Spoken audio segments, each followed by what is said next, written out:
Evening. Oof. I've just came to see that today's stream may just be as long as yesterday's. And so I need to hurry because I don't really want to sleep late. I slept quite late yesterday, right? So I hope I don't sleep that late again today. Um, I think I ended the stream at about 3 a.m. But there was a bit of like bantering that I kept doing in between within the stream. So I hope that I can close it up in 6 hours. But the word count is literally the same. It's just 1,000 words difference, like 1,000 words less than yesterday. So yep, better brace for impact basically. Um yep.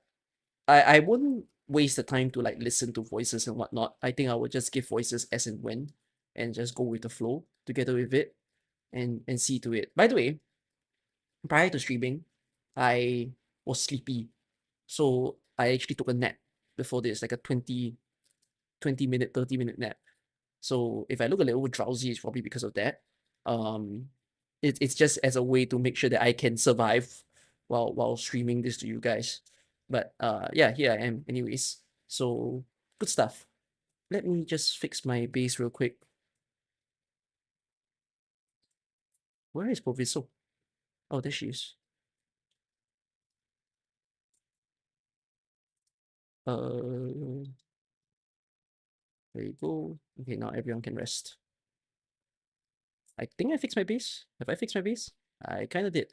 I need to discover what's the best base combo now. I don't think I'm using like the current best because there's a lot of new operators and I think the new operators did change something, but I'm not keeping up. So yeah, I need to go and update myself. Maybe I'll do it like during one of the days of the Here People Soul streams. Sorry, not the Here People Soul streams, the Yu streams. And then another thing that I sort of realized, I have not mentioned when my bingo lockup match is, but my bingo lockup match has been confirmed. It's going to be on 18 July. So by right, there is day 2 of pools. I'm gonna do. I will mention this tomorrow when we're doing the day 1 stream. But on the day 2 stream itself, what I'm going to do is I will, uh, basically stream earlier by an hour. So those people on the day 2 pools, they will still get their pools. But then I might not be able to do all the pools in time, like within the 2-hour time span. I try. If it's in time, then it's good. Then I will immediately play bingo lockout on the stream. So yeah. What part did we end yesterday? Oh no, I finished the whole thing. We're reading a new story today. Did I not change the title of the stream? Here are people souls. Wait. Oh frick! Title of the stream is wrong. Sorry for Twitch. Apparently YouTube is okay, but Twitch is wrong. My bad.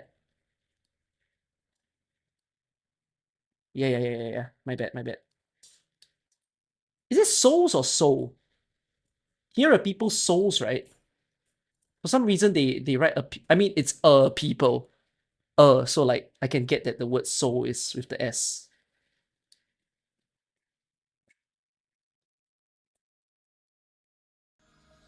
Let me check. What is it exactly?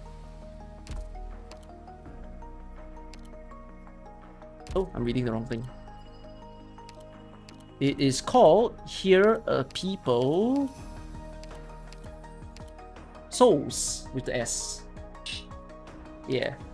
Okay, so I'm gonna get through it. We'll read everything. I generally know who appears in the story. There is Wan Xing, there is Green Butts, there's Nian, there is Dusk as well. Apparently, I don't think this will have Ling and Chongyue, which is quite funny because we just saw them in the previous one. Apparently, there's going to be Ji as well, one of the brothers basically. And I've came to learn that I think Ji, is it Ji or is it no? E is the boss for the which event is that IS6? I don't know which ending it is, but one of the endings basically. All right. Do I think I can finish today's story in one day? So yesterday I did it in 7 hours, right? But I remember when I did it in 7 hours, I bantered a bit in the front of the stream. And then I took a break in between because I suddenly felt like eating chips and then like there's a lot of times that I paused while reading the story. If I don't pause too much today, I feel like I can read it faster than yesterday. I think I can do it within 6 hours instead of 7 hours that I did yesterday. And I'm gonna try, because I want to wake up early tomorrow again. I don't have to, but I want to. So yeah, I was hoping to stream today as well, but a fellow friend from Indonesia came to visit me today, so I spent my day out. And I'm kind of tired because I spent my day out. We went to eat nice food. We went cafe hopping, and then I went to bouldering today. So like, it's a long day for me. Actually, it was a day well spent. But here I am. I need to read the story together with you guys. So I will be back to film videos again tomorrow. After, I have a rehearsal tomorrow actually to attend for something else that I'm doing. So I will be back, and then I'll do like a small. I'll actually be doing editing streams within the evening. So basically, before we wait for the event, I'll be editing new videos. So yeah, content creator from Into or View? No, my friend. Don't think too much about that.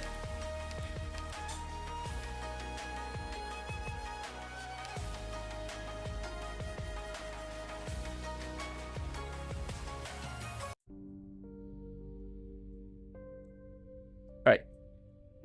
Okay. Anyways, shall we? How many people are there in the pull request? I didn't check actually. I'll check it tomorrow. Let's go. Where else can you see farmland like this? Rice has grown like wildfire, the stalks evenly standing ramrod straight from the soil, like the fur of the stock beasts after autumn's end. Under the blowing wind and shining sun, they ripple as waves of heat wash over them.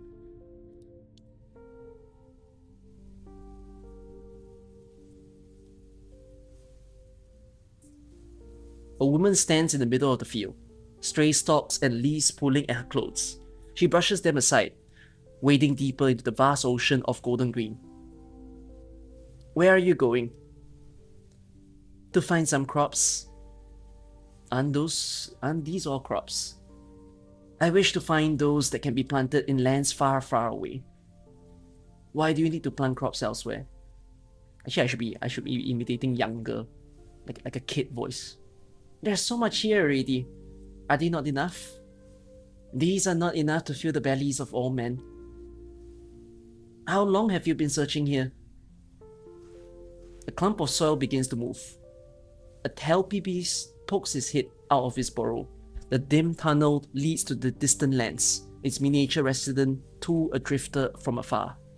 Once it looks upon the boundless field, rippling and rustling in the wind, it lets out a sorrowful screech and dives back into the deep, dark underground.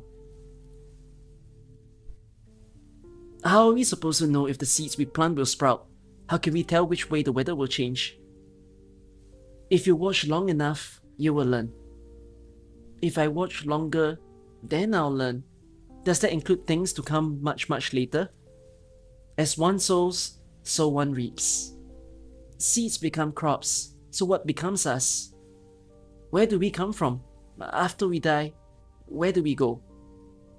From the ground we sprout, and it is to the ground we return. Man or crop, it matters not. This is a cycle of all things under heaven. So it's like the song you taught me to memorize the 24 TSC solar terms? Springtime drizzles wake the seeds. Grain buds dance in summer's heat. Autumn gives the crops their goal, but they can't stand winter's cold.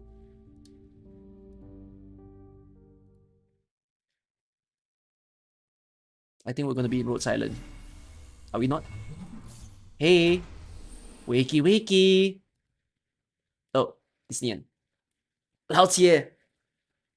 I'm awake. How's it going? From the outside looking in, I get the impression the big guy isn't the obedient type. Yeah. I believe it's a bit more mischievous than some younger sisters of mine.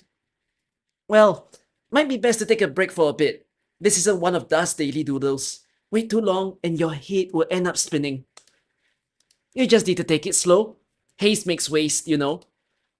You're right. I do feel a bit tired. Nian, could you help pull me out?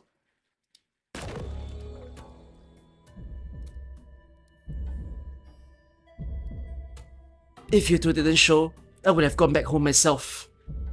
Oh really? Let's see. Which one of us got so scared just now that her face went as white as her canvas? Shut up. We're trying to keep the heart of a Faramid beating, okay? It's not exactly instant noodles. When you told me this plan of yours, I thought you'd lose it for sure.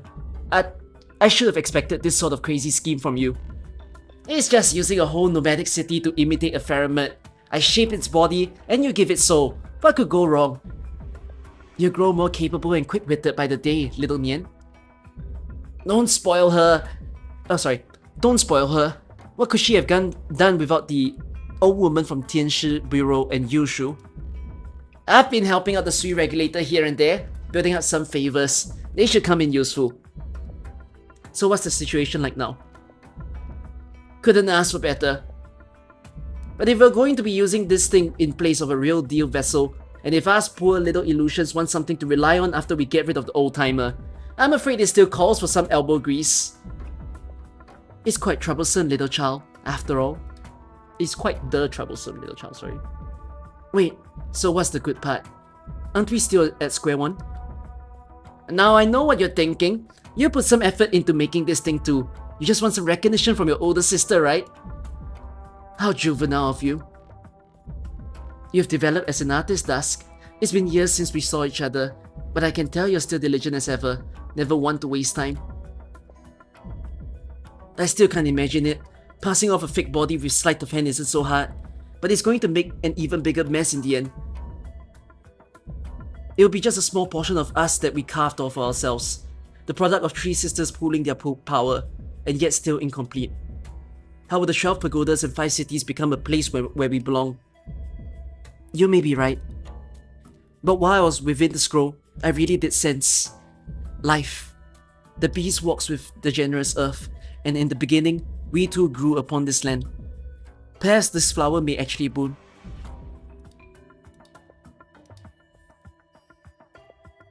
Ah, come on, let's talk about something else. You don't know how much of a pain in the ass just those court martials have been. Did let us have the 12 pagodas and 5 cities for a while so we could make a home for ourselves. But what they really wanted was for us to give back the old Tianshi and also help them with some other trouble. Man, these Yannis know how to do business. They went and turned our home into a bridgehead. You asked them for one thing and they want two in return. I never expected Yanni's technology could have leapt ahead like that. I mean, at this point, do they even need to fear the Sui anymore? If we do manage to find this home, knowing that it'll be right under their watchful eyes makes me feel uneasy. Also, how big of a risk are we taking by doing this? I've got no idea myself. When you two were in the scroll before, I thought back to the time with Santia. You worry about your older sisters, little Inkblot? Little Inkblot? Well, there was one time that you managed to knock your inkstone on your head. Ling said you were... I don't remember that at all. You must be mistaken. If you insist. Now that I think about it, I remember you crouching by the pond washing your face. I already told you, I don't remember this. You used that nice clear pond water to clean your face, but that just made the water all inky, so you couldn't keep washing, right? That was Tia's idea. On the outside, our third sister was gentle and kind, but she was actually the wiliest of us all. What is wiliest? I've never heard of that word. If little Mian's plan succeeds, it would be for the best. Yeah, is there anyone who doesn't want it to succeed? A certain foul-smiling weighty head, the basket of blunders. Who knows what he's up to? Ever since the dust up with Ling, I'll look at an ink cake and wonder if it's one of his little fragments or not. We've put so much effort into making this vessel, he can just go cut himself up however he likes. Why bother like this? He may hate all of this world, but he hates himself most of all. He's clever though. Oh, so clever. Will he believe that life or death struggle with Yan is what Xie would have liked to see? Who knows? You're the only one who's still willing to talk to him after all this time. Alright, speaking of clever, how about that other brother? You know, it's been a while since we've heard from him, but wasn't he pretty close to you, Shu? Did you get into a fight or something? Besides the stinky basket of blunders, he's probably the one that the three regulators are most worried about. I'm even less willing to talk to that middle prick than that witty failure. It's been a very long time since he has last returned. Really? Never mind then. Doesn't matter if he's here or not. We three sisters are being allowed together is all for the sake of whatever plan those old coots gathered at the town are cooking up. As they say, affairs come in no more than threes. Getting them together for a family dinner every day is already making some lung upset. Well, it's getting late. I have some things to do. The both of you have been working pretty hard lately. When you're free, do come by and eat. I'll cook you up some dishes. Oh, although we can't taste the dishes from our younger brother, Shu can still cook up a meal. Why are you looking at me like that? What? Did I say something wrong just now? You knew that the two of them were close. I thought that stuff happened a long time ago. It's still a sore spot. Are family relationships all that serious? When you only meet your sisters every few centuries, it's normal to be a bit serious. You know, I'm even more afraid of her looking at me like that than I am being on Taka and Ling's tongues. For once, I find myself agreeing with you. A face like she was wrong, then refusing to say a word about it, all the while looking like it's something she can't bear to discuss. That's nothing like a sister at all. That's not like a sister at all. It's more like... Perhaps she's simply been alone here for far too long.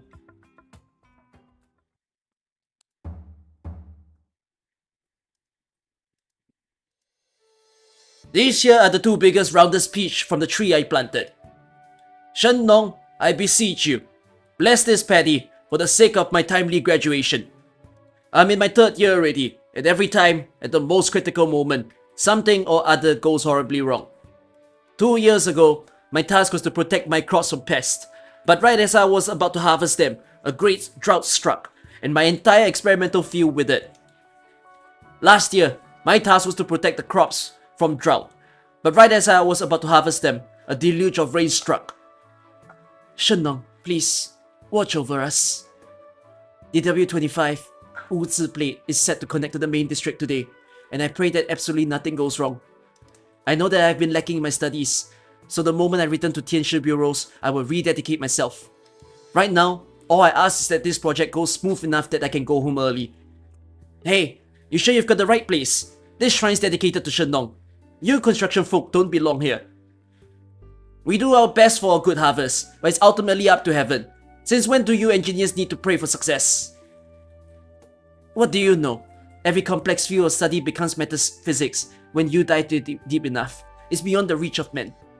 No matter your work, it's all ultimately up to heaven. Shennong was the first master of this land, so the best we can hope for is for her to make herself manifest and protect her humble disciples. I guess you're right. Either way, we're both at the point where there's nothing more we can do. Maybe if we're sincere enough, she would actually show herself. Will you two shut up already? Ouch! Peach pits. Where did these come from? Up in the rafters. Who's there? Can't you see that there's someone trying to get an afternoon nap here? The nerve for some people interrupting my sleep. Don't you have anywhere better to whine? Disturbing a dreamer is a mortal sin, you know. Where do you think you are? Are you seriously kowtowing to your ancestors about your petty request in Shennong Shrine? I don't know if this is Shu. It could be Shu. If it is, then oops, I'm mistaking the voice. Ow! Ow! Ow! Alright, I'm going. Whoever raised this kid didn't teach her any manners. Ah! Hey, stop throwing those. That hurts. Let's get out of here. Look, I'll be the bigger man and let this slide. But you better hope I don't. I'll bump into you in the dark night.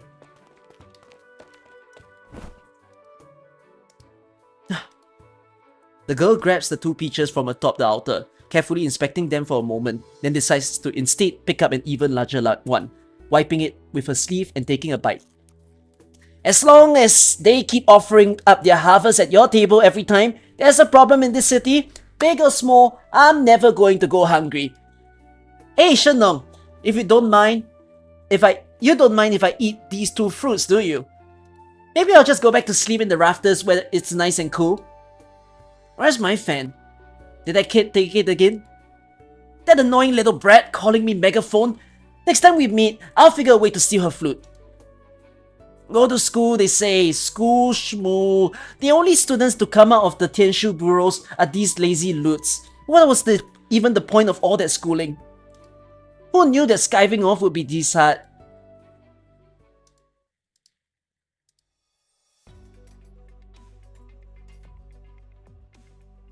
Xianzhang, do you know what's gone wrong with this road?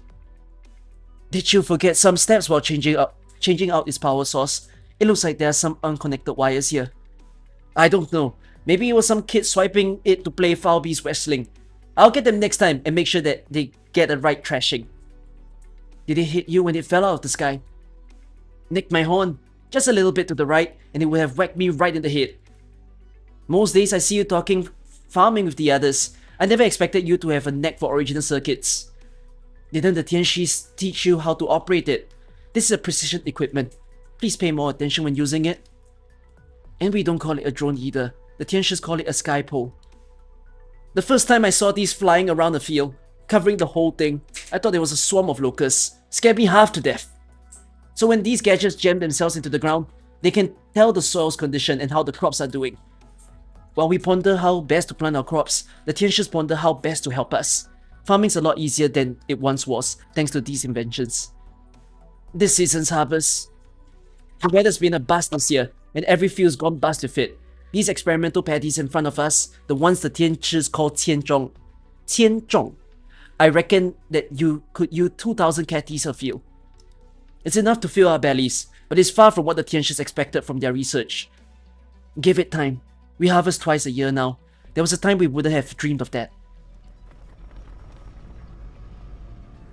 In the distance, huge machines slowly lift entire chunks of farmland, their rumble startling a flock of foul beasts.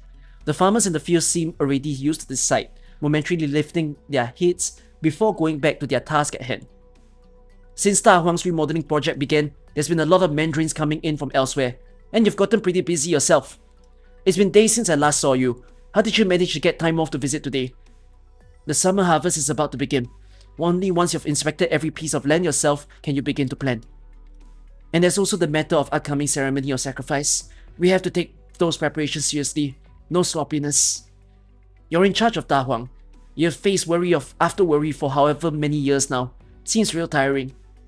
What's your official title again? Da Huang City... Tongzhi? What a mouthful.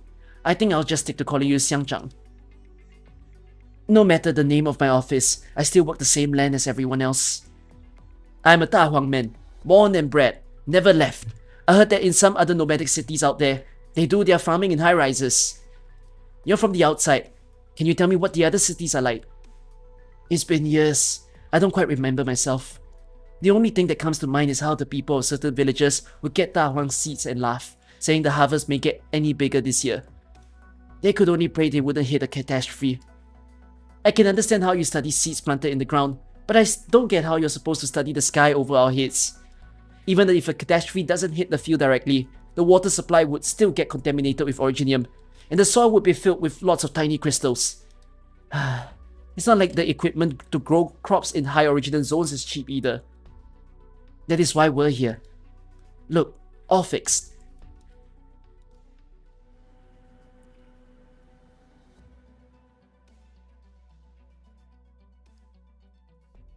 Xianzhang means president. Okay. Is this Enfield?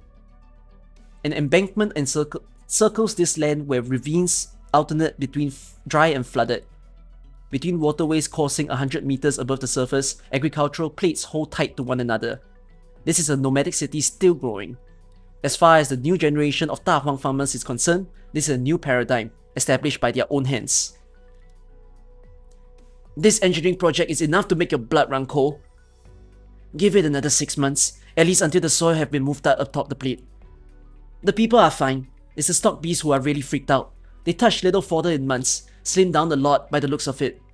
I still feel a little uneasy every time I see a field lifted up into the sky. There will be lots of benefits once the field are on the mobile plates. Not only will it be much easier to access electricity and water, if a major catastrophe comes about, the Tianshis do not need to risk their life to handle it. the fields can simply move aside. These are just plain old ordinary fields that we have been planting for generations. Why did the government suddenly decide to renovate all our cropland anyways? A large harvest ensures more full bellies, meaning more strength to establish new settlements. It's a transformation. People who come back from a long trip wouldn't even recognize this place. What would Shennong think if she knew we were moving these fields? The land is merely taking a new form. Home itself is not leaving. I suspect Shennong would be grinning from ear to ear. This makes me want to play Civilization. From the moment she arrived on this plot of land, she was concerned only with how to scrap together a few measly fields from the bitter cold wastes. Later, when the fields multiplied, so too did her ideas. She decided to plant crops in soil contaminated by originium, even planting in originium itself. That's insane! Are you saying Shennong was a genius or a fool? Neither. She was just a dreamer.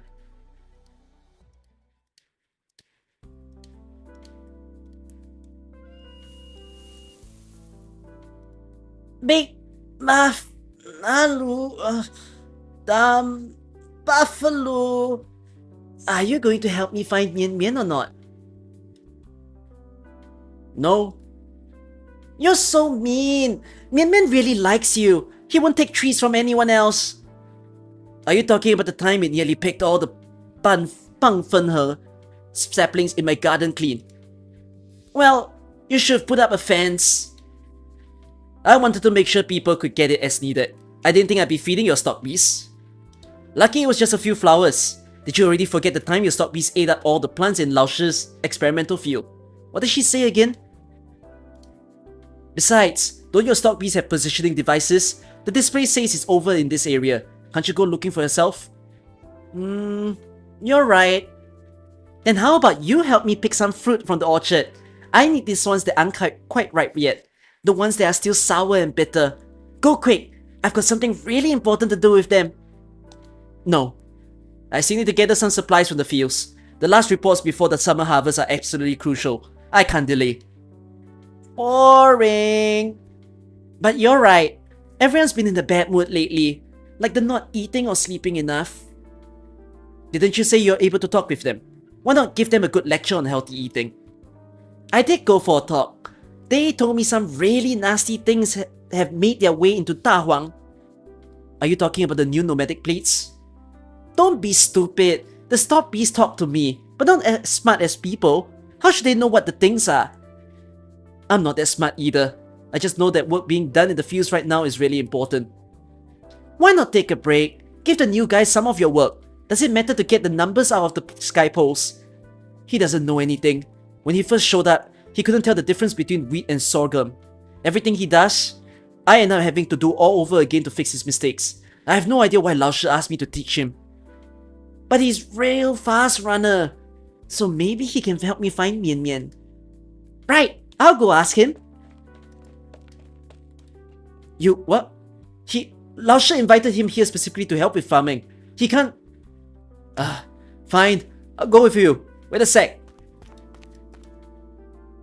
Sorry.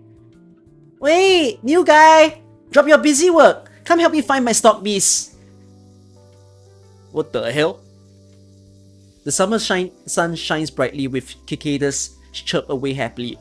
In the paddies, a youth clumsily harvests rice, drops of sweat big as beans streaking down his face. The muscles in his arms are well built. Ooh! But without proper knowledge of how to use them, they are useless for reaping the slender stalks with his sickle. After slaving away for most of the day, he has only managed to harvest a single bundle of rice. His mandarin coat hangs off a pillar. A few foul bees who are hunting for stray greens instead decide to show great interest in this unfamiliar garment, pecking at the hanging belts with their beaks. It's midday already, and there's still so much left to do.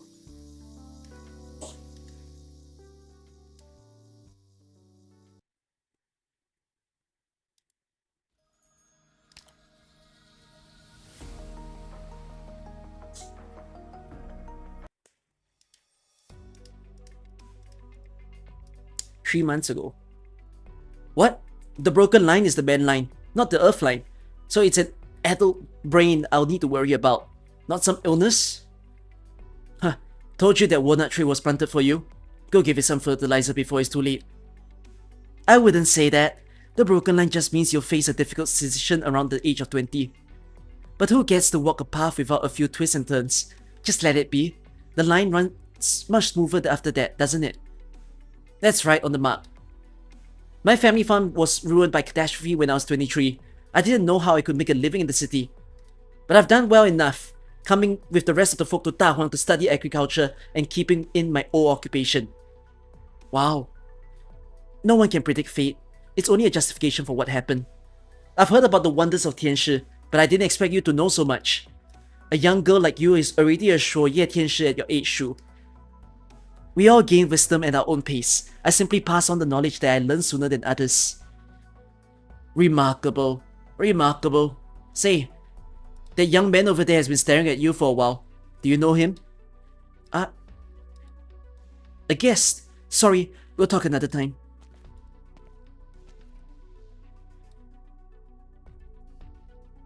Zola, candle holder of the Sui regulator, here to review the development of Da Huang and matters relating to the Sui. There are no restrictions on your daily activities, but I ask that you refrain from leaving Da Huang for the time being. Your cooperation is much appreciated, Madam Shu. Ah, so you're the new candle holder I've heard about so much. Yes. This is just a customary review. It will not get in your way of your agricultural research. Feel free to go about your business as usual. You're young. Do you even count as an adult yet? What? This place is pretty far out in the middle of nowhere. Did your journey go well? Any trouble with the bandits? A few bandits are no trouble for me. Regarding work on the 12 pagodas and 5 cities, the Sui regulator hopes that you will cooperate with the Ministry of Engineering to advance the projects with me, and that you will maintain a cordial relationship with the Tianshi bureaus. In addition, there are some matters that require... Oh, you can walk through the fields if you want, as long as you don't step on the crops, but you should give the Tianshis a heads up if you want to visit the factory. I understand the scope of my work, Madam Shu. I still have... That's the house the last candle holder used. It's been refurnished and ready for use. That's all. Any questions? No? Good. I have a lot to do in the fields, so I'll take my leave. Just ask around if you need any help. People here are very friendly to visitors. What the heck? He has no comeback. Wait! Wait! Excuse me, I'm on official business. Here! What's this? A lunchbox? You're hungry, aren't you? You've been standing there all day like a scarecrow. Do you even know how to get food on your own? Oh, 多谢. You like it? Yes, it's very good. You're just gonna eat it without doing any work? Mind your manners, green butts. This gentleman is a guest. But you said everyone in Da Huang needs to sweat in the fields before they eat. This strange boy says he's on official business, but he's not working the fields or building houses. What's he here for? He has his own job to do. What? Like staring? Yes, just staring. Is there something I can help with? Let me think. Do you know how to work a planting machine? No? I didn't think so. You don't deal with farming equipment in your line of work. This little cube is a 6-phase monitor. Use it to place pylons at appropriate locations in the fields and will monitor conditions zone by zone. Can you use it? I've never touched anything like that before. Feeding stock bees. Well, if you're going to be here for a while, perhaps you could learn how to do farm work. You could start by clearing the weeds. Is that you, Lao Shi? Good timing, Xiao He. This is... a distant cousin of mine from the capital. He came to see Da Huang. My student, He Sheng. He'll teach you. Huh? Uh-huh.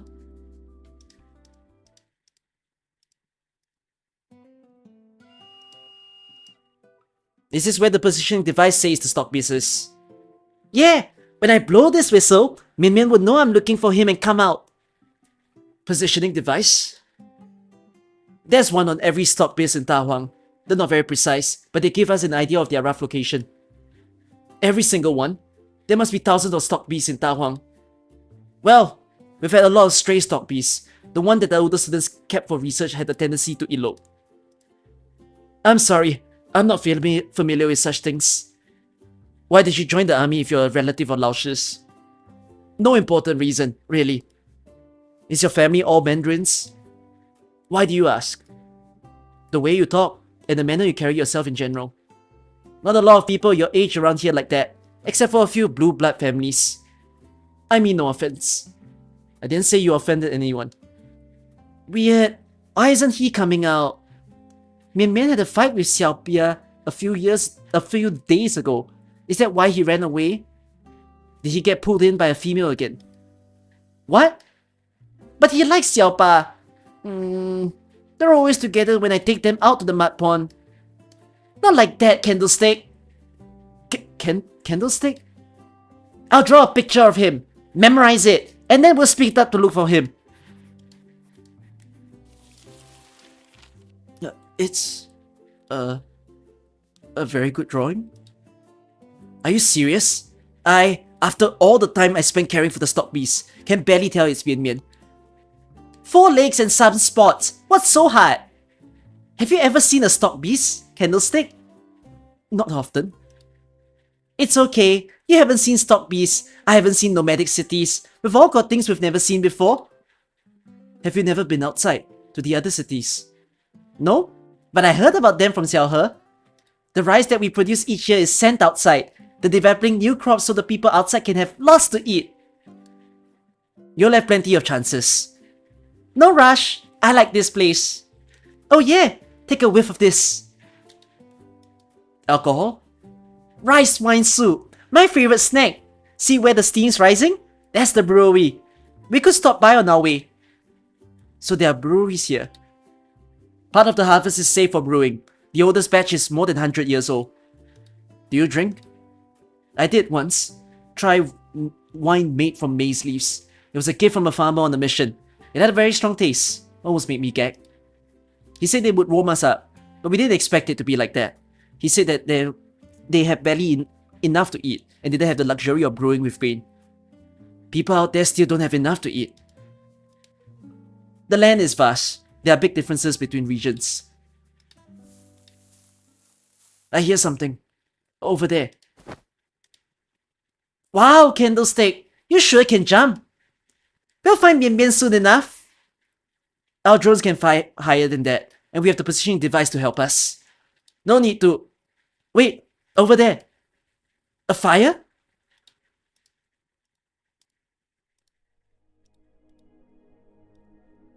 Three months. This project is no small thing, and every segment needs time to ensure there are no problems. 3 months is already on the optimistic side. 12 pagodas and 5 cities isn't just a poetic quote. You know how long the prototype has simmered into the minds of the Tianshi, from generation to generation. Of course, the first step is always the hardest. Though I am but a humble paper pusher, I've had the honor to study at the Tianshi bureaus myself. My command of the arts is a far cry from the masters in the room. Of course, but I'm hardly content sitting behind a desk and drinking tea or staring at my Tianshi apparatus. 3 months, that was how long it took us up to the north, in heavy wind and snow. Think carefully and give me an answer.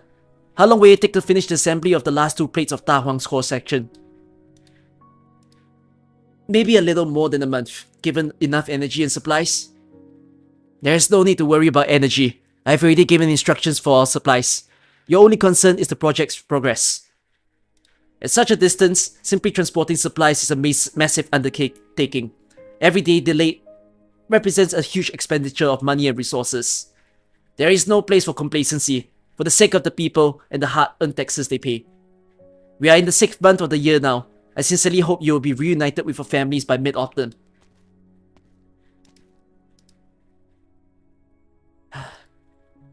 Sometimes you just have to ruffle the feathers a little. I'm sorry you had to see that. 3 months in the north. You were talking about the Tanyan project. The city was closed due to heavy snow. The Imperial Court decided to put things on hold until conditions improved.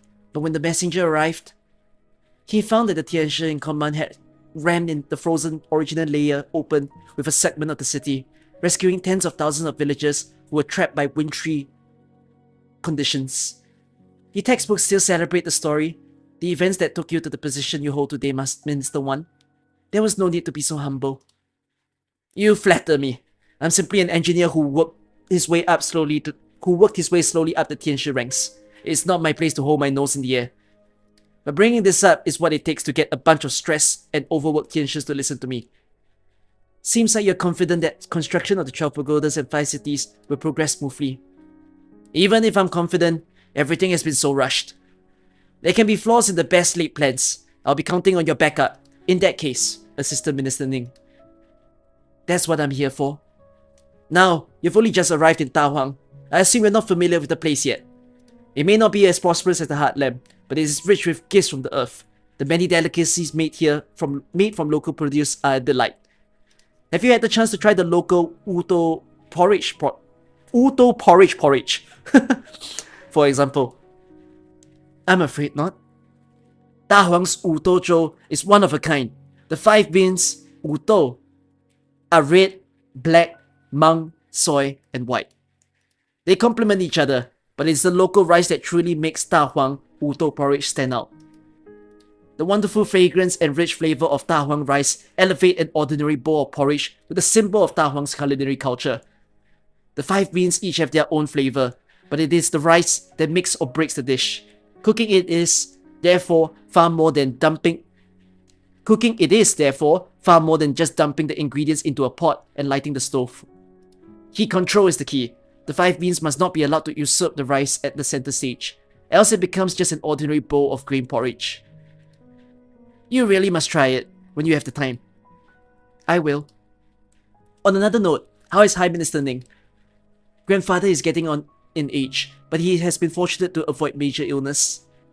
Nevertheless, I hope he'll be mindful of his health.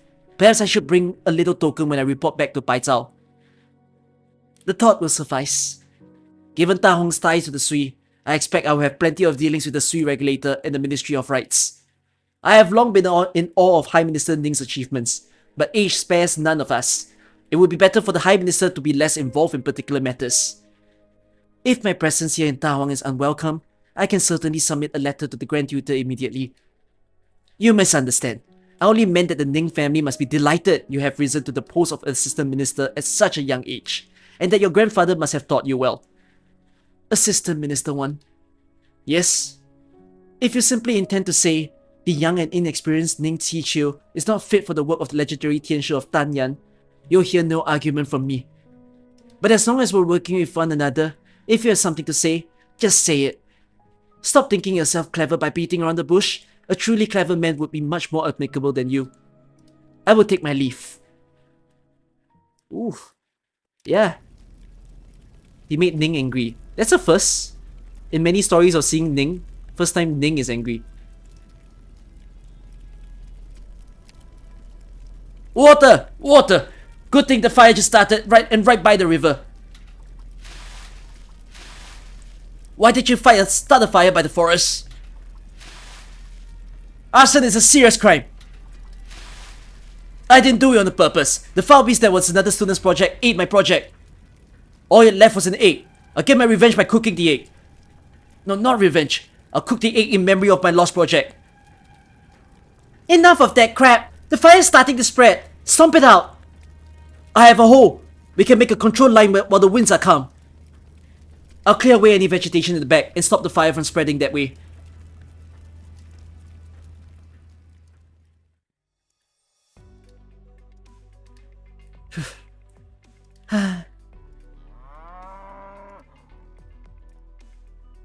Oink. Mianmian? Oink. Found you! What are you doing here? Hey, tell me, do you like Xiaobia or not? Where did Zuolet go? He said he was clearing the vegetation, but I don't see him anywhere. Did he lose his way? Oink. Should we look for him? Oink. Zuo? I'm right here. I didn't find... Mian. But I did find this pair in the nest. Zola is carrying 2 stock beast fowls in his robe. They are so young that they have yet to open their eyes. You shouldn't have brought back fowls so young. I shouldn't?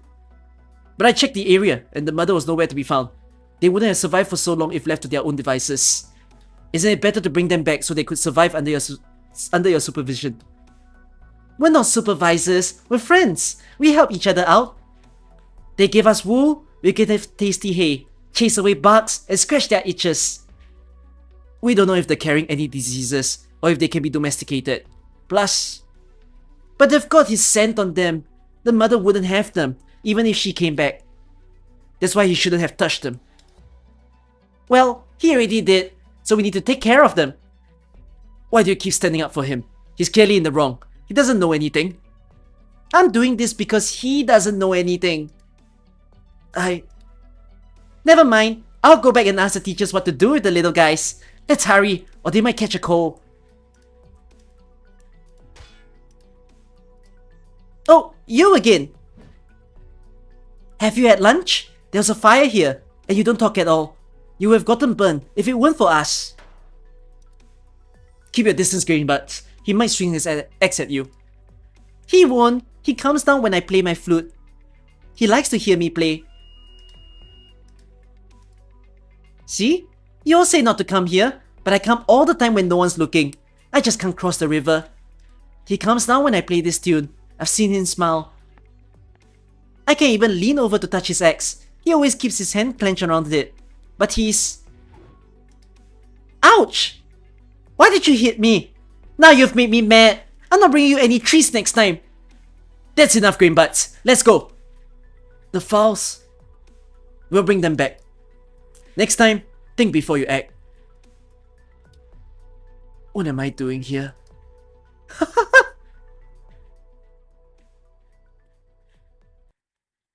Oh, Zola is mistreated eh. Okay, yeah, this is a shorter story. 6 and 7 are 1 stories. Okay. Oh fuck, I clicked the wrong one.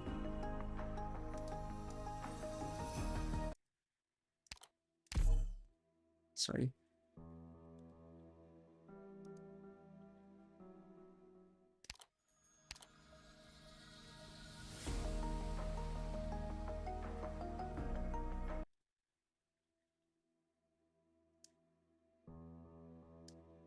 This is a report of the Shanghai Zhong and the catastrophe's countermeasures and review of my own actions.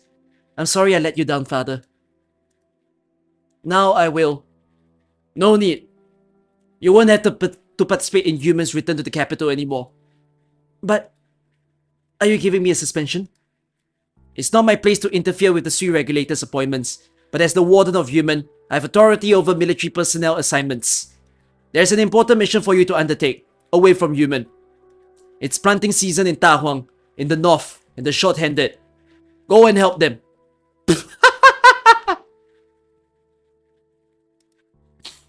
Planting season? You mean agriculture? That's the important mission. Is that not important? I understand that agriculture is the lifeblood of the nation, and I've heard about Ta Huang, but I don't understand. Why me? So you might see. And after I see, you think. Be ready to depart once you've completed the mission handover. One last thing, Father. I discovered some suspicious activity when investigating the Shanghai Zhong's movements. They appear to be very familiar with human patrol schedules and routes.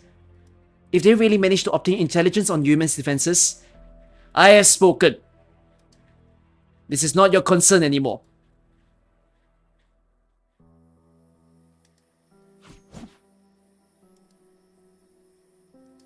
Holy shit, he's banished. Never forget what all you do is for. A man like you can't be trusted.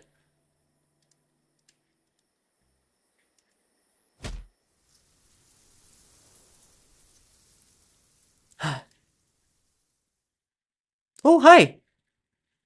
Working in the fields by day and practicing Kung Fu by night for a whole month. You must be exhausted. Yun, it's you. You were focused. But I didn't achieve anything.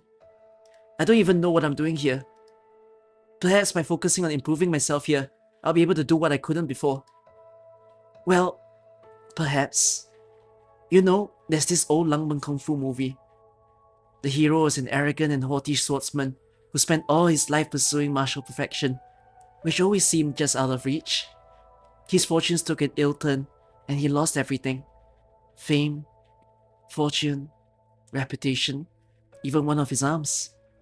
Now a broken man, he found himself in a tiny remote village. There, he lived among the peasants, eating with the lowly folk who used to lie beneath his notice. For 3 years, he chopped his own firewood and boiled his own water, not touching his sword even once. He finally drew his blade when his enemies came for him. To his surprise, his sword struck with a fury he had never known before. Are you saying that I'm arrogant and haughty? I'm just telling you what happened in the movie. Do things like that happen in reality? To my knowledge? Of course not. The audiences love it though. Back to basics, the proud humble, that sort of thing. However, it is true that one's temperament has an effect on many things. Have you felt your perspective change since you left Yumen? I don't feel like it has at all. How about a break? Water? Thanks. I have a question myself. Why did you come here with me? Why not stay in Yumen? You're traveling across Yen as a candle holder. I felt like I could learn a lot by accompanying you on your journeys.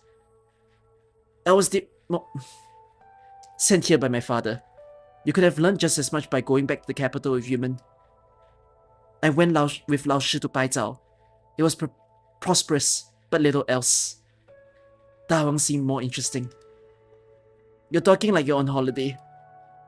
I don't understand what father wants me to see. What have you seen then, during your time in Dahuang? What have I seen? Dahuang used to be one of the rare places without much original pollution due to its unique geography, making it an important Yanese breadbasket since antiquity. But thanks to the hard work of the agriculture tianshis, arable land area is growing year after year. Construction has begun on defenses against potential catastrophes. Currently, the city has 16 large plates, some 60 or so small plates, 730 tianshis, and a population exceeding 50,000. Despite its remote location, the people are content and hardworking. Is that all? Just some insignificant details? Insignificant, eh? What about you?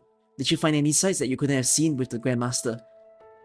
Well, for example, the couple next door had a big fight after dinner last night. The husband had gone on a journey last month and found the other cities to be much more interesting. He wanted to move away. I saw the pair of foul beasts that make their nest in that tree outside taking turns to hunt and sit on their eggs. The eggs should hatch any day now. I also saw the strange sight that was tianshis of all vocations coming together to fret, even cry their hearts out before Shennong's statue. The strangest scene I saw, however, was that of a few animals making a fool of a young kung fu master. Did you find the stock beasts? When did you? Many years ago, the Grandmaster instructed me in the moves of all the various schools of kung fu and had me record the clashes with experts from those myriad schools, but my innate condition prevents me from studying the martial arts. I said you must be exhausted, working in the fields by day and practicing kung fu by night. I envy you, as a matter of fact. I'm sorry. Even so, the Grandmaster allowed me to follow him, allowed someone who could not study kung fu to watch you do so. He didn't tell me what I was supposed to learn, only that I should pay attention to detail and accuracy. I recorded and studied according to his instructions. Then I began to realize that kung fu isn't just about moves. The Grandmaster's philosophies on the fist are also philosophies for life, and every action or lack thereof corresponds to the natural laws of wax and wane. This wisdom amazed me even further, focusing on my infinite mysteries of kung fu. Where do you even start? The three regulators kung fu is not just for self-defense, but also to suppress the enemy and protect the innocent. I don't think one should draw many conclusions about it. It's just a skill. Right. I later realized that it wasn't so complicated. Kung fu is just kung fu. No more, no less. I didn't learn this through the study of martial arts. I learned this wisdom from everyday life as I grew older and wiser, correlating it with kung fu. Wisdom isn't about one thing, it's about everything. Everything. The The Grandmaster wrote in the Book of Arms, "See the other through the self, remain upright, and wait for the proper time." What he means is that one must ensure that one's posture is upright and firm, then seek the opportunity for victory. No matter the situation, one must remain composed, unaffected by outside matters. Ah, what's that? You look like you saw a ghost. There you are, Candlestick. So you're with Inkbrush. I was looking for you all day.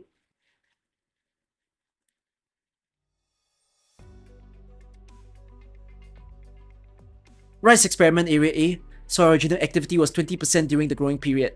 Total production was approximately 320 catties. Experiment Area B, 22% original activity, 150 catties production. Experiment Area C, 25% original activity, almost zero crop survival. Negligible change from the last season's data, or the season before. The same goes for the other crop experiment areas. I see. You don't look disappointed at all. No point trying to rush things. We take them one step at a time. 25% remains the critical line. Plant survivability drops off precipitously once soil original activity exceeds this level. This applies to both cash crops and cover crops. Yet, the figure remains much lower than the level of natural soil original activity in the vast majority of regions. Thinking about giving up? No. I'm just not sure. If this is the only result, then there is no way to expand the application of 1 Tsing, the 10,000 Tsing of Fertile Fields project. All these years, and nothing to show for it, not even a bud of hope. 15%. 25 years ago, that was the critical line that had us stumped. It took 9 generations of crops before we found an original resistant variant in the corner of one of those plates. You and the Tianshis kept going for this long. Did you know that people used to fertilize the fields with fluids from the Tahuang fibrous slug in order to protect crops from the impact of originium? Yes, but it's just folklore. There's no scientific basis to it. Originium doesn't infect plants like it does animals. It only changes the... Yes, but that's what people in the past came up with when technology wasn't so advanced. The result of coincidence and misunderstanding. We tried so many different things, just to carve a little piece of farmland for ourselves. It took generations after generations of trial and error to get agriculture to where it is today. As you said, the One Tsing project is one where hope is hard to come by. Perhaps, many years later, people will look back at us the same way as we look back at the ancients who fertilized the lands with the fibrous slug fluids. Only one thing is clear though, plates on their own can't produce enough food for everyone. People will always go hungry in remote villages, places where the nomadic city can't reach. And I'm willing to believe that one day we'll break the shackles of originium, and then we'll truly have the 10,000 Tsing of fertile fields. A certain someone said that to me once upon a time. Do you mean? Still working in the lab at this hour, the power bills keep piling up. I'm just here to submit some data. I'll be going now. Oh, Xiaohe. Haven't seen you in a while. Look how tall you have grown. Why don't you stay for dinner? Sorry, I have things to do in the fields. Excuse me. Why does he always look like he's terrified of me? You're the big boss of Tahuang. People should be scared of you. Doesn't mean everyone will listen to me. Isn't the hour a little late to still be working? Alright. I'll be going.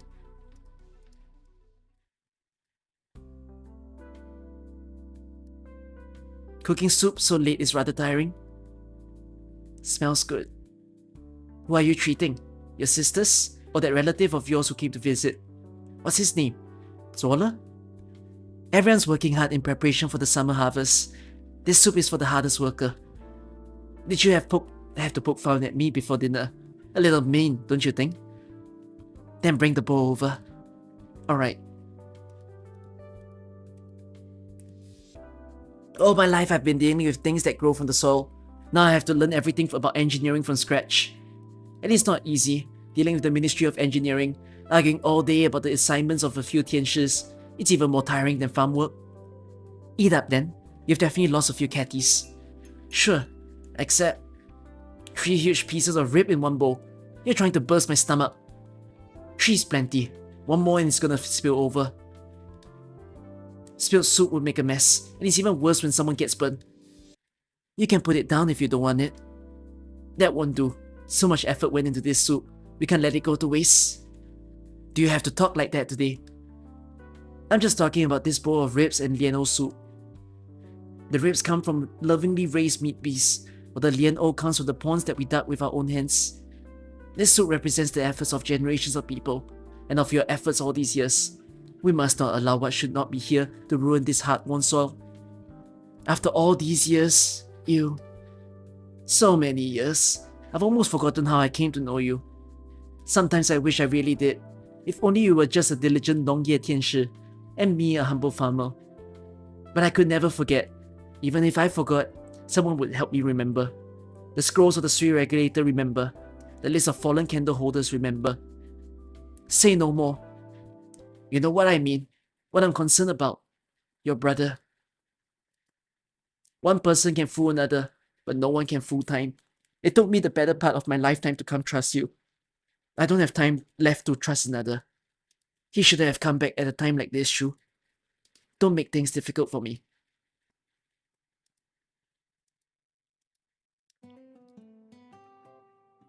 Good evening, Green Butts. Inkbrush, why are you standing so far away? Alright, I promise. I know your book isn't a sketchbook, and I won't add faces to people in it. Sketchbook? Does she mean your record of martial combat? My fault. Don't ever let Grandmaster or Chubai see it. I know. Although, come to think of it, they might like the cartoonish style. Were you looking for me, Green Butts? Here, this is for you. A bracelet? We from Mianmian's Wu. Thank you, gift, for bringing him home today. I didn't do anything, except cause problems. Well, don't think too much about what Xiao He said. He's alright most of the time, but he gets all angry and stubborn when it comes to farming. All the young Tianshis he tutors are scared of him. He's already a Shoye Tianshi. I think. He takes over Shu's lessons when she's busy. There's so many kinds of Tianshi, I just can't keep track of them. Say, why are you called Candlestick anyways? Candle holder? Yeah, it's so weird. Nobody uses candles anymore. The title candle holder comes from... Never mind. It means I'm one of Yan's official messengers. Well, mind that you don't accidentally set the letters on fire. What are you snickering at, Sketchbook Inbrush? Nothing. Candlestick messenger. The sky grows dark. The summer breeze brings the fresh scent of the earth. Insects sing amongst the grass as the stars rise. There's a finger wandering not far away, and Greenbuds picks it up right away. Xiao He, when are you going to come over? Are you still angry that I asked you to help get the Tianshis to register the files? I'm not angry. I'm just exhausted after dealing with the files he brought back. Oh, do you need to go to bed? And we need to name the pair. They were found together. I've got an idea. Let's name them Xiao Man, like grain buds, and Xiao He, like grain stalk. No way. Hersheng sits down on the grass. Sorry if you're still angry at me. I'm not really angry at you. Candlestick! What is a messenger like you doing in Ta Huang? You're not delivering letters, just playing with us all day. I made a mistake. Father sent me here to learn. But I'm still not sure what I'm supposed to learn, or how I'm supposed to learn it. In my old job, there were a lot of things that hadn't been cleared up, but Father wouldn't let me investigate. I'm not even sure what I'm doing here. Wow! You're that scary. When the teachers at the Tianshi Bureau scold the kids even younger than me, they say that if you don't behave, your papa and mama will come and punish you. Well, Candlestick got punished by his papa, but I've made so many mistakes, so why doesn't my papa and mama come punish me? Your parents? Shu says my parents are Tianshis in a place far away, but she never told me what they do, or why I don't hear from them. The Xiangzhang says my parents name me Xiaoman or Greenbuds because they think we should be content with the little things, like grains in the field.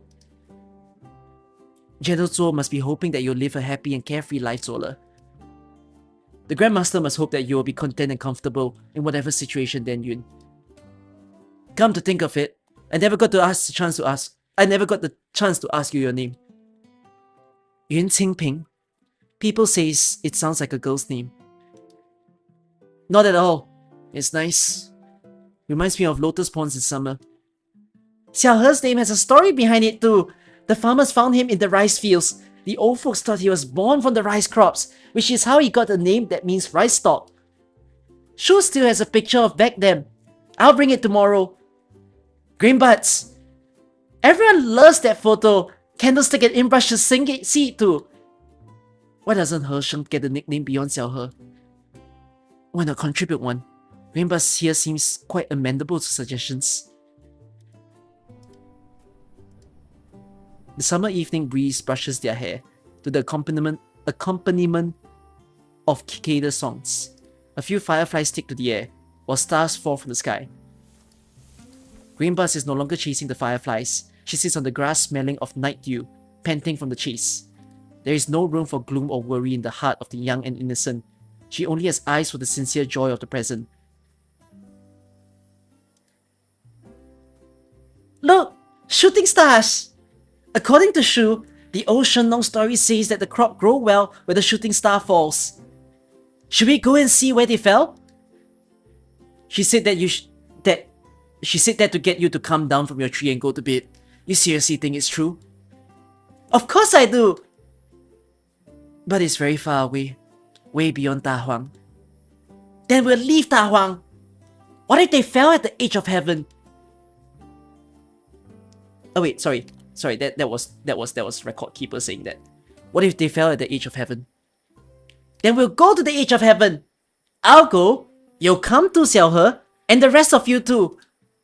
There's a lot of time to look for them before the sun rises. Maybe we'll never find them, and keep walking until they were all grandpas and grandmas. Searching for stars? Yes, searching for stars. Has it occurred to you that this may be what you're supposed to be looking for? Stars? Yeah! Come, let's cross the stream.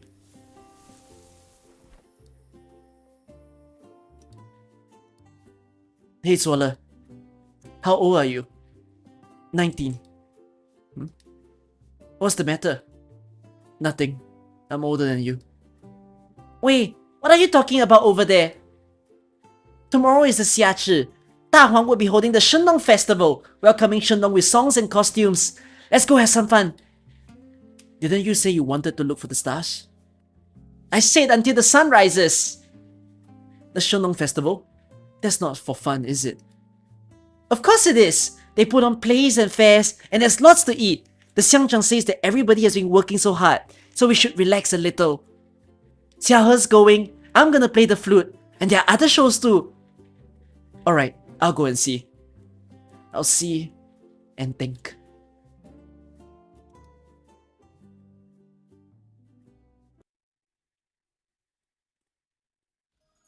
This is a cozy story.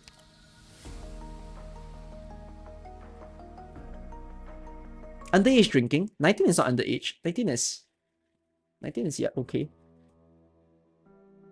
Another lost harvest. Sow the seeds, raise the seedlings, only to see it all taken away by catastrophe. We took our land back to from the pyramids. Why then do so many people continue to suffer? Is there a land not afflicted by catastrophe? Wind, frost, rain, and snow we can handle. But catastrophe and originum are a whole different matter. People they touch fall ill. Crops they touch die. Farmers look for the right soil to plant their crops. If this land is not fit for humans, who planted us here in the first place? I like this line. We must find a way. Men must eat. That's a funny line. After the line that I just liked.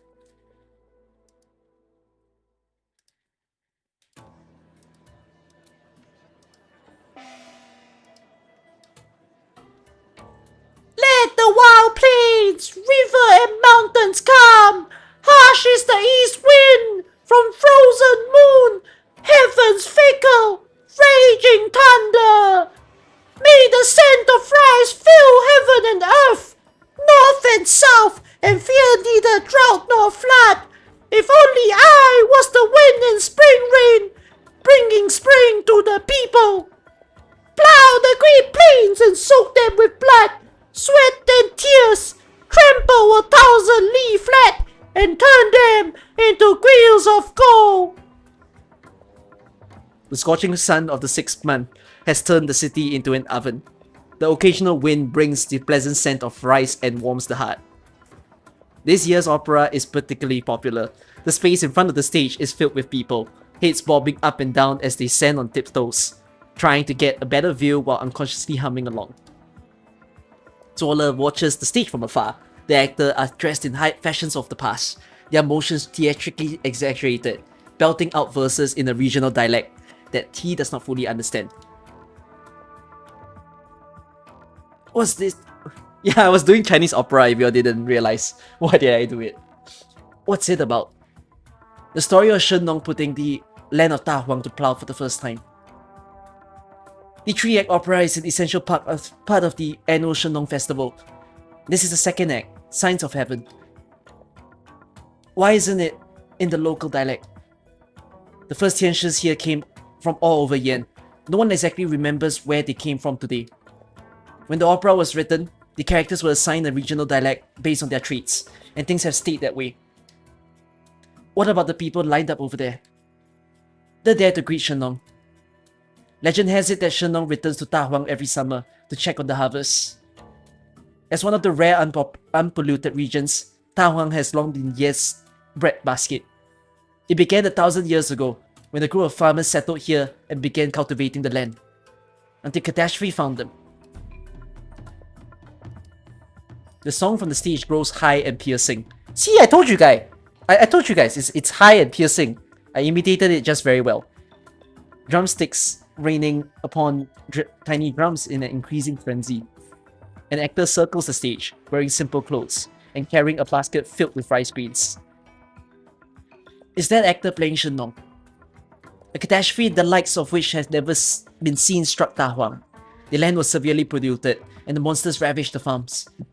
Generations of hard work reduced to nothing. Cultivating the land is hard. Finding land that can be cultivated is even harder. Shennong learned of what happened here and decided to try to save this land, this hard-won soil. She settled here with a group of farmers and Tianshis, studying how to cleanse the pollution in the soil, and develop new breeds of crops that could adapt to the environment generation after generation. The drumming grows deeper and heavier, and the song becomes broad and bold. A crash of the gong, then the screaming song sweeps the stage. On stage, Shennong turns around, disappearing into the falling white snow made from rice flowers and reed flowers until the whole stage is covered in white. The flute heralds a green bud sprouting from the snow. As the flute plays a winding melody, Zola stretches out his hand and catches a rice flower floating from the stage. What's the story here? Shennong passed away on a journey to the north in search of new species. Her body was never found, only a basket and pouch filled with rice grains. They were brought back to Ta Huang and buried in a cenotaph. Some say that in the summer of the year of Shennong's death, she was descending from the sky as the last rice was harvested, touching the harvested crops with gladness and sowing new seeds in the fields. Since then, Ta Huang has held an annual festival to welcome Shennong and pray for a good harvest. Is Shennong a figure of legend? Absolutely not. While there are elements of myths in the story associated with her, there is no doubt that Shennong did, in fact, exist. There are records of her existence in the Tianshis Bureau's publications. She was the founder of Yanese agricultural theory, the first to summarize it in a systematic manner, and responsible for determining the patterns of the 24 Tieci solar terms. Surely it's not just the Tianshi bureaus that kept such records. It should be common knowledge in Yan. I'm surprised you had to ask. Shu, the 6th, measured the signs of heaven and laid out the 24 Tieci. She appeared in Ta Huang at the time of a great famine, and has faithfully served the city for 1,000 years since. Oh, Shu is 1,000 years old! All the siblings are 1,000 years old, but like, oh! Now what does everyone think of that? I didn't realize there was one like that among the proxies. Xiao He, you're early today. Is Green Bus not with you? And who's this young man over here? Uncle Wang, I'm not... Ah! I shouldn't get into young folks' business. How's the harvest going for your research crops? Pretty good. We're at the key juncture. We might see results in a couple of seasons. Good, good. Nice to have something to show for after working hard all year round. Well, have fun. I'm getting the Reaper ready. You... That was a lie, wasn't it? Don't ask. Where did Greenbuds go? She's supposed to be playing the flute for the show.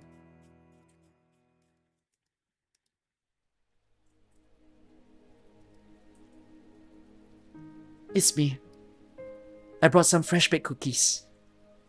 I thought I would use rough cane sugar, but nobody uses that anymore. These were made from rice sugar they sell in the shops. Try one. These fruits are a new variety, much sweeter than the sour stuff we had to eat in the past. I brought a few of each type, because I'm not sure what you like. Oh, is this Shu visiting Shennong's graves? It feels like it's Shu visiting grave. Oh, it's not. Huh? Why is Shu meeting this man? I thought it was an offering. How are you feeling? Still dizzy? I came to see you. And them. And them? Do you hear the music? They're holding the annual festival to welcome Shennong. How lonely it must be here, with everybody celebrating in town. A few pine trees line the riverbank. Some are already centuries old, while others seem to have been planted recently. The summer is high, and the entire forest smells of pine resin under the sun. Shu reaches out to touch one of the pines. A wooden placard dangles off the branches, tied to a red ribbon. A few bugs could be seen climbing on the bark, while foul bees cry in the canopy. The summer has brought a few catastrophes. The weather is rough this year. I'll instruct the Tianshis to be conscientious. Don't worry about it. The harvest isn't great, but things aren't that bad. We've been doing this for many years. We've always had enough food to get by. The man stares at the river with his mouth open, but says nothing. We have a lot of visitors from outside.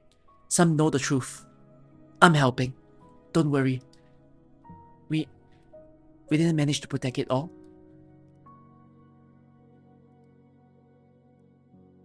The man sobs into his hands. It'll get better. There'll be a way. The extraordinary catastrophe, the past, the sacrifice and death, it won't go to waste. Do you remember? We've all seen seeds take root and sprout. I'll take care of them. But you can. Sound of footsteps. They fall slowly and lightly on the fallen pine leaves, clearly trying to hide the sound. But the man's ears twitch. He opens his half-closed eyes. Closed, cloudy eyes. He sees a blurry figure, 2 little hair buns on her head, and a bamboo flute on her belt. He moves his lips as if to say something, then falls silent again. He looks around blankly, then turns around, picks up his axe, and walks into the woods. Come out, Greenbuds.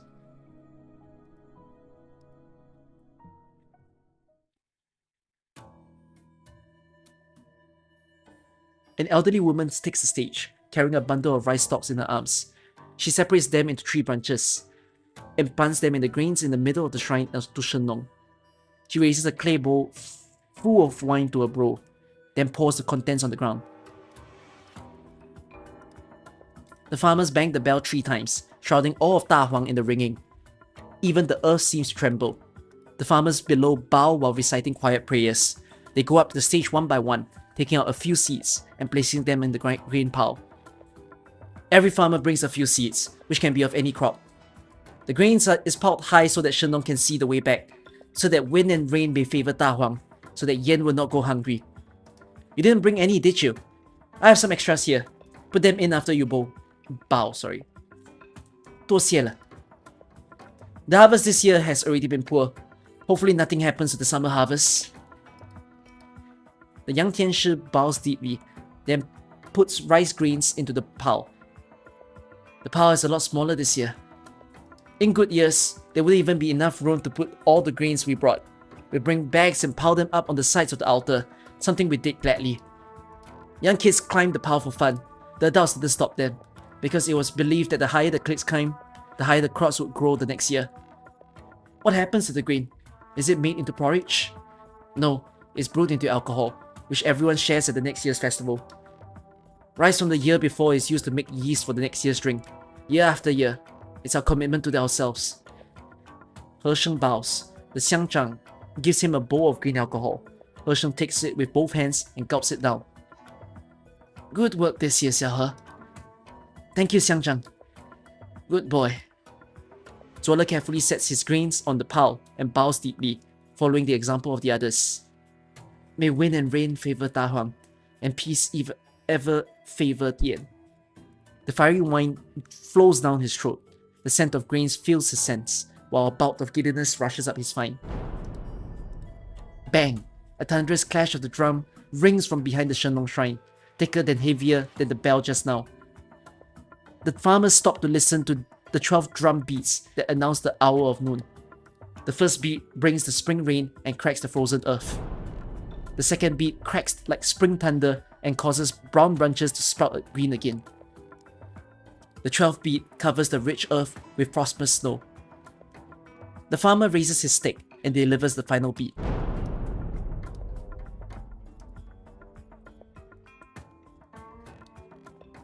Harvest! Harvest!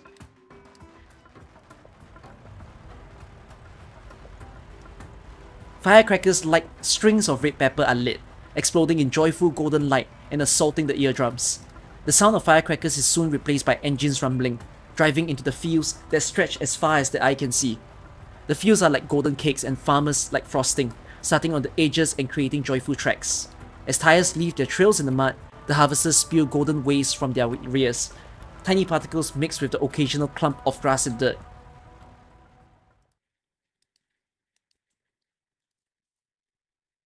Hao Liang liquor? Just bought at the fair.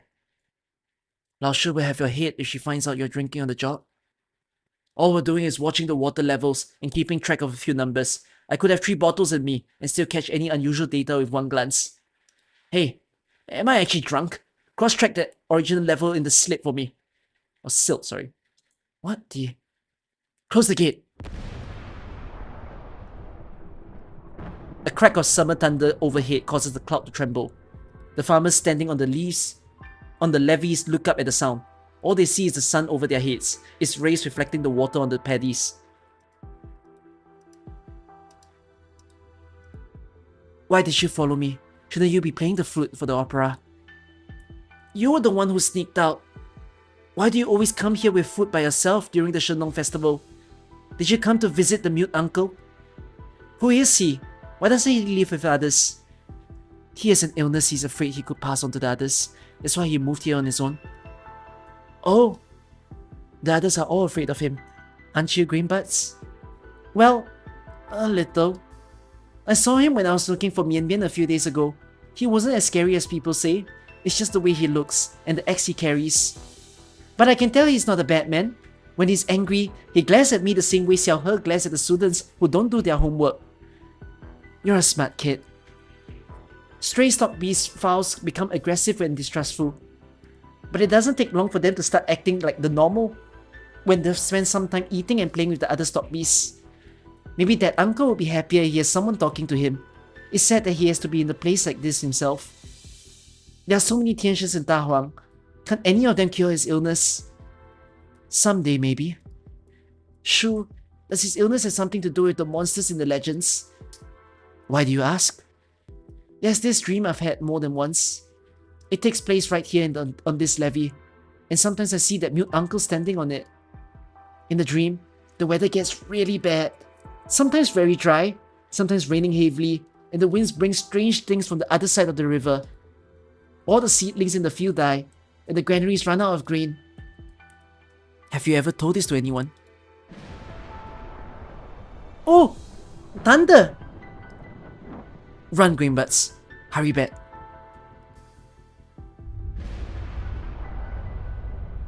Rain?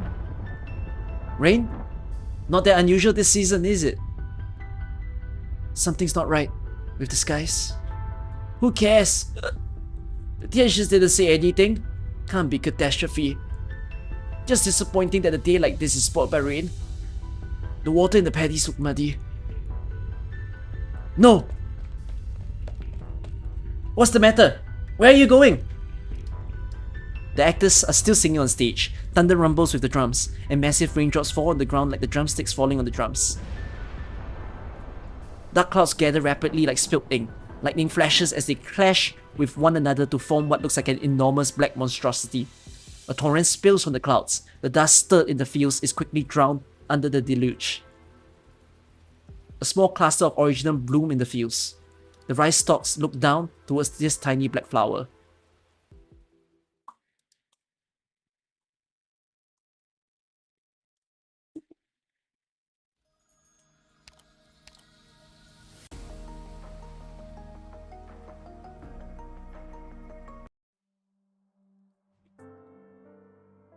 How many more times must we see this? Newly sprouted seedlings, stalks bending from the weight of grain, branches filled with fruit, all gone before catastrophe. Locusts, droughts, blizzards, frost, floods. Frost in early spring almost wiped out all the seedlings. It took all our effort to preserve a small portion of them. What will it take to feed everyone?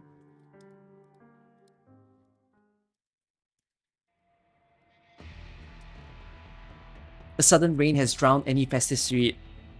The rain begins to subside, but not the water accumulated in the fields, which has reached ankle depth. How could so much water accumulate so quickly? It's turbid. Did the rain carry dirty mud from upstream? It's going to pollute the fields. 该死的... Oh wait. 该死的... What are they doing at the construction site? Drain the damn thing already! Hey, this is bad. The dam's burst. 他妈的, you've got to be kidding me!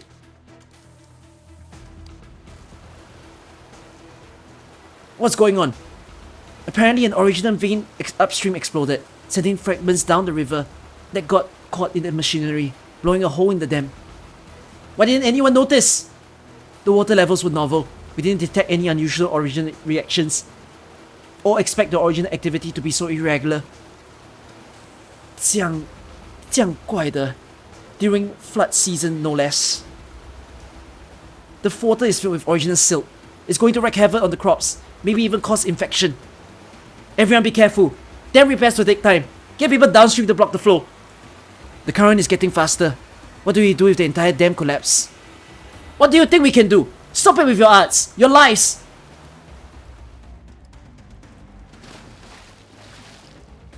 The polluted water continues to spread. The fields are already filled with mud.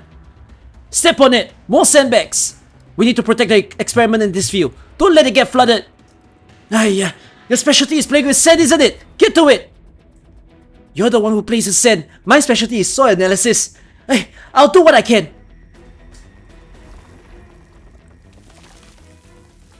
Farmers and Tianshis line up to deliver sandbag after sandbag to the banks, scrapping together a makeshift dam with original arts.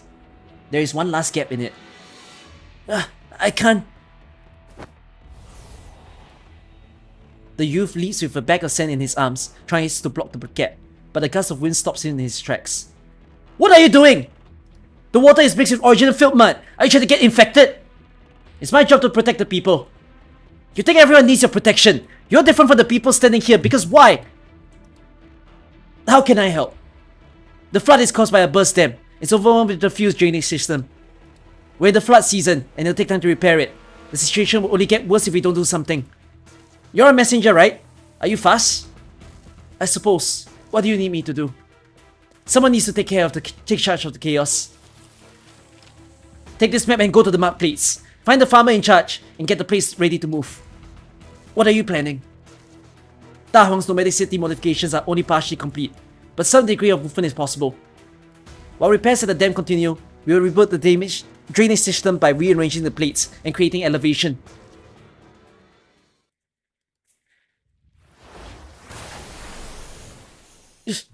The edges of the metal plates melt as they connect to the gap in the dam. The flood, seeking the path of least resistance, continues to batter the hasty repair. Water shoots out from the gaps in the metal, cutting open like a crack, like sharp blades. That's not how your arts are supposed to be used, Lao Shi. You need to rest. I'll take over for a while. Back off! Your arts are no good, child.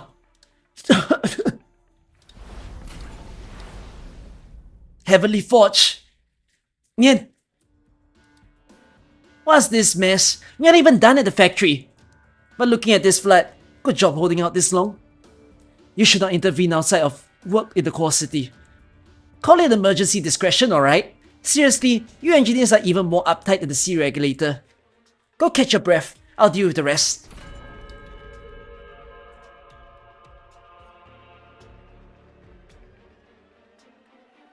You intend to rearrange the plates. No time to explain. I know work on Ta Huang's mobile plates is incomplete, but they're capable of basic movement. Moving a few plates will go a long way towards draining the polluted water in the fields. You can't be serious. Only Rong and Tianshi Shu have the authority to move the plates. No one else may. Both of them are busy coordinating flood control efforts.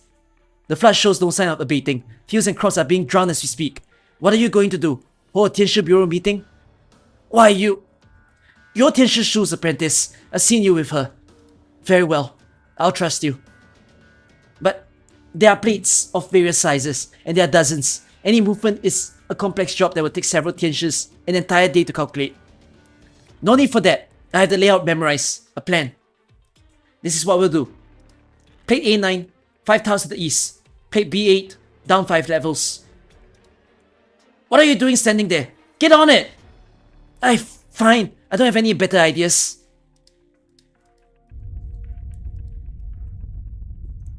What's going on? The plate is moving. Wait, the flood seems to have gotten weaker. The plates are moving. Seek shelter. Seek shelter where? The greenhouses? Come down and evacuate through the passage to plate C4. It's at a higher elevation now and gives protection from the floods. Qingping, what are you doing here? I saw Hersheng and he told me what he's planning. The river is to the north of Ta Huang. The plates to the west are the ones that have to be moved in order to drain the water from the northwest side of Ta Huang, the valley in the southwest. I didn't think of that at all. Mianmian, stay put! Green buds? Candlestick, ink brush. What about Big Buffalo? Is he okay? Don't worry, he's in a safe place. Oh, I'm so relieved. Wait, no. That's not it. The stock beasts ran away in public in panic when the plates started moving. Help me catch them. Where did these stock beasts come from? Mianmian, no running. Stop! That's the edge of the plate. Dusk? Who permitted you to use your powers? Slowpokes. Going door to door like this, half the houses will have been flooded by the time you reach them. But never thought I would be helping the sewer regulator clean up their mess. I'll do it this once. Won't happen again. Where are we? Tianshi Arts? Who could be so powerful? Look! The sky's clearing up.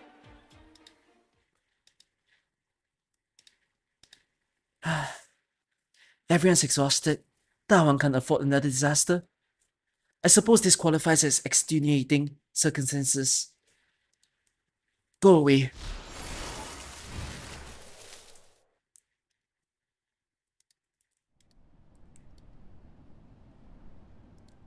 A breeze sweeps across the land. Vast expanses of farmland undulate like breathing, cutting the surging torrent into smaller streams that flow along planned routes. Standing on the edge of the plate, the lucky stock beast watches the flood subside, then digs out a patch of clean grass with its nose and begins to eat. The sun shines through the cloud upon a land that has survived disaster, barely.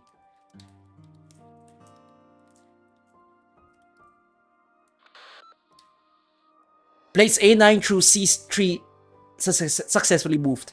All accumulated water is now being drained. End of report.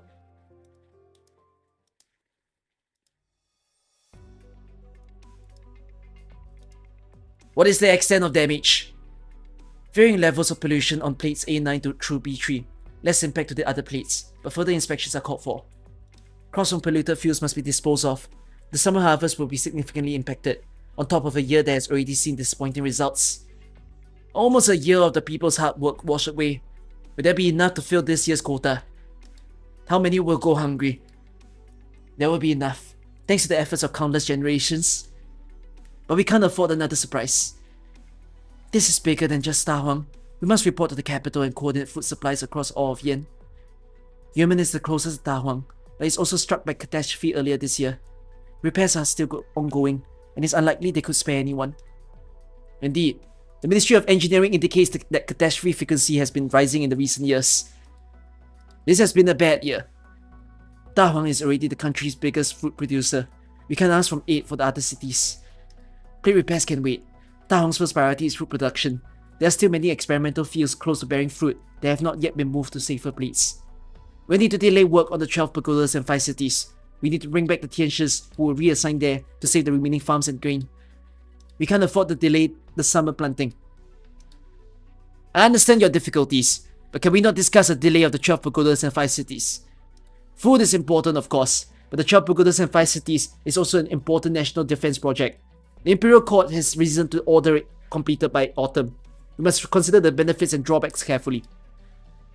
You want to consider it carefully. You'll write to the capital, have the Council of Ministers meet for 10 days, and come back to us with a result. A food shortfall doesn't mean people pay a few more coins to buy their grain. It means that many thousands will go hungry. How many will be driven from their homes if there is a war? Never forget where the 12 pagodas and 5 cities project came from. Across the river. You know it's more than that. Beyond the issue with demons, there is... Excuse me. This is not the right time or place for this topic. Watch your words. Guys, it's not easy to quantify benefits and drawbacks, but our priority is clear. The summer harvest and planting involve years of research and foods for millions. There can be no delay. We should ask the Tianshis to help inspect and repair the infected areas. This is our immediate priority. As for the schedule of the 12 pagodas and 5 cities, I request instructions on the Tianshis bureaus in the name of the Ministry of Rights. Perhaps something can be done with the help of the Chamber of Heaven's design. I'll take responsibility if the Imperial Court determines that the matter was not properly handled. Well, if they want to chop someone's head off, they can make it mine. Just say I put a sword to the Assistant Minister's neck here. You stay out of this. How do we get anything done if we're already talking about responsibility before we've gotten any work done? It's the people of Yen who will pay the price for a mistake. We're merely 3 insignificant specimens thereof. If both of you insist, I'll defer to your decision. I ask that you remember the promises you just made. No problem. Everything goes well, everyone's happy. Things go wrong, you can pin it all on me. That's not what I meant.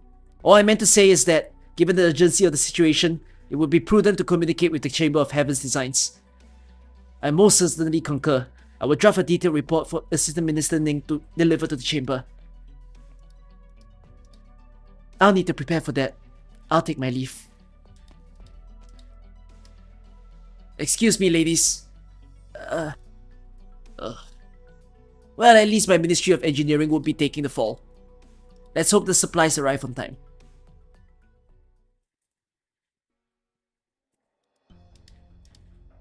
Kick and roll, kick and roll. Grainbuds absent-mindedly kicks the dirt in the fields. The lambs roll haphazardly, while Grainbuds walks with her head bowed, swinging wild grass as she picked from the roadside. Wonder how long the power outage might last this time. It's so hot, and the stock bees are scared. Disease could spread too. They're not eating or sleeping. Are they comfortable in their new home? Xiao He too. Haven't seen him at dinner for days. Doesn't he know that he needs to rest when tired? He's dumber than a burden beast. The weather is getting worse each year, and the crops don't grow well. Has Shennong really abandoned this land? She winds the grass around her finger, then rolls it up. She makes a motion to throw it. Then she remembers how Shu weaved the grass into a fowl with a few deft movements of her fingers. Shu could make many things if I brought this grass back, but she's so busy, and even Candlestick is nowhere to be seen. I guess I should bring some back and weave it up. Maybe it'll make them happier. And where the heck is Mianmian? Rainbuds lifts her feet and kicks a piece of dirt hard. It hits a rice stalk, spins, and comes to a stop. Splat. It leaves no mark on the rice stalk.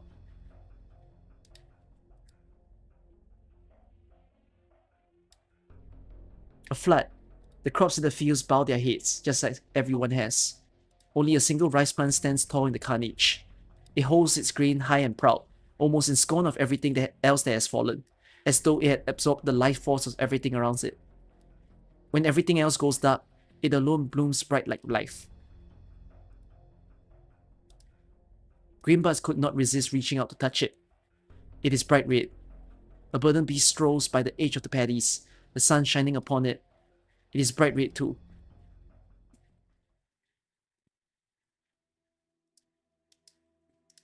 Here at last, the tired one closes her reddened eyes. The river has drowned her mouth. The mud glued her eyes shut. Trees and weeds sway lifelessly in the wind, and she tries her hardest to identify the sound. She brushes her hand against the fallen ceiling, and it stands back up in the mud, innervated. She closes her eyes. The river flows past her hair, and the roots of the trees are like lines on her palm. There was a time, many years ago, when catastrophes were frequent as they are now. There was nothing I could do. I watched as rice ready for harvest fell in the fields, leaving nothing but a tiny patch that could barely fill a single bag. You said to me, your face full of mud, that there was nothing to worry about. Keep at it year after year, and it will come. There were no wrinkles on your face back then. And you weren't Shennong yet. So many years have passed. Why is the dream still so distant? The earth beneath her feet undulates like her breathing, as though there is a warm heart deep below that continues to beat, slowly and heavily. Now its shallow footsteps become recognizable. The rumble of motor vehicles, only heard once every few months. Caravans from afar to deliver new supplies, new things, and news from other places, bringing excitement to the life of monotonous labor in Ta Huang. It does not take long for the dust cloud to close the distance, and a figure comes down from the lead vehicle.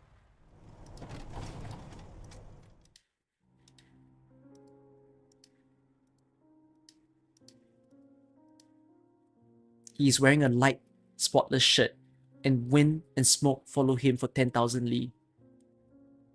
You're back.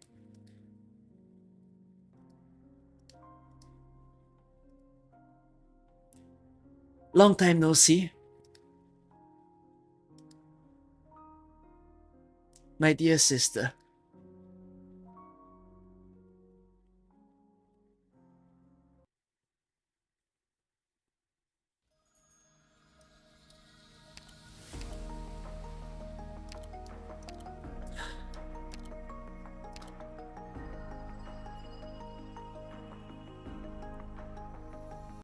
Short walk.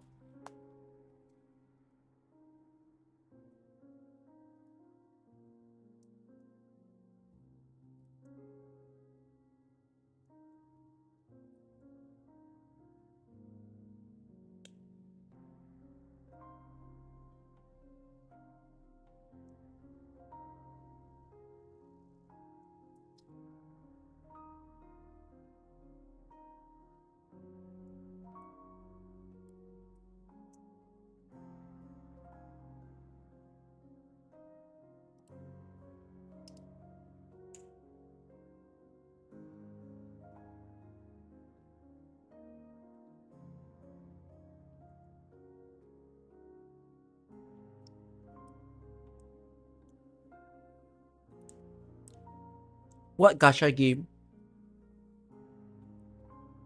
would give you a story about agriculture?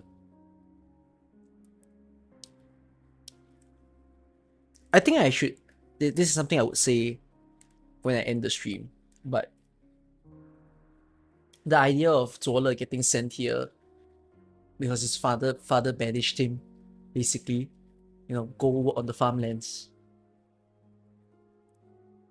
I feel like many of us don't understand 饮水致远, which means to learn where the source of water come from. That's a Chinese idiom. Like, I think even in my younger days, or even at my current age, I think about it a lot, actually. I'm someone who appreciates food a lot, actually. Like, everything I eat, I'm very happy for the people who cooked it. But beyond the people who cooked it, I also think about the fact that the food came a long way to reach where we are, right? Like, the comfort of our own lives right now. As much as we as much as we, complain about capitalism and how we pay for things, but unfortunately that's how the world became structured. But before the world became structured as such as well, everybody lived on humble agriculture, and I'm like, I think we're at the age where, you remember that in CN someone complained hypergraph about this, about what? I feel like we we're at an era and a time that we don't think much about how we become who we are. How are we able to survive to what we are? Lowlight respond to them by saying, yes, he did farming. Oh, I remember that. The CM person complaining like, oh, you make a story like this, then have you gone to the farm before? And Lowlight said, yes, I've been to the farm. For a period of life. I won't lie. If I'm still a content creator and I can find opportunities to somehow still do so, it's such a weird thing to do. But if I have the opportunity to do so, I would find time in my life to work on a farmland. It's a personal bucket list goal to just do it for a period of my life, because I think that makes me appreciate life more, I would say. Yeah. I think it's a lot of things, really. There's many things around us in life that we don't really understand. We're too modernized that the little things don't matter to us. And I think that's what I'm appreciating this story about. These are people hard at work. These are commoners. This is the most relatable story, I feel. Actually. Yeah, it's a very real story that we're seeing.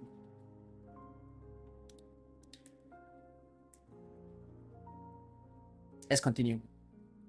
That's why I look forward to Yu's story right after this. We go from agriculture to cooking. When I make video, after reading all the stories, the overall opinion, you haven't seen anyone who started to read midway playing, except chaotic maybe. I don't intend to do, I said this before, when I make my first story video, here's the thing to understand. I don't intend to make a summary video. I want to make videos to talk about the feelings I get when I read these stories. Because I think I praise Rivers a lot for their story writing as well. But I think what gives Rivers a bit of the edge is that it pairs with the voice acting and the animations that they do, right? And very good setting, music as well. So it makes you feel very in the story. Like, Rivers has the ability to make me feel one with the story, actually. And that's why I always like it. And it has decent messaging, decent emotions that you feel as you read it as well. But I think AK, I've come to realize, now that I've read AK for so long, right? Like however many days I spent reading AK story, Penacony just looks like shit.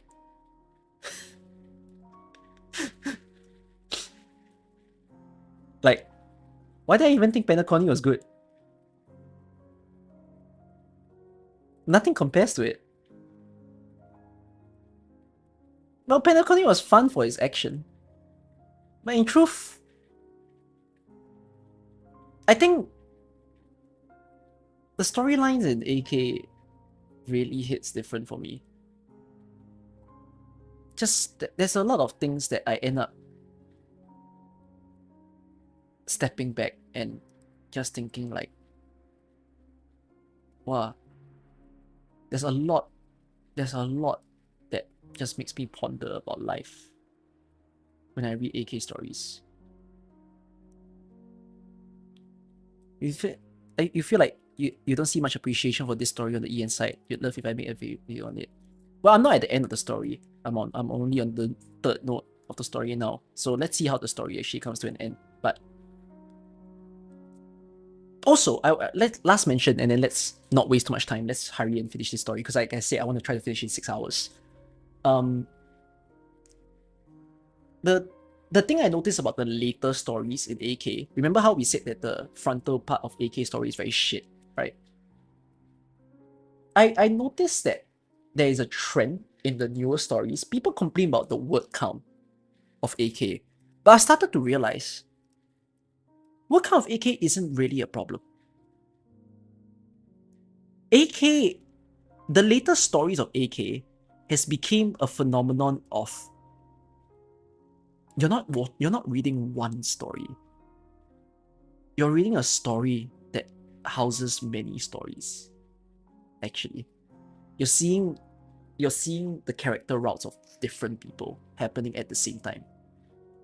You know, that in truth, what you're being treated to is a freaking bonanza. You know, there's so much going on in the later stories. And I think what becomes then impressive is that because there's so much going on in every story, and especially when stories start becoming like sequels of each other, right? Then you start to think, whoa, the story I just read was very complicated, but yet the next story I read has its own complications, but it does its job to connect strings, you know, between story to story. And I think that becomes quite impressive in the writing.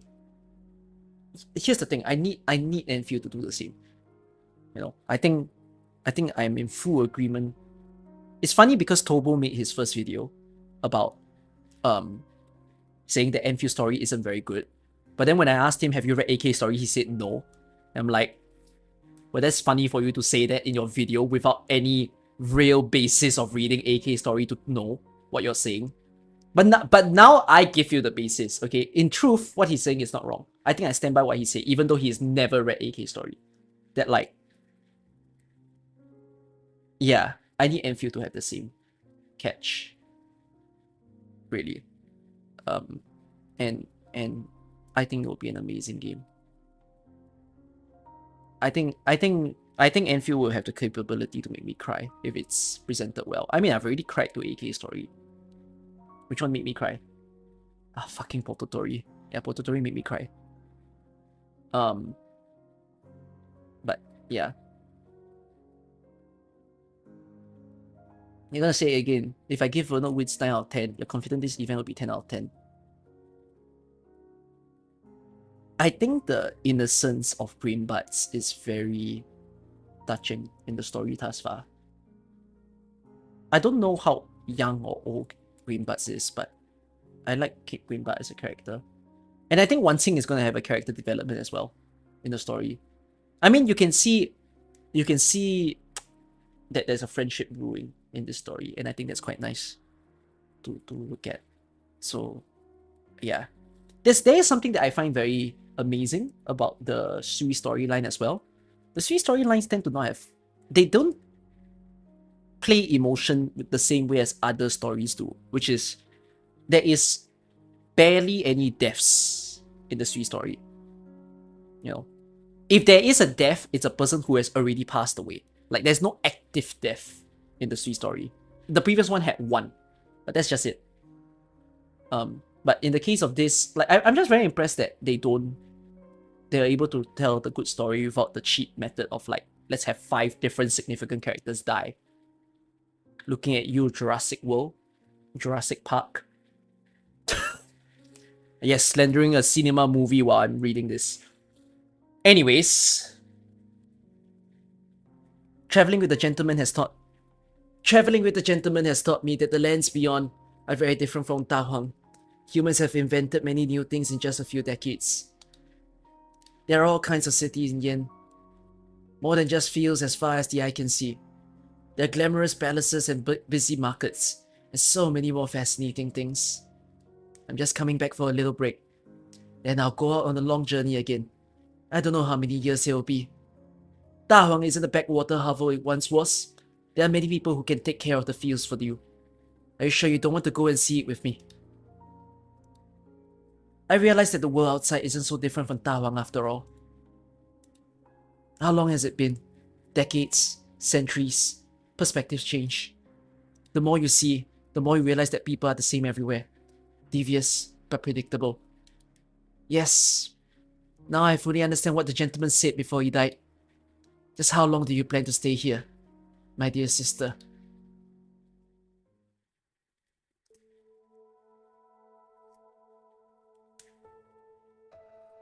Wait, why do you still shut yourself away like this? It took us so much effort to get you out of that hill. Shu's not here. Wanna go for a walk with me? There's nothing new here, but the produce is on another level compared to the agricultural plates in the other cities. Say, have you seen how they make booze out of grain yet? Did the Tianshi bureaus come looking for trouble? I'm not afraid of the Tianshi bureaus. With skills like that, you should be dealing with that big guy outside who refuses to move. All the Tianshis are out there for a relief effort. What can I do on my own? It's not like I could do it with my own 2 hands. I'm so bored. Come on, let me see your drawing. Oi, don't be like that. I could give you ideas. If you got up block or whatever. Get out! Why so nervous? Looks like you're hiding something. No, I'm not. Something just bothering me. The folks at Tianshi Bureau might be annoying, but they can't do anything about you. The Imperial Court has already given us a guarantee. The worst thing they could do is complain. So you're bothered about him. I can feel his presence. He never hides. Are you sure you don't want to go and see him? We're family after all. You're really cold. I heard how he always brought you the best paintings from the era whenever he passed by your hill. Don't pretend like you didn't like them. Things are different now. When was the last time you saw him? I can't say I remember. His business got so big that he started getting warnings from the Sui regulator. He put things back a little afterwards. He's been enjoying himself the last few years, sightseeing all over Yen. But the Sui regulator keeps a much tighter eye on him than it does us. How do you know all that? I had a peek in the regulator's notebooks in the course of my dealings with them. The parts that weren't super double classified anyways. His business became so big. I always remember him as the simple-minded boy following Shu around, with no eye for anything other than silkworms and mulberry. The last time I saw him was when he passed by, and I caught a glimpse through the painting. His eyes were clouded, repulsive, like the stinky Weiqi failure? I know. He was in Baizhao the year our Weiqi failure broke out. Who do you think Yen had its eyes on for the past few years while ignoring you and I? You think they're in the cahoots? No idea. I thought Ling and Taka were the only ones he got along with. But he wouldn't have been able to call on people like he does now if the Sui regulator made a decision like that, would he? You know how comfortable he is in the human skin? Every transaction in the books he submits every year to the Sui regulator is perfectly above board. You couldn't find a flaw if you put them under a microscope. He's always the first to donate whenever a city is hit by catastrophe. The Sui regulator has to give him some respect on that point alone. You really think he did it out of the kindness of his heart? He's our brother. I won't badmouth him behind his back. Yeah, right. Anyways, relationships like ours don't exist among humans. Brothers, sisters. You what? Get out of here, now. And no peeking. Fine. Don't they get all violent and excitable? Sibling ties in the worldly sense mean nothing to us after all. Maybe Yenese historians would invent a word to describe our relationship in a few hundred years or so. Maybe. But we would have thrown a few more family reunions if you could change that stubborn streak of yours. I'm not stubborn. So, when are you going to show me the 12 scrolls in your study? Go away! Yes, I know it's 12. You kept the one for Sanjie, our third sister, even after she disappeared. Have you figured out who the people depicted in the scrolls are? Or did you give up on that? Unless you have even started on your self-portrait. Why are you so stubborn?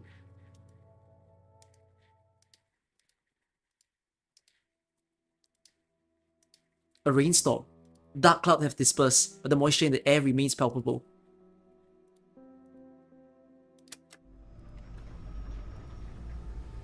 Zola watches Hersham clench his teeth and press the switch on his apparatus. A large vehicle, the likes of which he has never seen, rolls over the fields, trampling row after row of crops underneath. Wind blows past dead yellow leaves, making a sound like scornful laughter. Disaster comes and goes as it pleases.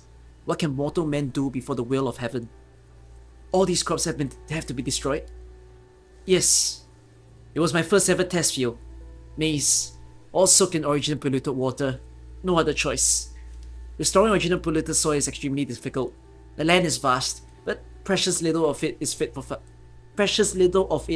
farming. Even the cob of the corn is seed. I tried it when I first came to Ta Huang. It was the best thing ever. I wanted to grow it in the earth so that everyone could taste the sweetness, feel the joy that I did when I tried it for the first time. Only the bare earth is left once the engine rumbling passes. Found you, Xiao He! The farmers are arguing with the Tianshis after the engineers bulldoze a field. You need to come. Hurry.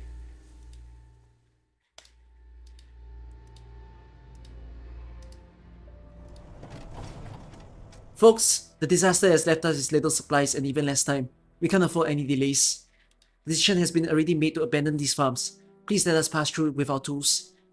Abandon? You liar! The Tianshis who planted here told me 2 days ago that the crop research was at the crossroads. Who gave you the authority to trample our fields with your trucks? Original particle concentration in plate D4 soil samples exceed acceptable limits. This means the field is polluted and no longer usable. We've dealt with stuff like this every year. Who do you think you are? An outsider deciding that this field should be abandoned. These fields cannot be moved.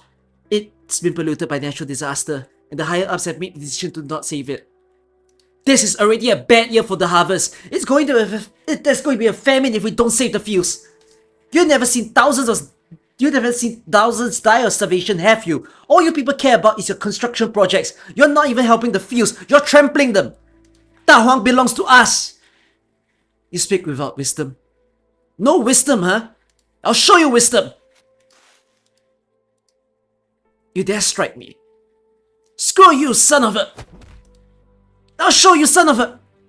Hey, everybody, calm down. Uncle Wang. These fields.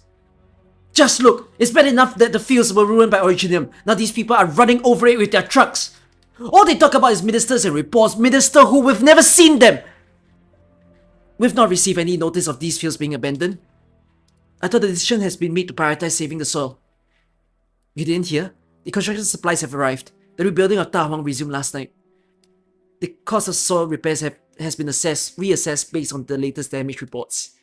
The decision was to prioritize construction of the core and abandon the outer agricultural plates and make preparations to move the core city. What? Has research on the source of the pollutant been completed? Why the hasty decision? This comes from the Tianshi bureaus. Wait, you can ask the chain yourself if you don't believe it.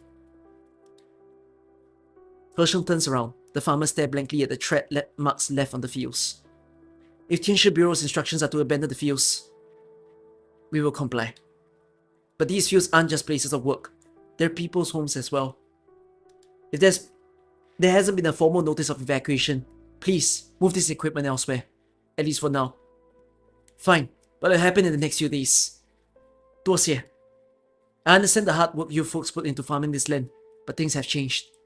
People were struck to the earth before nomadic cities. Today, most agriculture takes place in hydroponic facilities on mobile plates. To be frank, there's nothing special about this land. You said you're studying original resistant crops, but nothing's come of the research after all these years, has it? I'm just not sure if this is the only result. Then there's no way to expand the application of One Tsing, the 10,000 Tsing of Fertile Lands project. All these years, and nothing to show for it. Not even a bud of hope. They're gone. What do you say to them, Xiao He? Nothing special. I think we should get to cleaning up, Uncle Wang.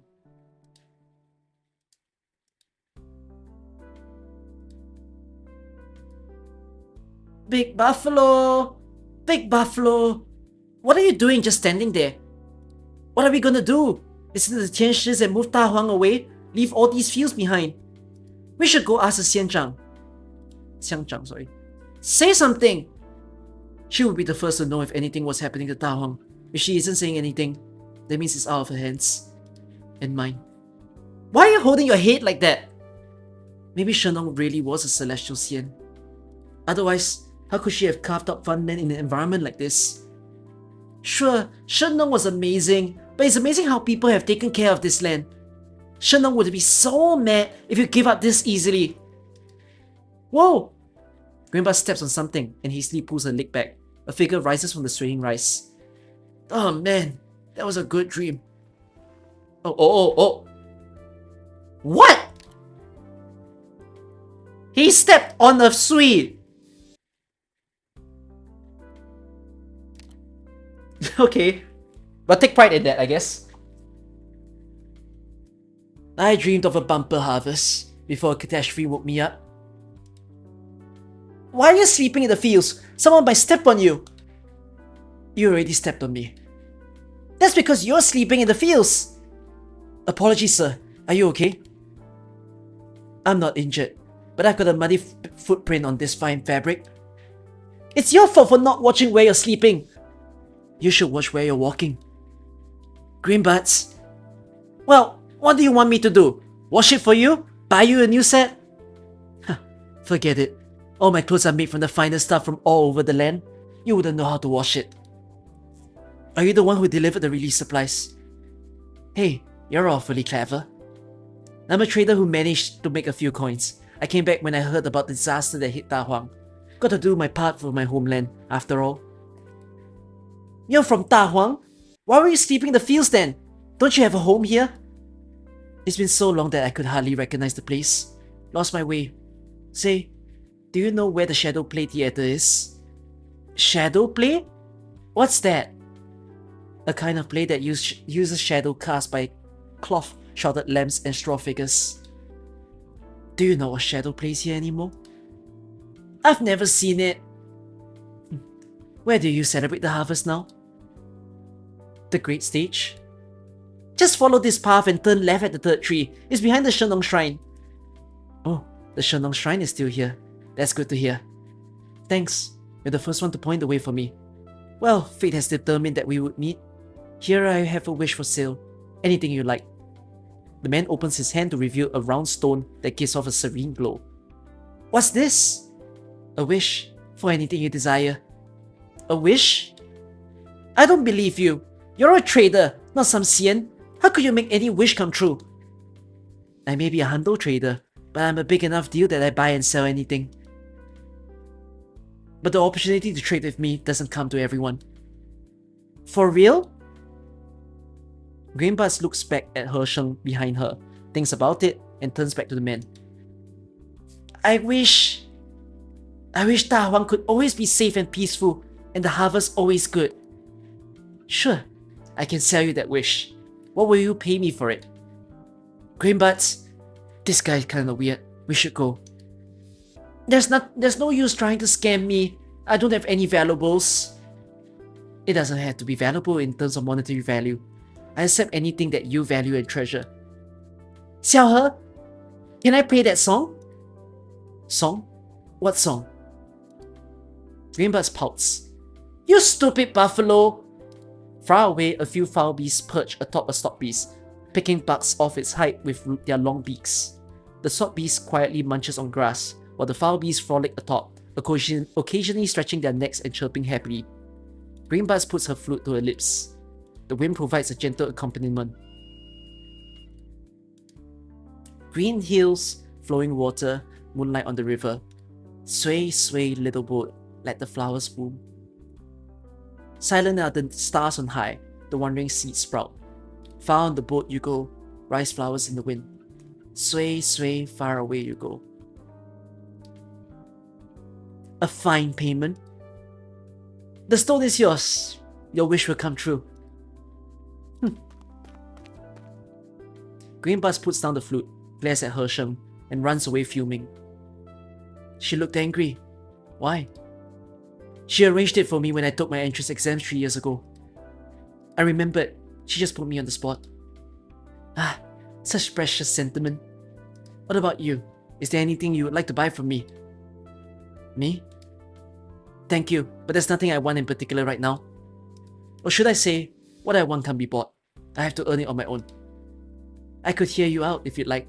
There isn't much I can brag about, but I've been to more places than most, and so I sell more things than most. You said you sell anything. Do you sell a future where nobody will starve? Yes. What? The more valuable the good, the higher the price. What price will you pay for your tremendous dream? Well, I've cleaned up the polluted crops, Hersham. Anything else you need me to? You! I'm not sure why you're staring at me, young man. Have we met before? Excuse me, sir. We need to talk.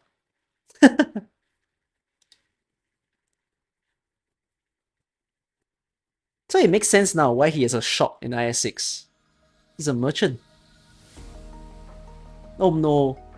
What does this mean for his future if he's an operator? Is he officially a merchant? Are we gonna get 3 merchants in the game? When merchants are so hard to use?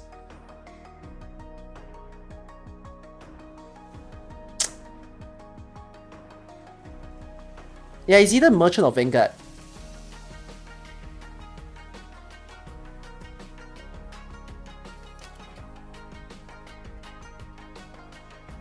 Oh wait, we have no Sui. No. I just realized something. We don't have a Sui specialist. Do we? Right? We don't have a Sui specialist, right? What's missing in the Sui branches? Oh, but we have we have 3 defenders. Shu, Nian, and Yu. Okay, so he can fill the vanguard and the specialist then. Alright. Mr. C. Ah, you must be young Lord Zuo. Alas, where are my manners? I didn't even prepare a gift for our first meeting. You know me. Zuo reflexively reaches for his sword, but finds only a Tianshi apparatus for controlling agricultural instruments on his belt. His movement did not escape the man's attention. The corners of the man's mouth rise up slightly. No need to be nervous, Lord Zuo. These are but harmless toys. Weave cause to effect. Cut unreal into real. Are these your creations? Just doing my part.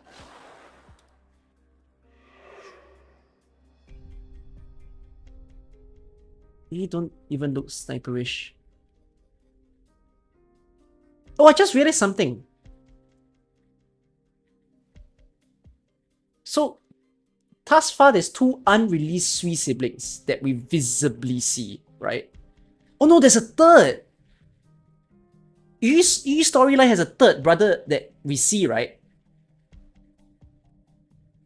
What's his name? His name is Wang. So Wang, is it Wang, Zi, and Yi now? So we know 3 siblings that will come. And they're all brothers. Is there still a sister that is not released?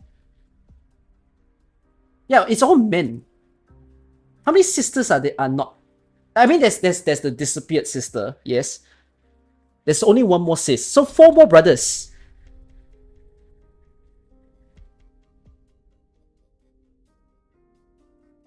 Four more brothers and 2 sisters, with 1 being disappeared. Okay. The man waves his hand, and the strange creature turns to tiny threads before vanishing. Actually, this makes it the most interesting storyline already.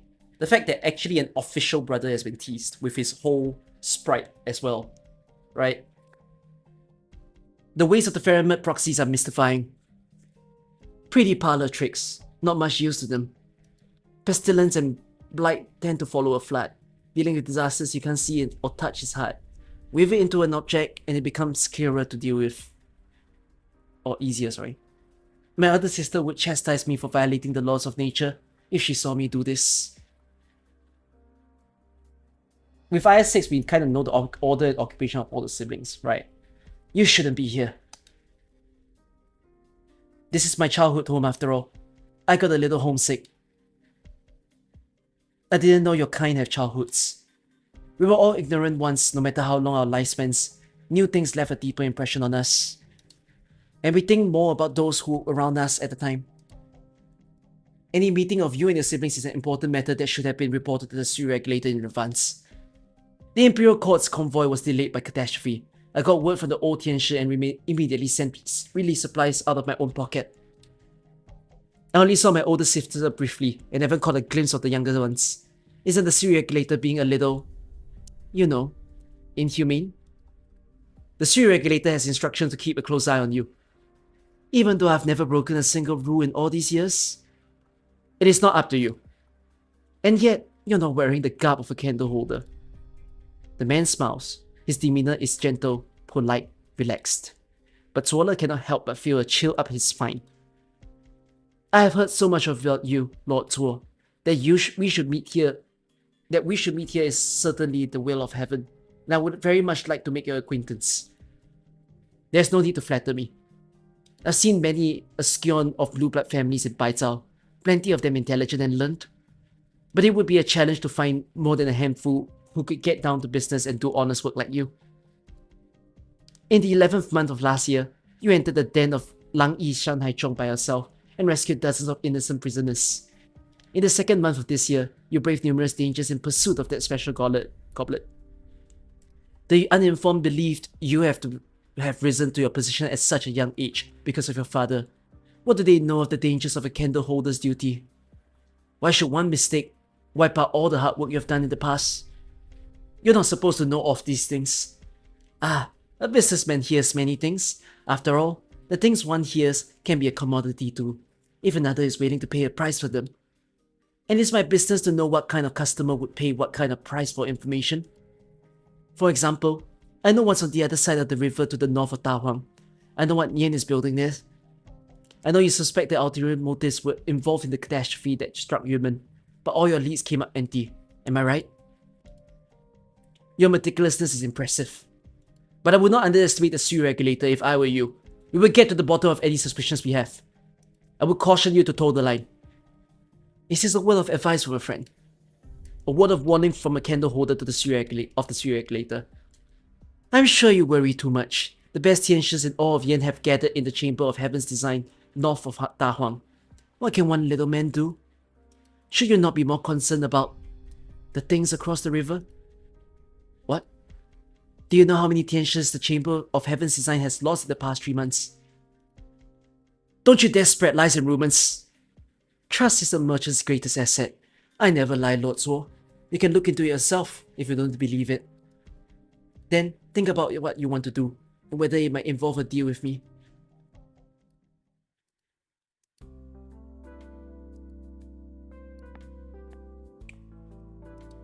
Everything is just as usual. The wind is silent. Stock bees bury their head in the grass. The girl looks around. Stupid Mianmian! How many times have I told him not to run away? Stupid Xiao He! He doesn't even remember my song. I'm not playing with him anymore. Layer after layer of leaves block the sky. The wind brings with it the pleasant scent of rice. The earth is damp, and she leaves footprints in it as she steps upon it, walking forward while brushing aside the leaves that hide the skies. Mian, it's time to go home. Mian, why do you run away? Get back to your pen, or I'm gonna get scolded along with you. A gentle breeze brushes by. The large, dark eyes of the sock bees reflect the skies, the clouds, and the fields. Grandpa sees her own reflection in those eyes. I'm going away. Huh? I don't want to eat grass anymore. What? Has Xiao been putting weird stuff in your fodder again? I'll talk to him and make sure you guys are eating properly. It's scary here. Death is coming. Will you come with us? You mean the flood a few days ago? No need to be scared. The flood is gone. I'll build tougher houses for you, so you won't have to be afraid when catastrophe comes. I'll protect you. No. It comes from across the river. Look beneath your feet. Beneath... what? Rainbow sees her own reflections in those eyes. A gentle breeze brushes by. The large dark eyes of the stock bees reflect the skies, the clouds, and the fields. The girl looks around. Stock bees bury their heads in the grass. The wind is silent. Everything is just as usual. Wow, that is quite a writing. I like that. That is very fun. Right? We're reading the initial lines backwards. Wait a minute. Ah, there you go. Whew, I thought I'm tripping, right? They wrote these lines backwards.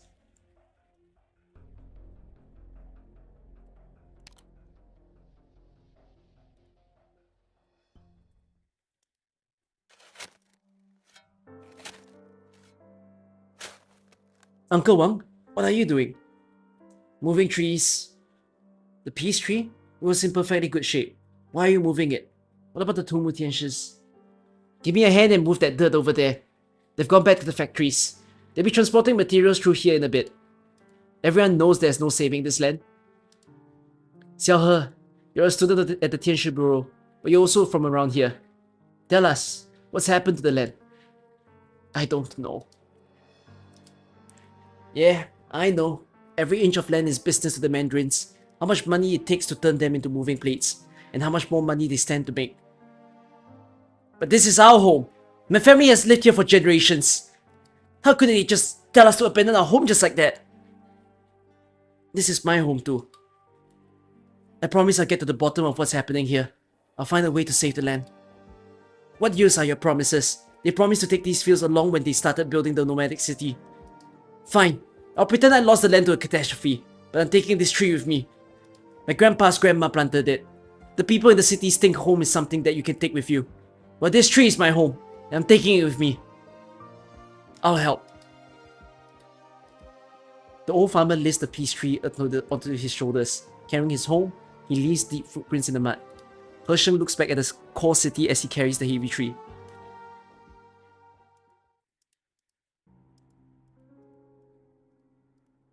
The lumberjack looks down, a blank expression on his face. After a period of silence, he opens his mouth. Are you looking for something? You can talk? What are you doing here? My stock beast ran away. I came to bring him back. What stock beast? Right here. She points to her side. The water underneath her reflects her figure, the clouds, the sky. There is straw all around, but no sign of any animal. She blinks. I could have sworn he was here. Follow me. I'll help you find your stock beast.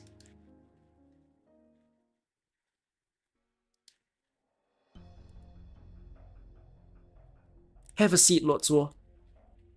Assistant Minister Ning. What a coincidence. From Shangshu to Yumen, and now to Da Huang. You must be an outstanding candle holder to be handed such responsibility. What are your instructions? Please, no need for such formality. I would not be meeting you here if this was official business. There is a matter that requires your assistance in a less than official manner. About the 3 proxies? The 12 pagodas and the 5 cities project is of crucial importance to Great Mian. Having 4 proxies here in the same place at a time like this is a headache to say the least. There may be devastating consequences if someone with ulterior motives decides to cause trouble. Do you mean to say you already know someone intends to cause trouble? Are you aware that the development of Ta Huang has resumed? The trader supplies. He should not interfere with such matters. All I know is that he had a meeting with Assistant Minister 1 from the Ministry of Engineering. Do you know him? I'm familiar with him. He has been working on Ta Huang's mobile plate development in recent years, but he also participated in Yumen's repairs a few months ago. What is Xi planning? Xi was known to be close to Shu, and the two of them used to farm Ta Huang 1,000 years ago. Xi later left Ta Huang to start a business. He returns to Ta Huang once every few decades. The last visit was 60 years ago. You recall these details well? Do you suspect that he intends to sabotage Ta Huang? Right now, we need to figure out why he came back to Ta Huang. This is what I would like you to uncover. The Ministry of Rights and the Sui Regulator have long been at odds over the Sui issue, yet now you're asking me to do this. Where do you stand yourself? As a candle holder, my duty is to my orders, of course. You want to be a good sword. That way, it's not the sword's fault, even if it kills the wrong person. I'm not trying to shirk a responsibility. Have you ever thought about why the Sui Regulator wants to eliminate the Sui by force? If there comes a day when Yumen goes to the capital, ending the existence of both cities and the Faramut to the sound of cannon fire, do we really say we had no choice about all these people who lose their homes and the soldiers who lose their lives? Was there really no other way? What prompts you to ask me to do this? The welfare of the people. not the cloaks and the daggers of the court. Honesty and integrity. I'm sure the answer is right there in your heart.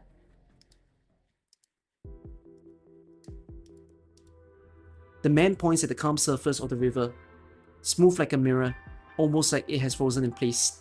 The water reflects the clouds in the sky and the girl's face. The stock beast is inside. In the river? You want to find him. Go down. Alright. I'll find him down there and bring him back to his pen. The river channel booms with the sound of crashing water and roiling air. The girl steps forward.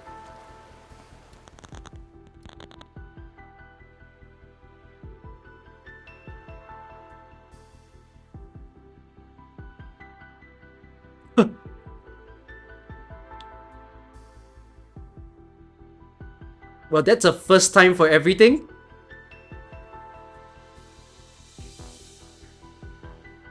That's a first time to get a horror vibe in the story. Come back! You'll die! The old lumberjack suddenly raises his axe high before putting it back down meekly. Let me go, Zhu Shi. I'll bring her back. I know how to handle it. She's not that far gone. Let me go. I can bring her back.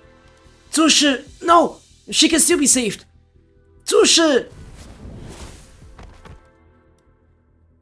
There is only death there. She's beyond our help. You can't save her. Go back. Put up a grave monument.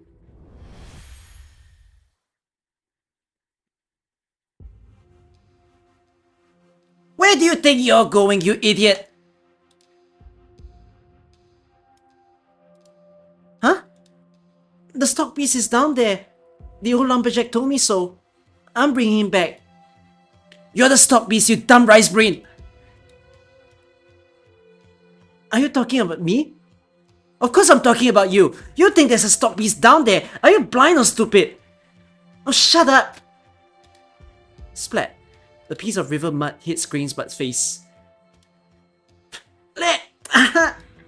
Her sight remains surprisingly clear. She still sees everything before her. What's going on? Greenbutt tries to wipe away the mud, but there is something hard in the mud that sticks to her face. Why are there two pieces of rice? Uncle? Where's the mute uncle? What uncle? All I see is you trying to jump in the water, you crazy idiot! Now throw that away! Greenbutt washes away the mud by the river. The angry girl turns around. There is nobody in the forest beyond the levee, but she stares long and hard into the woods and nods. The footsteps grow distant, disappearing amongst the trees.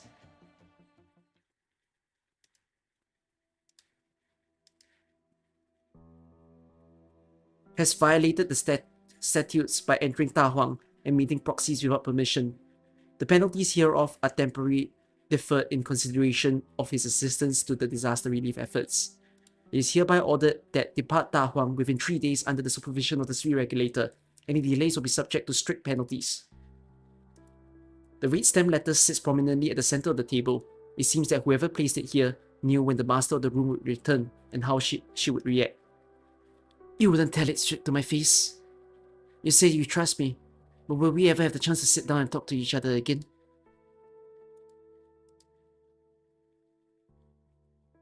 Wow.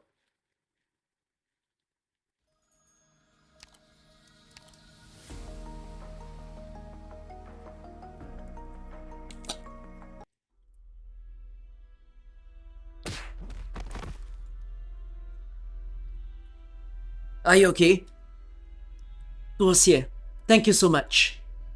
I was transporting rare ore from the north and selling it in the south when I got waylaid. You really saved my hide there. You shouldn't be traveling by side trails. It was because we were in a hurry. Anyways, thank you so much for your help. Please accept this token of my appreciation. Not interested. Bye. Sir! Sir! I assume you're a martial artist of some renown? That you walk in Jianghu. Do you want to spar? That's not for a meek merchant like me. I mean, even he calls himself a merchant. I think it's unavoidable. We will get the third merchant in the game. But if you're a martial artist, As a matter of fact, I came across a rare tome on Kung Fu in the course of my travels. I think you might be interested. What use do I have of Kung Fu books? Don't make me laugh. How about just a look? I never sell anything that my customers don't need. I'll pass. Just one look. It won't take much of your time. I promise you won't regret it. Enough is enough. Your skills have advanced beyond my wildest dreams. I am no longer a match for you. It's you. If I beat you, will that make me the first under heaven? You're already the first under heaven. I'm the first under heaven. His heart feels as if it's boiling. His fists still feel warm. He has reached the summit. He has done what he has sought to do all his life. Wait. No. Who is this man? He feels dazed. What's going on? Who are you? Like I said, a humble merchant. I buy and sell everything. How did he find me? Why me? I know you have trained for 40 years with one opponent in mind. You have the chance to close the gap by a few decades. Are you not interested? I don't need your help. Maybe you don't want anything from me, but you have something I want. I heard you recently came into possession of a certain sword. Name your price. What can I offer you for it? Get lost! What the? It appears you're not satisfied with my offer. Now, there's no need to be hasty. There's room for negotiation. There's nothing to negotiate! You honored the sword, and you honored your promise, and you, my old brother, could be trusted. 40 years in search of the peak of Kung Fu perfection. Is there no price you would pay to reach that peak? Enough of your tricks! That? Ah, yes. Everything is for sale. It's just about putting the right price on it. How about the life of your daughter? Oh my god!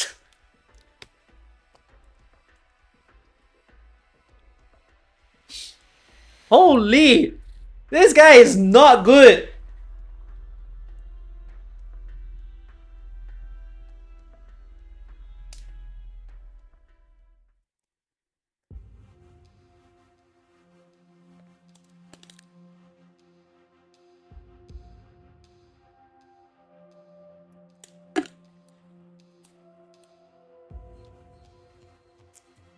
Wait, is he... IS-6, are we fighting G or E? I saw that one of the dragons became a boss, but which one are we fighting? Oh, we're fighting E.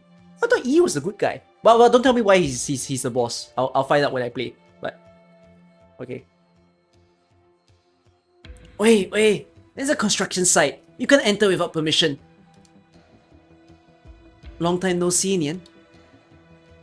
Did you make all this? Very impressive. Skip the flattery. What do you want? Oh, it's been so long since we last saw each other. This is how you greet me. But that makes sense why we're trading life points now, by the way, towards him. What a terrible person. Where would you have found the funding for your little toy if I wasn't hard at work, north and south, paying taxes on my hard-earned income? You think I don't know where your money comes from? Speculation and inflated prices. Not to mention you're the one who made up all that stuff. There's a reason traders like you weren't respected in the old days. What are you doing here? I thought you were going to see Shu first. Just curious about this thing they say would let our family live in peace and comfort forever and ever. Heard you ran into a bit of trouble. Need a hand? If I did, it wouldn't be yours. What do you know about engineering? I could help a little with Shu's side. What are you planning? I know that this energy core is more than just a construction project. It must be given the concept of life in order for it to become the conceptual firmament that enables our continued existence. That's why you need our big sister's powers. But she has already done so much to deal with here.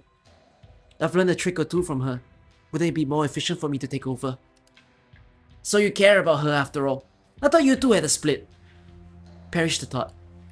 Can I take that as a yes? No, hold it right there. Go back to where you came from, and I'll pretend I never saw you today. Aye, my sisters really don't want to see me. I'm just on guard against your bag of tricks. Don't want to fall into your trap. Wouldn't be the first time you cheated me out of something. I was just helping you to sell some of your things. You always got your fair cut. Just stop. I don't have time for your smooth talking. Go away. Far away from my project. The last thing I need is even more complaining from the old man. What if I really wanted to go and see? Wait. Don't get so excited. Do I look like the kind of man who would steal from my little sister? I'm just here to see my sisters. I'm glad you're all alive and still kicking.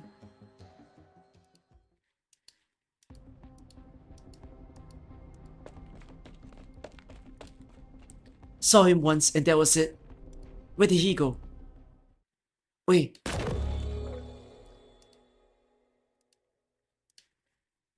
Ah! Ow. You! Dusk? What's the matter? Not quite as spirited as the last time I saw you, eh? You should not abuse your proxy powers like that. Give it a rest. Did you think I would have come looking for the sweet regulator if I didn't really? Absolutely, definitely have to. So he already found you. What are you planning? Why did he suddenly return to Ta Huang, just as the work on the 12 pagodas and 5 cities is beginning? Why are you asking me? Aren't you the candle holder? I'll get to the bottom of it, of course. And where do you intend to start? I suspect there was someone behind the previous disaster. The construction of the 12 pagodas and 5 cities looming. The offender may be hiding nearby. And what is a lone candle holder going to do without help? I'm not the only one the Sui regulator has in Ta Huang. Then you can keep following the lead of others, completely oblivious to what's going on, just like you always do. Looks like taking off that uniform has cleared your eyes a bit. Maybe there's hope for you yet. I don't need your advice. I don't like to deal with calculating types. I'm going to say this once, and only once. The needle prick is smart. Very smart. He's not going to leave a trail for you to find. And you people know that, having been on his case for so many years. Brute force is more effective when dealing with someone like that. Force? Here. A picture scroll. What do you think you can do on your own, even if you somehow catch him in the act? This will at least keep his feet tight for a while. It's a major violation of the rules of regulations for a candle holder to have private contact with a proxy. Never mind borrowing her power. It's your choice. You tell me. I've said enough. The ball is in your court now.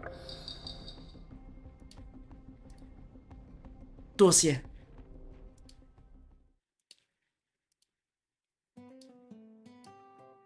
So you came here to play and saw me sleeping by the river. But that doesn't make sense. Why would I still have flowers that I picked in a dream? My leg hurts too. Leg cramps while dreaming means you're growing taller. Congrats! Yay! You haven't grown an inch these past few years. The only thing that's gotten bigger is your voice. And you sneaked out of class, didn't you? Shh! Keep it down! I knew it! Are you really a student at the Tianshi Bureaus? Why do I always see you outside? If I'm not at school, it means I have something more important to do than to just sit in school. None of your business! I won't tell anyone you sneaked out of class if you don't tell anyone I came to the riverside. Deal? Where's my fan? Give it back. How did you know? So mean. I already gave you my flute. What do you want? You just cobbled it together from some bamboo lying around and you only gave it to me after you were done playing with it. Cobbled it together? You... Listen to the sound. Look at the texture. Do you know how hard it was to give it away? Give it back if you don't want it. Is that nice? Alright, you can have your fan back. But we're keeping this a secret. That's more like it. Here is this stalk of rice. See how pretty the red color is? It's the only one alive here. Is it some kind of new species? Hey, why do you pull it out? My homework. You know where else something like this grows? Any kind of crop will do. Any that's pretty like this. Don't tell anyone. Just let me know. I'll come and take a little bit. Isn't that cheating? And don't pick it yourself. Don't want you damaging it. Tell me and I'll come. Don't tell anyone else. Fine, fine. Just keep my name out of it, if the Tianshis catch you. You worry about the time that you gave the test dog beast diarrhea with the wrong feed. You...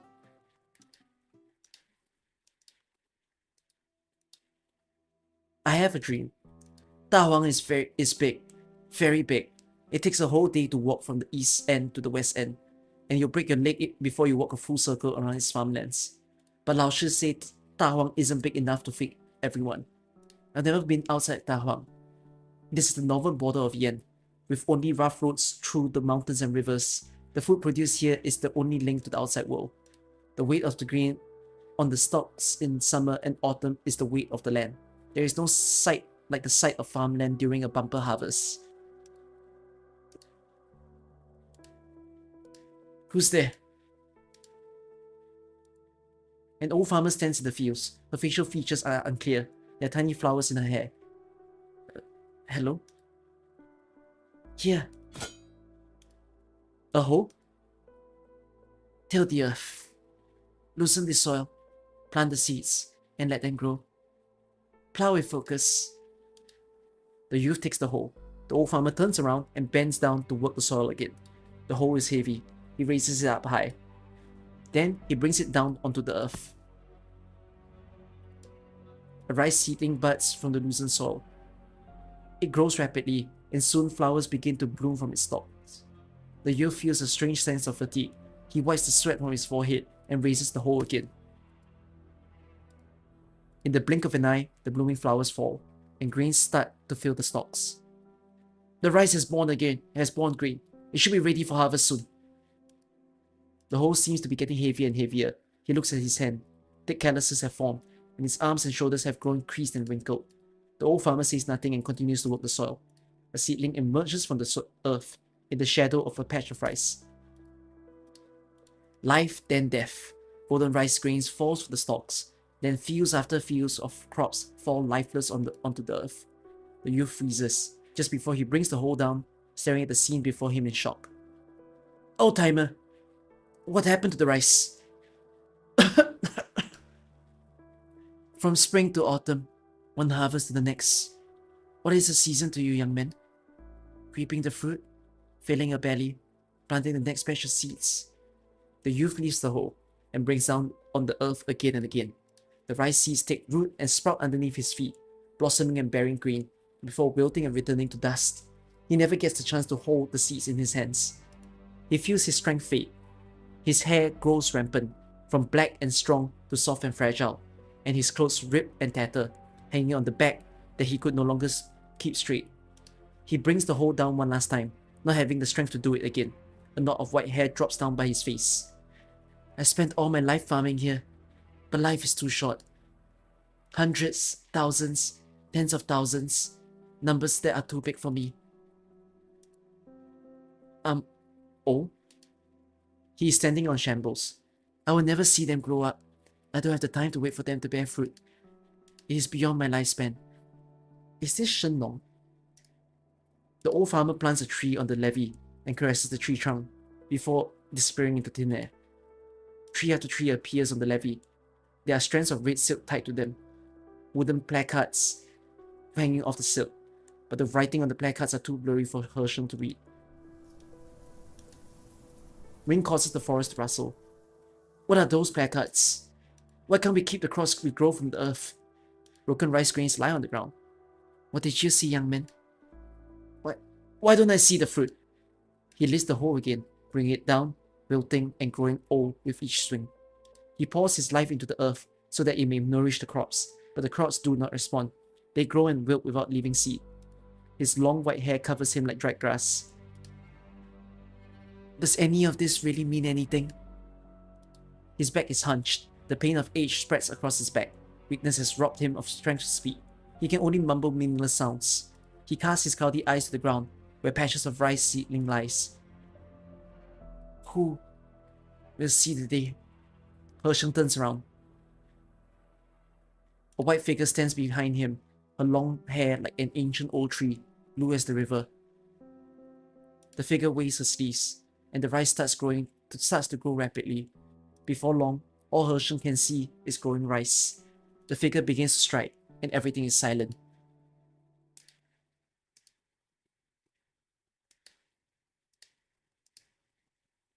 Herschel! Oh, it's Solar. Look at those green butts. Hersheng? Hersheng! Wake up!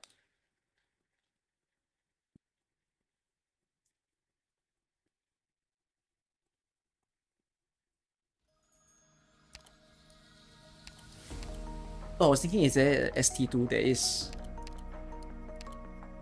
So the midway point is HS5.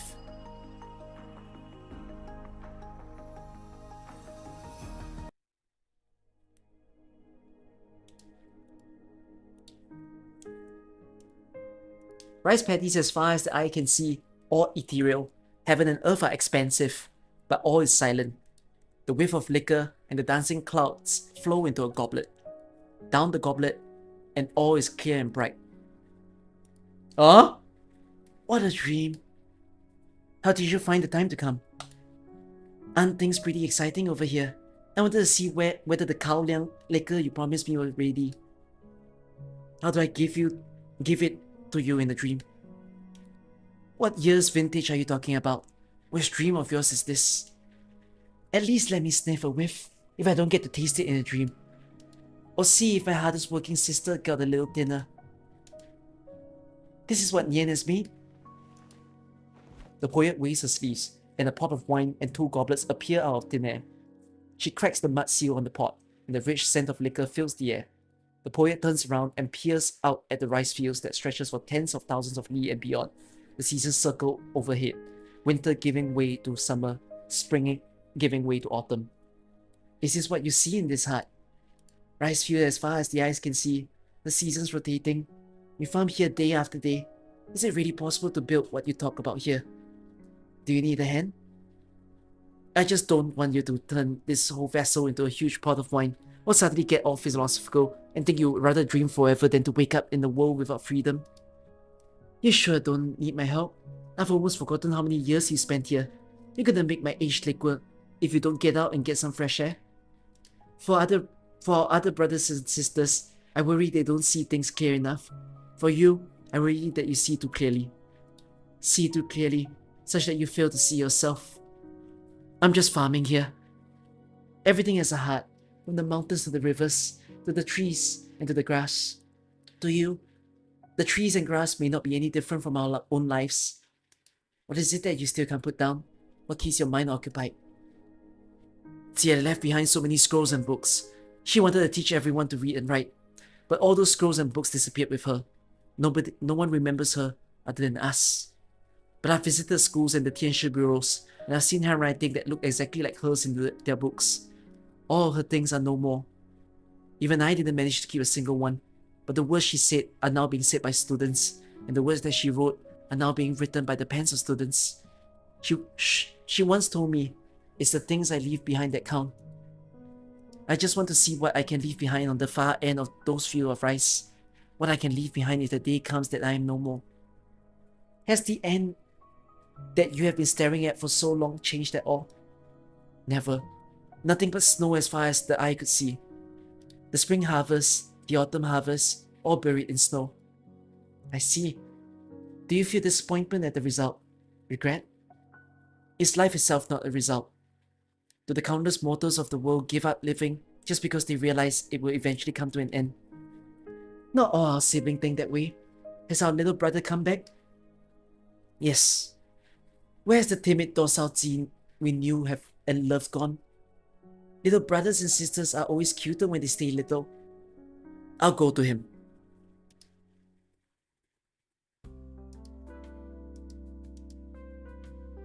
One, two, three. What species is this megaphone? I've never seen it. It looks nice. You wouldn't understand if I explained. Just shut up and keep looking. That's not the right attitude when you're asking for help. Say, megaphone, I wanted to ask you something. You're a student at the Tianshi bureaus, right? Out of all my friends, you know more than anyone else, except Shu and Xiaohe. Well, what is it? Spit it out. Have you ever seen my parents? 屁话! How many people do you think there are in Tianshi bureaus? You think I remember everything who passes through the doors like the security guards? Did the mud ball give you a concussion or something? You could have just said you don't know them. No need to be rude. Why are you asking? I saw a strange merchant today. He said he came from outside Da Huang, from very far away. Oh? Shu said my parents went to become Tianshis in a faraway place, but I never knew what they did, or why they never came back after all these years. No one ever talked about it. Is there a chance you could ask for me, Megaphone? I'm not asking them to come back. I just want to write to them and tell them that Da Huang is about to get moved onto mobile plates, so they wouldn't lose their way when they come home. Don't you worry, the Tianshi bureaus aren't stupid. Someone will bring them home when it's time for them to come home. Is this all the flood-affected plates? I think so. Why? Does the rice you're looking for have something to do with the flood? Don't ask questions that don't concern you. You wouldn't understand the work of the Tianshi bureaus, even if I explained it. You just wait and see. Xiaohe said that with my talent for arts, all I need to do is to read a few more books, and I'll get into the Tianshi bureaus for sure. Then I'll wipe that cocky look off your face. Sure, if and when you do. And don't tell anyone that I asked you to look for the rice stalks. But why? Forget it, you'll never say. Hey, how have you been doing? Anyone bullying you? Me? I'm pretty happy. Shu and Xiaohe take care of me, and all the farmers around here are really nice. I also made 2 new friends, Candlestick and Inkbrush. Why do you ask? Are you worried about me? Worried about you? Of course not. Nope. Well, thanks for the help anyways. Take care of yourself. If anyone bullies you, smack them on the head with your flute like I taught you.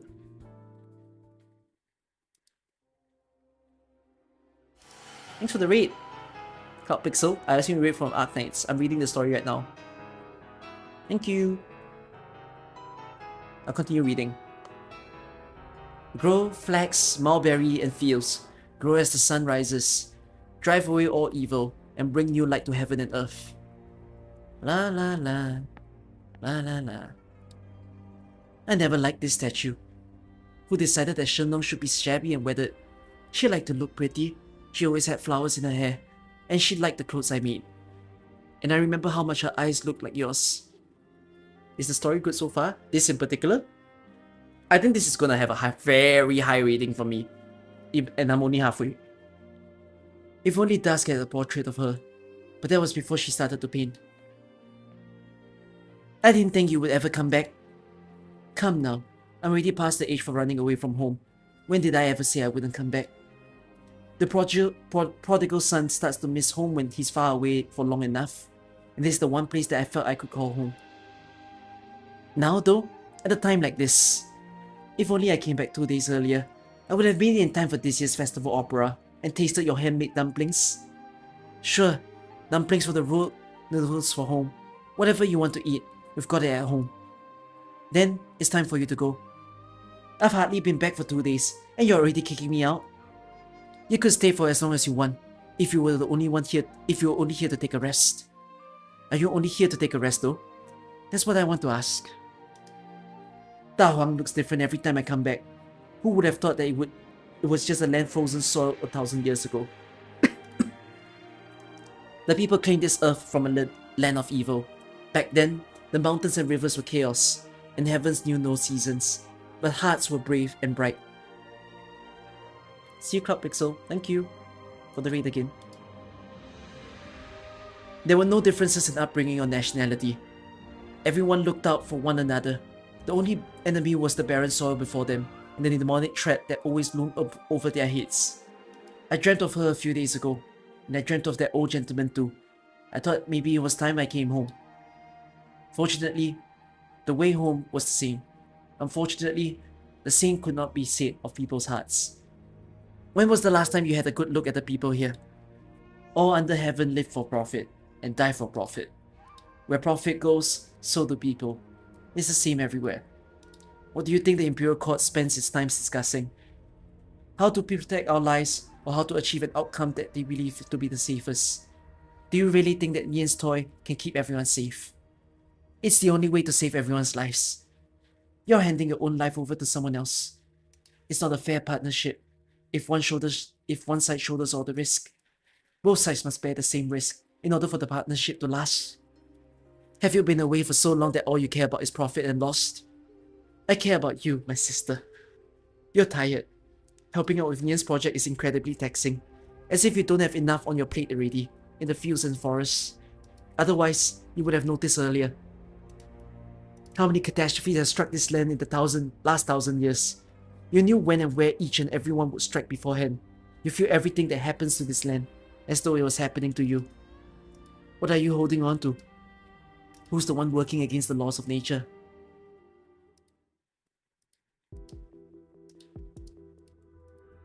Wake up! What do you see? What did I see? I saw... Wait, how did you know? Swoller is holding a thread in his hand. It soon vanishes into thin air. Maybe a practical joke. Probably original arts. What you saw was an illusion, but there was something that he wanted you to see. Some kind of psychological suggestion. What did you see? I saw an old farmer. She made me work the fields. I couldn't get any crops to grow. I grew old, and I couldn't lift the hoe anymore. There were many placards on the trees across the river. No one ever went there, but there seems to be names written on them. The old farmer disappeared. Across the river, he showed you the other side of the river. Herschel sighs and looks across the river in the distance. The trees are green on the other side of the river. A gust of wind seems to rustle the leaves. Xiao He, candlestick! There you are! Greenbuds, where were you? I was looking for rice stalks.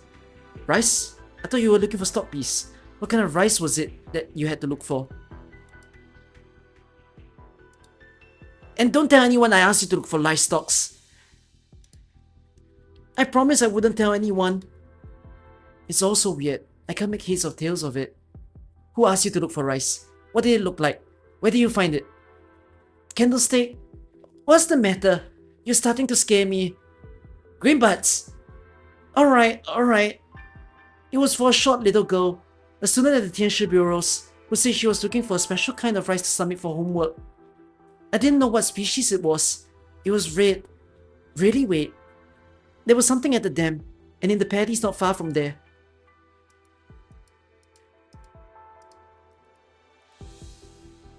Herschel, where did they store the recently harvested grain? The centralized granaries in the core city.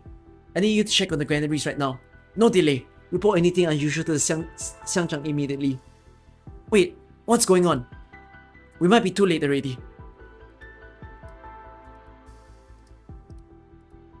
Today, the celebration operas come in 3 acts. The Great Hunt, Signs of Heaven, and Flourishing Life. But there used to be another act between the first and second, Pacifying the North. It hasn't been sung for a long time. Do you remember, Shu? Can you sing another verse? I still remember the tune, but not the words. All old stories, hardly worth a song. Yes, hard to get in the mood when there's no audience, and hard for the audience to get into a forgettable opera. But I remember this demonic fragment to the north is the result of the people at the time resorting to any means necessary to resist it. Now its incarnation is helping the people fend off demonic calamity. Fate works in mysterious ways, doesn't it? We should not be conflated with it. You're right, we shouldn't. The people must never learn of the demonic presence. But how do you resist the lure of this one precious piece of unpolluted soil? For 1,000 years, the people have lived here across the river from that blight. Here a people have sowed for 1,000 years in blissful seclusion.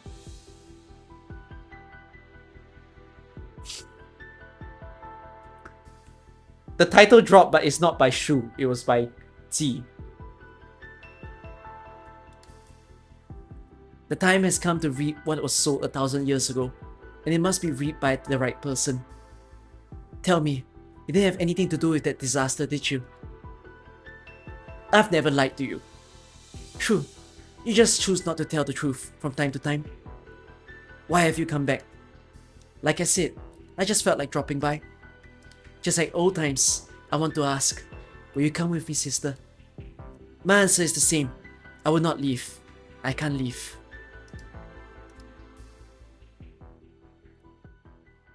Time until next update, a full 24 hours from now. Alright, I need the toilet. Be right back. Take some ads. while I go to the toilet.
All the talk about grain makes me want to eat bread.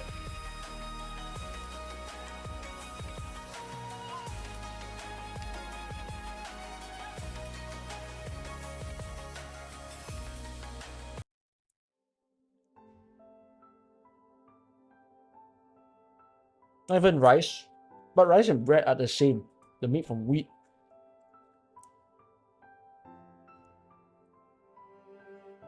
If you guys are questioning my eating style, I just do that. I eat skin before the bread.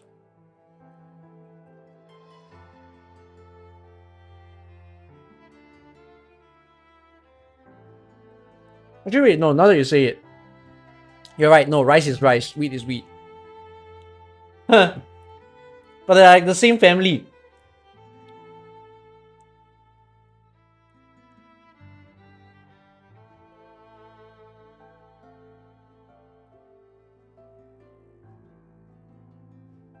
Yeah, cookies also amazing.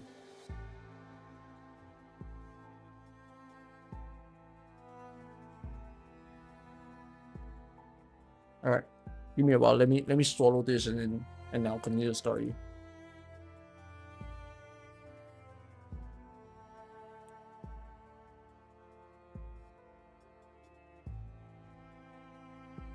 Eat rice on bread. That doesn't sound like it will be a good combo.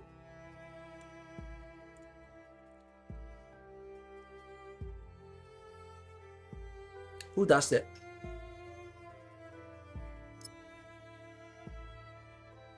Alright. Ready. Let's continue the story. Like chocolate pasta? It doesn't sound that bad. Then I think tomato on rice is cursed.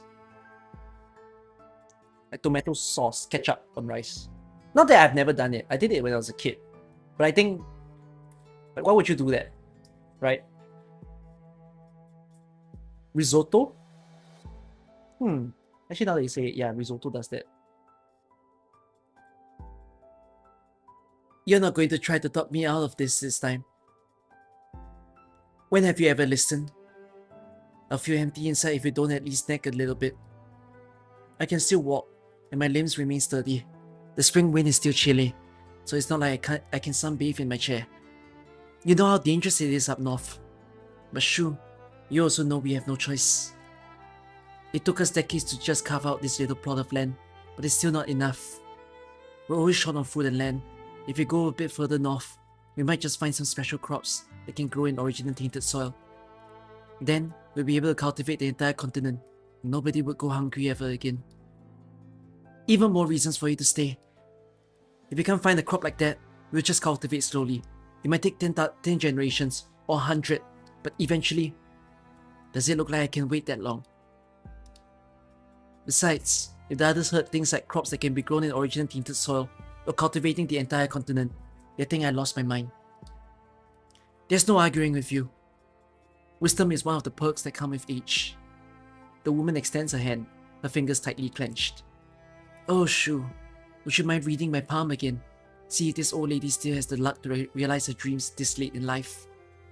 I already told you, I'm not doing that anymore. The woman smiles and unclasps her hand, revealing a small white flower in the middle of her palm. She pins the flower to the hair bun of the girl in front of her. I found this in the fields today. I do believe it's the first flower to bloom this year. And that's surely a good omen. Maybe I'll make it back in time for this year's harvest. You just keep track of the days and have some short rib soup ready for me. Oh, Shu. You've always been able to see that future, haven't you? In the end, you'll... No, don't tell me. I don't want to know when I'll die. I just want to ask. Will our dream of the 10,000 sing of fertile fields come true?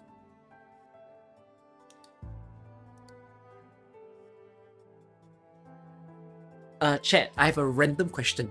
I want to eat another slice of bread, sorry. But here's my random question. Do you all accept genetically modified food?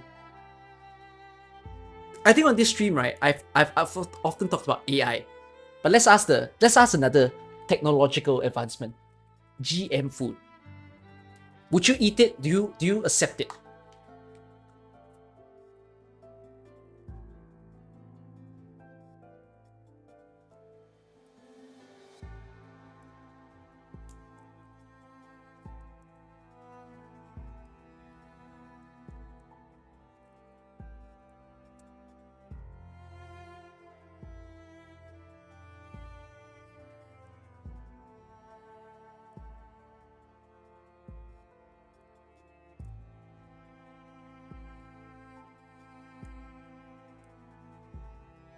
You modify the genes. Let me see what you're saying. I mean, bigger. Nothing extra crazy in there anyways. But you know how some people don't like trust GMO, right?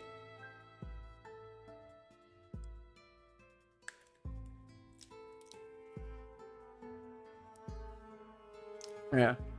I feel like when GMO was first talked about like years ago, a lot of people were very scared of GMO. But I also think that nowadays, people don't seem to realize they're probably already consuming GMOs.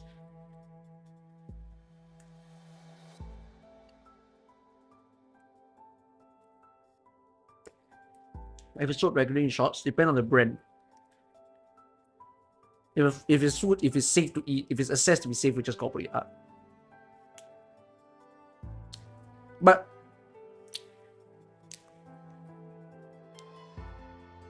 there's always the thought of like people question things like animal testing, you know, or like the kind of experiments they do on animals. Do you care?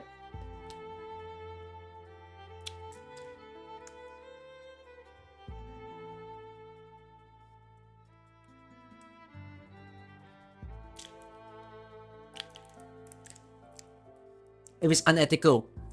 But what's considered unethical, you see? What's the line?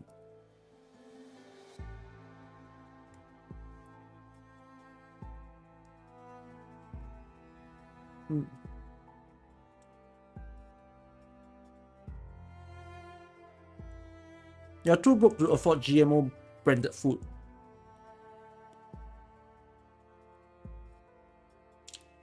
I don't know if we have that many GMO branded food nowadays, but there might be some that are cheap.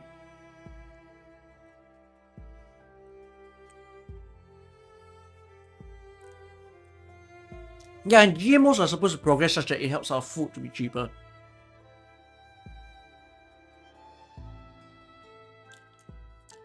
Being able to choose non-GMO food is a privilege. I thought it was just a fun question in relation to this agricultural stuff. If you ask my opinion, I don't give a damn. As long as I can eat it. Like, I think it's for the betterment of everyone. Right? Like right now in the world of 7 billion people. Which is still crazy to think. When if someone keeps telling you at a random day like I'm doing right now that we have 7 billion people in the world and you're just only one of the 7 billion, the number is very hard to grasp. And to think like, oh, when did we surpass 8 billion? Did we surpass 8 billion recently? Is that real? Hold on, 8 billion population. It reached 8 billion in 2022. Wow. I'm 3 years late to the news. Yeah, but 8 billion people in the world. Like, so many people that you won't meet, but also it kind of talks about so many mouths to feed, right? I think it's crazy to think that with 8 billion people in the world, of course we don't talk about the poverty and hunger that exists because it still does, but assume in the idealistic world where everybody is now eating proper 3 meals per day. God, man. 3 times 8 billion. And then times the number of months. And then times the number of years. Like, shit me. Food is crazy. How do you truly make enough food all the time?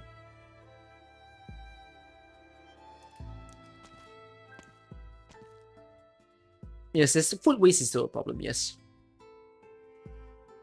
天使 Shu? What? You've been loitering around here all morning. You don't want to give up on this piece of land, do you? Right.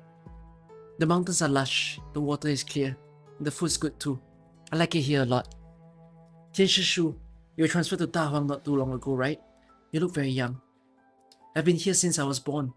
67 now. In all my years, never thought I'd see the day when I had to leave. It's said that more than 1,000 years have passed since Shennong reclaimed this land. How could we just as crops are planted in spring and harvested in autumn, one cannot hope to evade the elements forever. It's the way of the world for things to go wrong, and we can only let nature run its course. When you move to a nomadic city, everyone will have something to do, just that the proper arrangements have been made. We just don't understand.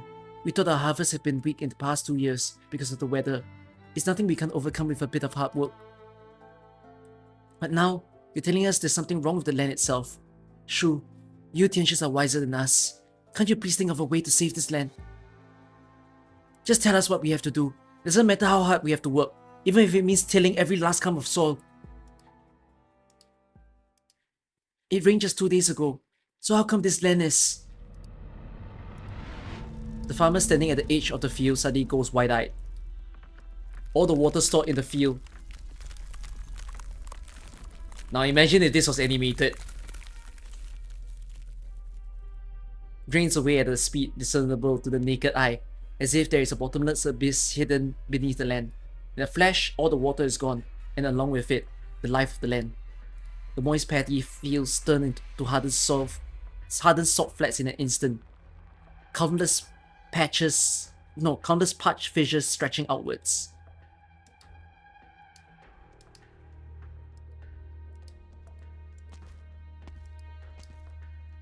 Stop right there! Lord Zuo, where do you think you're going? I've delivered what I needed to deliver, and seen the people I needed to see, and so it's time for me to leave. Why? Have you come to see me off, Lord Zuo? You can't leave yet, not until you've given me an explanation. First, the Sui regulator tells me to go. Then it tells me I have to stay. You'll have to forgive me for not being able to keep my orders straight. What's your involvement with the demonic taint that's appeared in the middle of the Da Huang? And what plans do you have for the devices in the core city? What's more, 100 years ago, a particular convict escaped from the capital, and in just a few months, his pawns were all across Great Yen. What have you been doing in that time? I can't fathom what you're trying to say. Then I'll simply have to escort you to a place where I can make things clear for you. The fact that you came here alone shows great bravery, Lord Suo. If not for the fact that I'm short on time, I'd be more than glad to stay and chat with such a promising young man. But what if I choose not to play along? The man takes out a jade weaver's shuttle. Aside from his extra delicate appearance, nothing about it seems out of the ordinary. Zola takes notice of the gossamer threads wrapped faintly around it. Stop right there!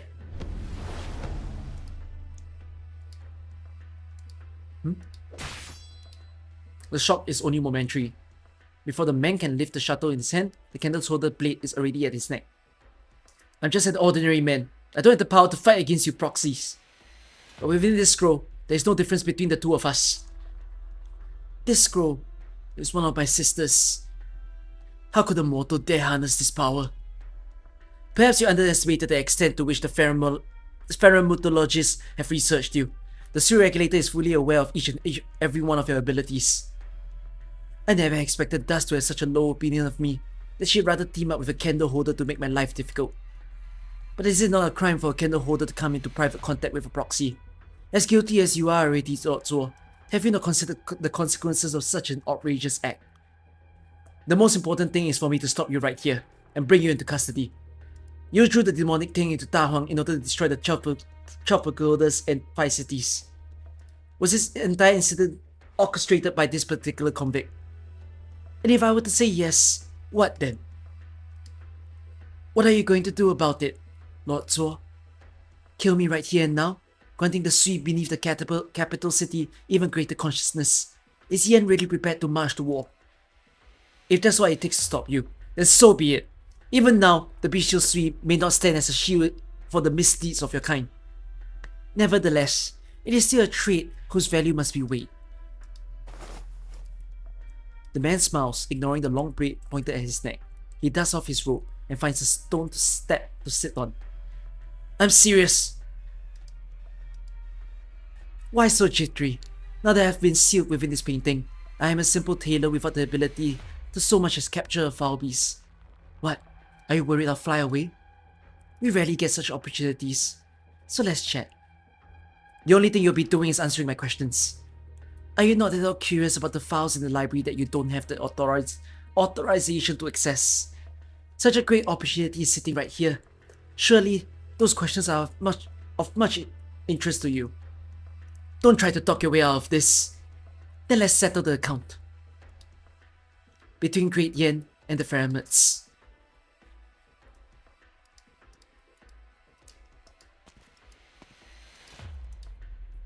The trail's gone cold. If these demon-tainted seas float above from that river, then why do the traces of contamination get fainter the closer we get to the edge of the city? Could it be? She scoops out a handful of sand and tools it carefully with her palm, her brow knitting together. The newly built nomadic city in the distance undulates as it sends faint vibrations through the earth, like a continuous mountain range or the bulging back of a gargantuan beast. Steel and concrete prop up the soil that is thousands of years old, the massive structure seemingly erecting a bridge that spans the ages. But who knows of the vestiges left upon this land across its myriad epochs? What's this you're doing? All these years, you've been silently suppressing this demonic presence. What are you after? How could there be any Xian like you? Lord Zuo, have you ever seen a silkworm? Or perhaps heard the idiom, to wrap yourself in your own cocoon? What are you getting at? I'm quite familiar with these things. For those creatures to grow, they must endure a calamity. For those that survive to break out those that survive will break out of their cocoons. Those that do not will have their lives quietly snuffed out in the darkness. Who are you implying is the silkworm here? You and I, and all things in existence. Say what you will, but we have no interest in comparing ourselves to insects. You people are so proud of the civilization you've built, but are there no records of the very beginning in the Sea Regulator's files of how the True Lung was able to end the 100 Clan Rebellion? Of course we're aware. We understand full well that it was nothing more than a bout of folly brought about by the bestial Sui's arrogance, not a gift of any sort. Why are you that keen for Yen to sing the praises of your kind? Besides, you no longer have that power. No living being can escape the cycle of destruction and rebirth. Some insects sing not of sleet or ice. Everything we see, hear, and think is enclosed in a silken cocoon. And we must not forget our humility. What are you getting at? Since the end of that great battle and the appearance of our kind, the Sui regulator has also accumulated 1,000 years of history. Have you ever considered why Yen never moved to banish the Sui until now? 100 years ago, the conflict incited great chaos, resulting in the death of a proxy.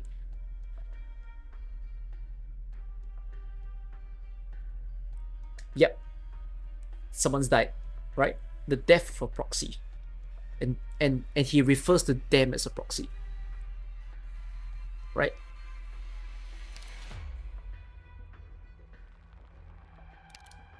So yeah. The sibling that they mentioned is disappeared could be dead. And it addresses it as the convict. Who is this convict? Now that the awakening of the bestial Sui is an inevitability, banishment has become a clear imperative. Awakening of Sui is inevitable? Oh, why? Why is it inevitable? I thought it was about assembling the 12 together. So why is the death of someone an inevitability?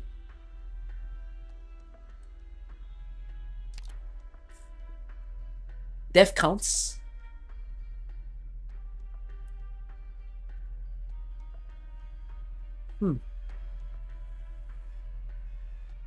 Oh, death means they're back to being a Sui fragment.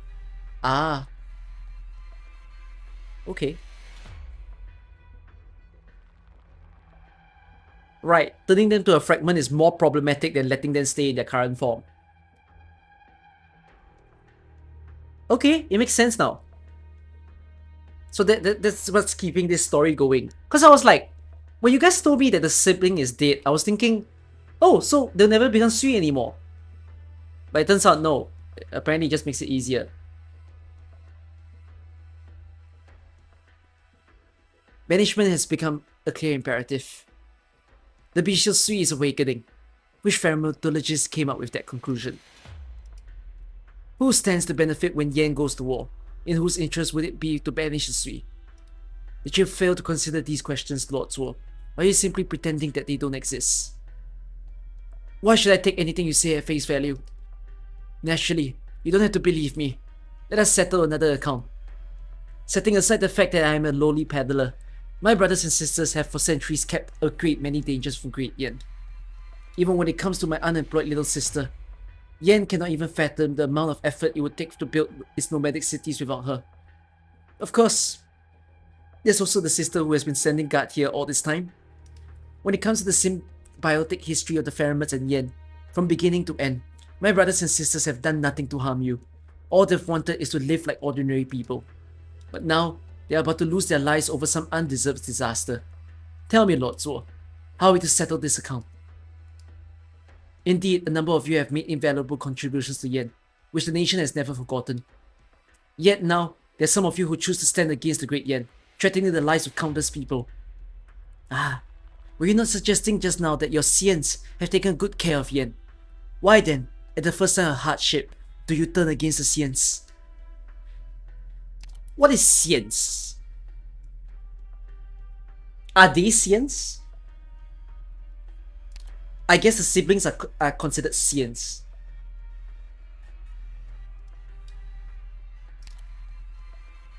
Why even are there these Xians? From the beginning to end, they have only been ordinary people. Why not take a look at the ground beneath your feet? Oh, he sees that a lot. Oh, Xian is God. Oh.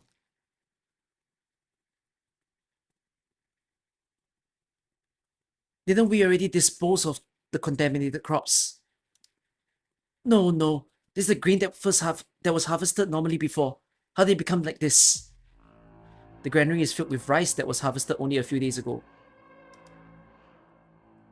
What should have been a golden mound of grain has now turned into a red and black mess.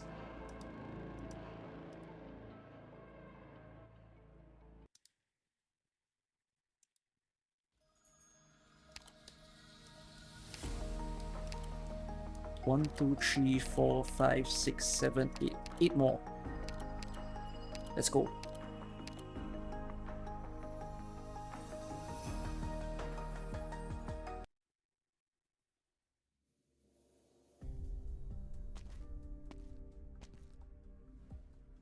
It's the hour of show. Who won this round? Count for yourself. I told you I'm not very good at this. And you should learn. It is not easy to meet you face to face. A decrepit temple, just as unrelenting as you are. You lock yourself away in this hut to stare at the board day after day. What do you see looking at it? More or less what you see from your ledgers. There exist rules on the board, just as there exist rules outside the board. All under heaven live for profit and die for profit. Perceptive as always, Urga. Over the years, our brothers and sisters seem to have lived much more pleasant lives after discovering their interests. Our eldest brother seemed to have eventually mastered Kung Fu and made his way north to guard the city there. Our eldest sister, on the other hand, dreamt 1,000 years away and roamed hither and thither, living a most happy life. All of us live as happily as we can be, except her. You know the one. All these years, and I still feel sorry for her. Business must have been going very well for you to have the time and luxury to worry about all these. It wasn't until recently that I comprehended a certain wisdom and learned the way to live. Heaven and earth are merely a temporary lodging for all beings, while time is a transient guest that passes generations by. Man spends an entire lifetime only for a spiritual lodging and a persistent pursuit for accomplishments. Whether this lifetime is long or short makes little difference. If you are truly seeing everything through, you wouldn't be sitting here. I know what you're going to say. I can help you do what you want to do. However, I'll need to borrow something from you in return. You're my second eldest brother. No need to send on ceremony. What's mine is yours. Give me your life. Oof.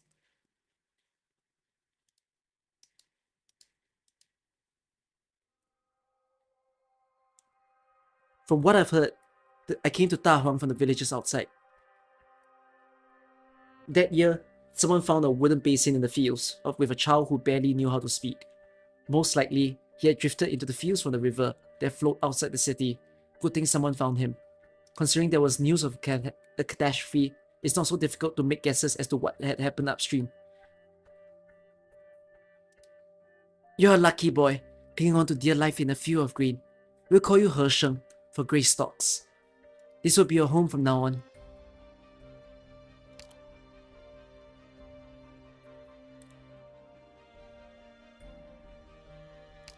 I later asked around in hopes of finding the village where I was born.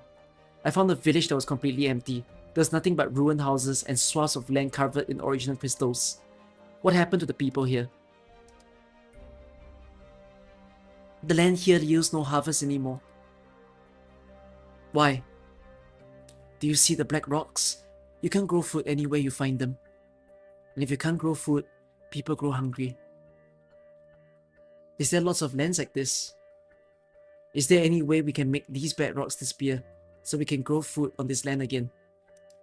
Many people have spent many years looking for a way. Would you like to join them? Yes. It could take a very long time.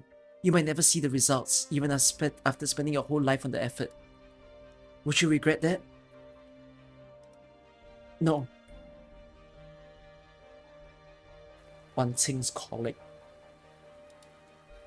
A lot has happened lately. The land I knew is now completely different. The old fields were almost renovated. Too bad heaven is cruel and forced these endless calamities upon us.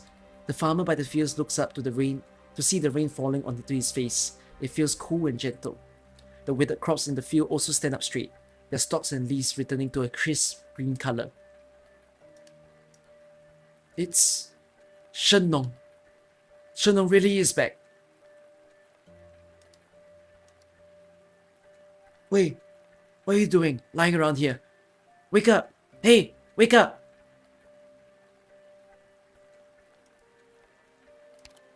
Stop! What's going on? And why that get up again? What time is it? It's been half a day since we last saw each other. You had me check on the crops in the granary. You said you find the culprit behind all the storms in Ta Huang. Why are you lying here? So what's the story? How the crops in the granary? Were they polluted? Have you found the source of the pollution? You saw none of that. What? I went to the granary, only to find the summer harvest all turned to a strange red-black color. Not only that, but the soil in the fields is all crusty and salted. I have no idea what happened, but it rained just moments ago. And not only did the soil return to normal, but so did the grains in the granary. Almost like somebody used some tremendous origin art to cleanse that taint. The taint underground. Who could do that? So we're safe now. This rain. Where is Shu? Where is who? Your teacher! Where is she? We have a few teachers at the Tianshu bureaus. Which one are you talking about?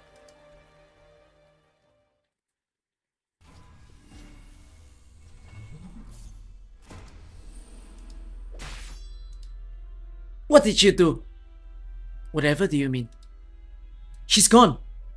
What are you up to? Why ask me? It has always been her decision alone to stay here and guard this place. When have I ever interfered in any way? Was it not men who locked her away in this land for a millennium? Have you lost your marbles? Not only do you and the Weizi failure want to get yourself killed, you want to drag all of us down with you. Looks like my little sisters have spent too much time and had too much fun in this mortal realm, to the point that they've forgotten who they really are. How much longer will you two keep up this act, pretending you're not different? Shut up!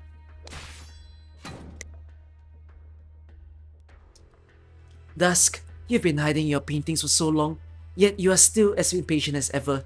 Quite unbecoming of the world's greatest artist, wouldn't you say? Indian, in all these years, I've never seen you so serious. Seems like you actually care a lot about your siblings. I'm going to kill you. But as I told you, I'm here to help. Well, won't you believe me? Didn't you want to assemble this vessel of yours that will bear the energy of our existence, the Pharaoh's heart? May I tell you what's missing right now? Stay back, if you value your life. I really don't have the luxury of resolving this misunderstanding right now. You two will just have to forgive me for this.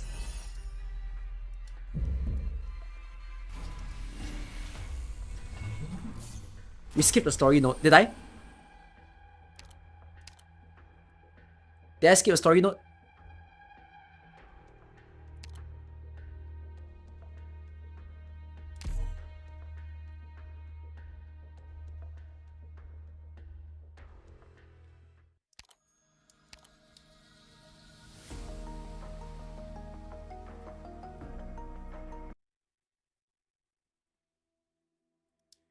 It was just like a dream. She traversed a great long journey crossing mountains and ridges in the ice and snow, reaching an endless field of ice at the end of the road. The rich stalks glimmered like gold. Yeah, I skipped the story. She did not know who had planted them there, or why they grew so prosperously. How wonderful. Then stay here. She hears a voice calling out to her. No. She remembers her unfinished business and the place she must return to. She picks up a stalk of rice.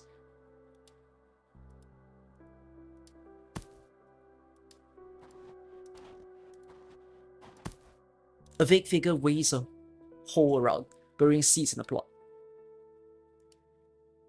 You're back! Oh, thank goodness! Everyone was waiting for you! You were gone so long! Did the trip go smoothly? Did you find the cross you were searching for? Lao Shi, are you alright? You look a bit... Oh, what is this? Hey, help! Someone!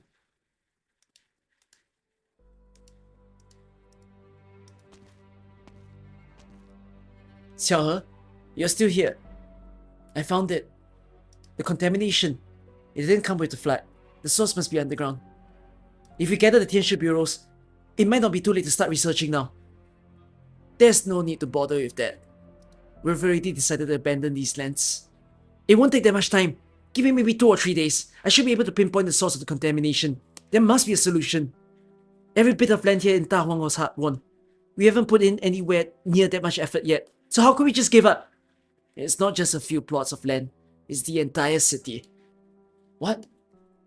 Everyone is to move into the core city and follow it east, leaving behind all the other fields here by tomorrow. The other Tianshis are getting everyone together to prepare for the move. This is what matters most right now. You should go help them. Whose idea was this? Who else could order the entire city relocated? Why? All these experimental fields and these newly planted crops. This has already been a famine year. If we give up on those crops, how many more people are going to go hungry? It'll just be like it used to be. We've tried our best. Evacuate the people as soon as possible. Establish post-disaster countermeasures in advance. You are a Tianshi, so have your priorities straight at a time like this. Is the legend true? What nonsense are you spouting now? What's hidden in the permafrost on the north bank of the river is those things that contaminated our land, isn't it? Just treat it like any other catastrophe. There have been so many things we couldn't protect over the years. The people aren't just going to leave. This is our land. Nobody's going to leave until we figure out exactly what's going on. If Shennong could keep these enemies from our homes, then so can we.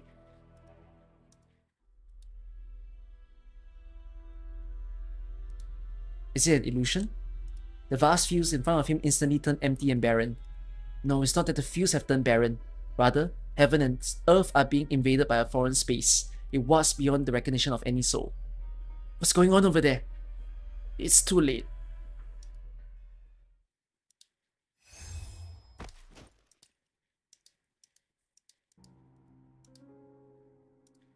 Shu, what in the tarnation was that? Lao Shi, is she sick? How did she become like this? Give her a proper burial. The thin, emaciated body fall to the cold, hard ground. A small pack of seeds tucked in the pocket of her flimsy shirt. Are these the seeds she brought back? Did she manage to find the legendary seeds? Our harvests have been terrible the last couple of years. Maybe with this packet of seeds, there's some hope after all. Let's take it back.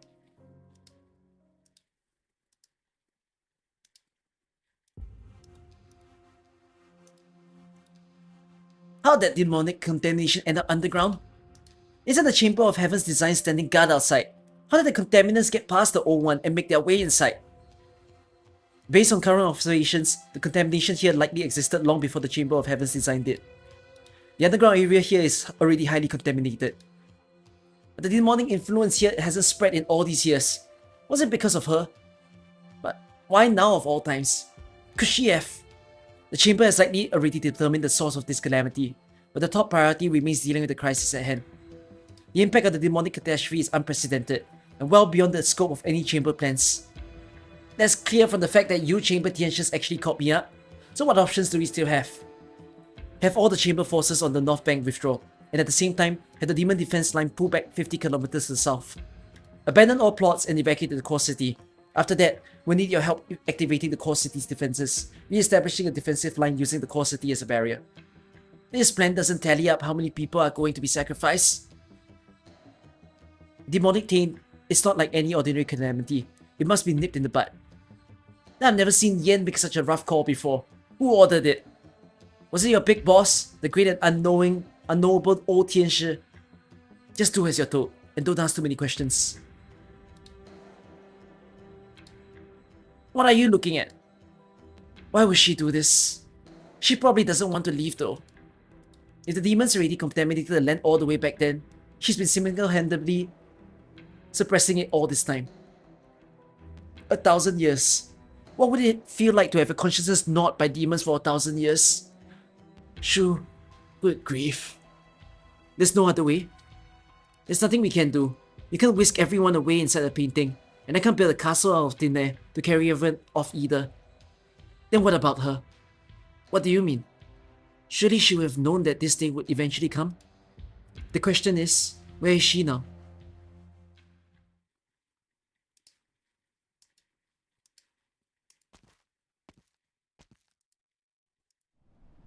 Crying. Wait, yes, by the way, I'm really getting a hint. I think you guys can confirm for me, because I saw one of you say the word out. Does this event have something to do with collapsos? Because I'm noticing the black circle, and it reminds me of the black circle that the collapses have from their face. Is this a bit of a hybrid? Okay. So we're getting a bit of a Sami Yen hybrid.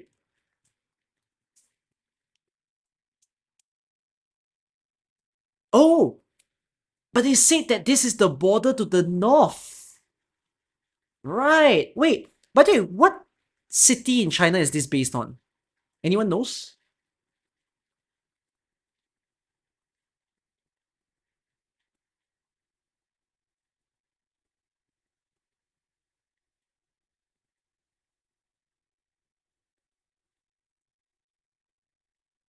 Wait, border to the north. And it's Sami versus is Russia. Technically, north is supposed Sami is supposed to be Antarctica. Well, what is very north of China? I don't even know. North of China is considered more rural. The cries came from far away. Babies wailing, old people sobbing. Even the crops in the fields are mourning. Just like the scene from 40 years ago. There was another famine here.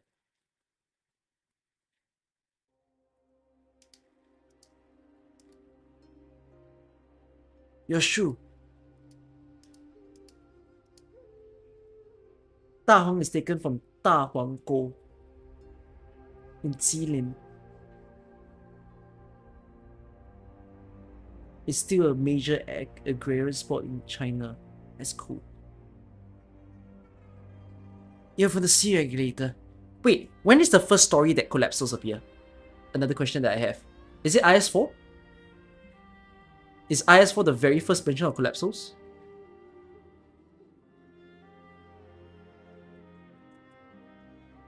Typhoon event. Oh, okay, makes sense.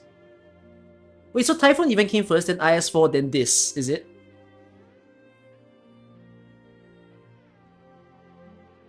One of you just said Celtic event. What, Walk in the Dust? Walk in the Dust has collapsos?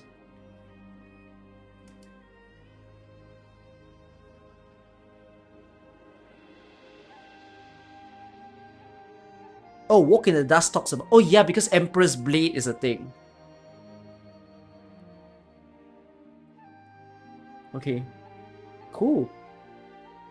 Wow. Everything is stringing together real bad.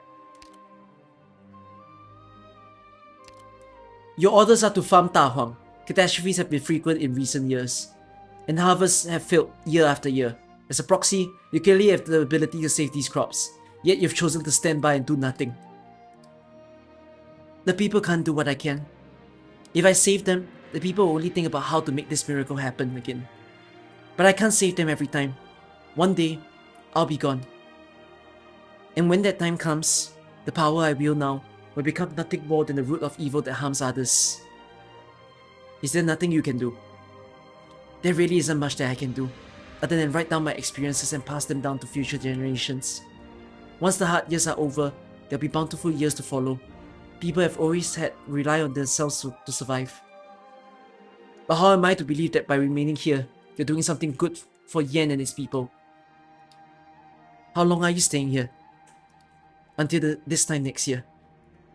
Wait for this year's harvest, you'll see. By the way, have you worked the land before? It's planting season now, and everyone has their hands full. Would you mind lending me a hand? Who's this? I vaguely remember that the crops grew particularly well that year. The plowed rice piled up into little hills, and the farmers said they wouldn't need to worry about catastrophe for the next few years. You're smiling? I'm really glad.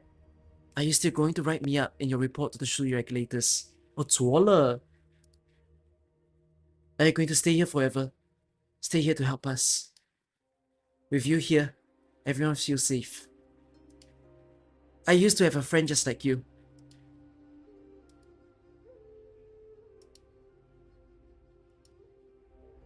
Is it 错了? No, then who is this? Maybe the president, Xiang Zhang? Now there is truly no other way. Just once. I'm begging you just this one time. Oh, the old lady? The one that died? Can you please save the people here only once? You promised me that is it not Shennong? Old woman her name is Shennong, right?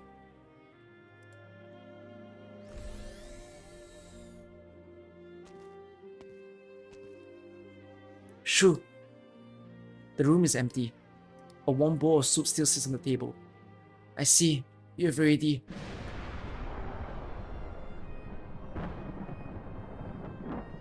Oh, you got no. It's Xiangchang.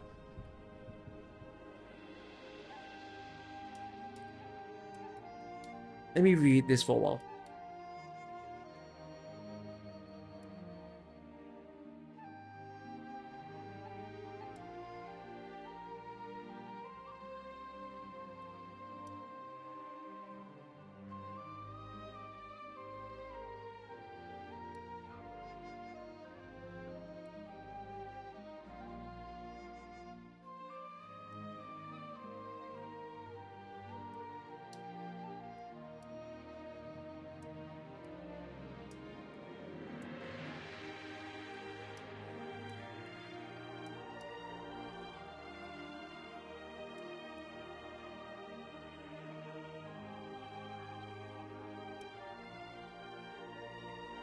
She didn't promise to stay forever. She said nothing.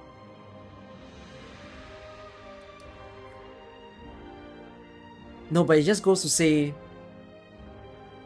Shu has been a very benevolent person. She stood by for thousands of, like 1,000 years, just because she wanted to. She gave the people of the place hope. The rain starts to fall.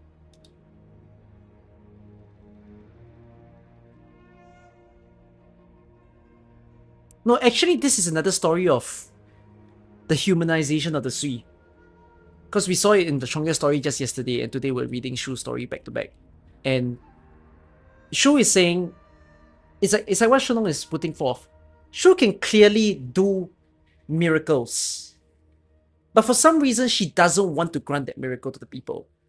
But she feels people shouldn't seek for such miracles. You know, it's like she believes in hard work. She believes that people should be fending for themselves. They shouldn't be craving power. They should earn power, if anything. Yeah. And yeah, she says that she can't be there forever, exactly as well. So she shouldn't be like there. People are there forever in their own lives, and they should just handle their own lives.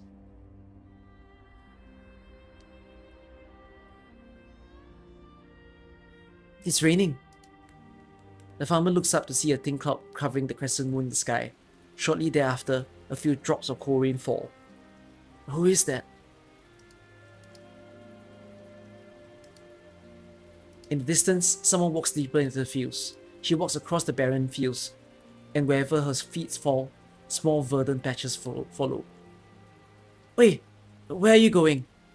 She does not respond, and simply continues to walk forward. She walks further and further until her figure disappears altogether with a thunderclap. Unlike the heavy rain from just a few days earlier, the rain right now is so tender and fine. As the rain falls, all the cracks in the land fade away, and thus, a soul trapped for 1,000 years dissipates. All things will come to grow. Oh, Shu is not real. Shu is dead. We have a dead character in our account. 老师.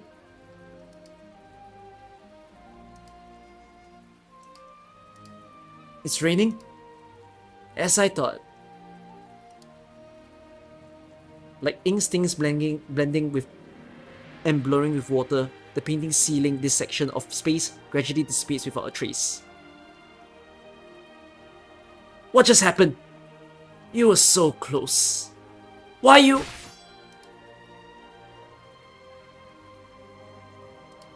Lord Zuo, I have no intention of becoming your enemy.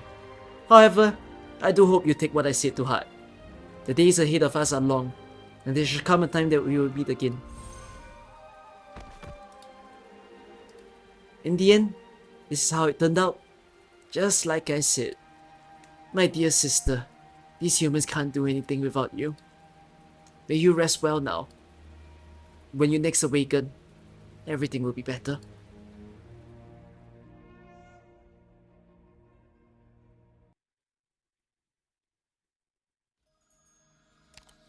You wanted me skipping the story ruins it a bit. It's kind of whatever. I'm not bothered. It's not like it's not a world-bending skip.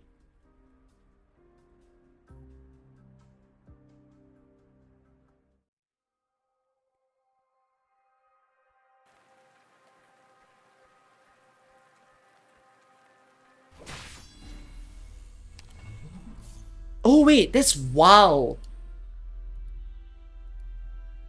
No. But this gives some explanation to what's happening here. So I'm not gonna reread the whole thing, but I'm just gonna explain how it links up the two.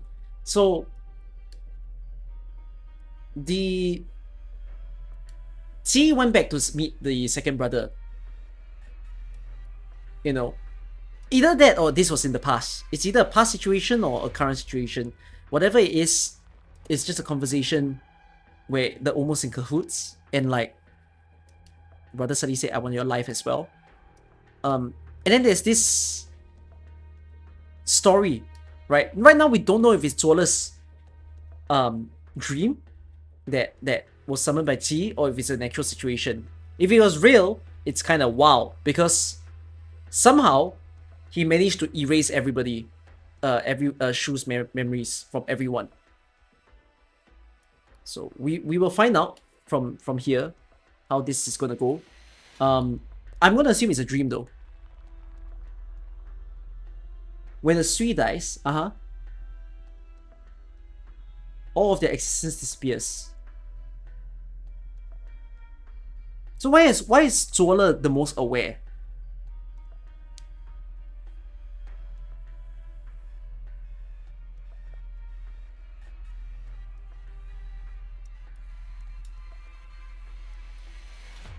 Is Zuola just special? Maybe because he was still in dust painting. Okay, I see what you mean. Ah, yes, no. I like that theory. 13th Sui. He was the thrown away child.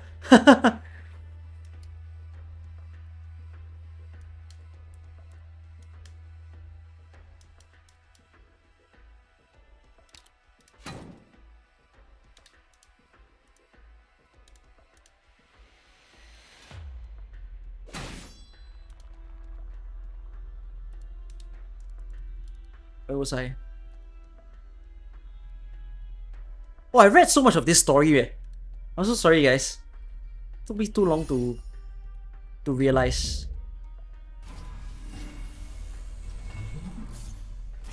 How come you can control the device? When did you? Our powers came from the same source. On top of that, I deliberately studied a few methods of dealing with my doppelgangers. But this might be a little risky, and it comes with certain side effects. But that is something I will have to live with. Da Wang should seize this crisis. They should not be allowed to rely on others giving their lives to resolve what they have sold. That would simply be too convenient. The man extends his hand, and a black bundle of rice stalks appear in his hand. Shape, will, and causality. The three of you together may appear as though you can stand up to heaven itself. That is how our sister has always been. She believed that toiling away in the fields would always yield a great harvest. She believed that the lands had more beauty than blemishes, more benevolence than weakness. But why does the birth of new life always come with the sound of crying? When a frail new life is born on these lands, be it man or beast, the very first emotion it must feel is always fear. It is time to wake up. The man inserts the black rice stalks into the enormous device in front of him. Moments later, a heart begins to beat.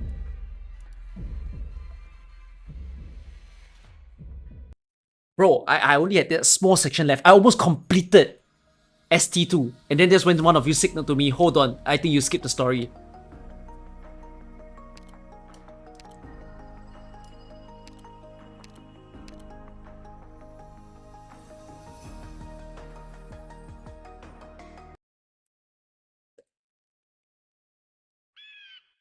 The cries of foul beasts wafted through the window of the farmhouse, along with the rays of the rising sun. A mother opens her sleepy eyes, the child in her arms tightly grasping at the hem of her clothes. She lets out a sigh and sits up, thinking of the events of the previous day, as well as the cries of her frightened child throughout the night. The young child rouses from his sleep when he notices his mother's departure. His nose twitches, and tears soon flow down his chubby cheeks. The father adroitly picks up the child and stands next to the window, patting his back and lulling him back to sleep. I'm fascinated by something, by the way. Hongshan and Da Huang actually looks one for one. when I say Hongshan, I'm referring to Enfield, by the way. No, and like, it's kind of everything. The houses designs are the same, the field designs are the same, the whole thing about the cubic, the cubic stuff, it's all the same. Yeah, and they say they use the word pylon in this story as well. Is this Shu's technology? But this is not Shu's technology specifically. This is more like Da Huang's technology. So it seems like Da Huang's technology has been passed down into Enfield, it would seem.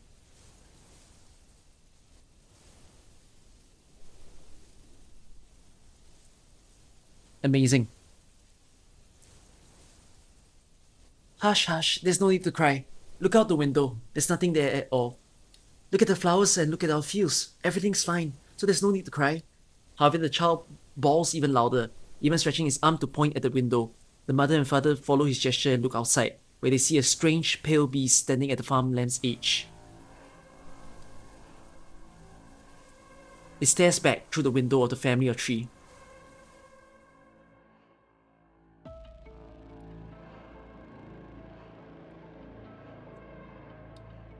The silent lumberjack picks up his axe, and a wisp of tattered red cloth floats by.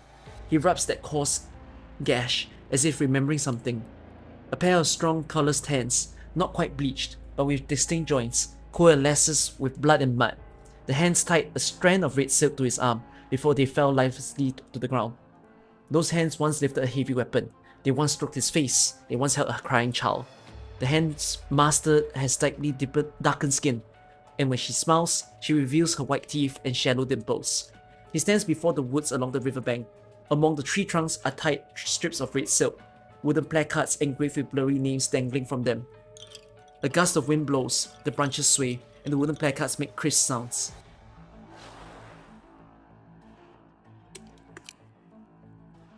A strange braying sound floats by, and the lumberjack half opens his cloudy eyes.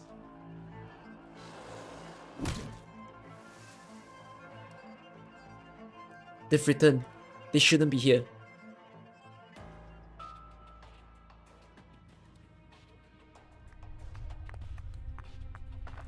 What's wrong? An earthquake? I thought the play hadn't been completed yet. What's going on then?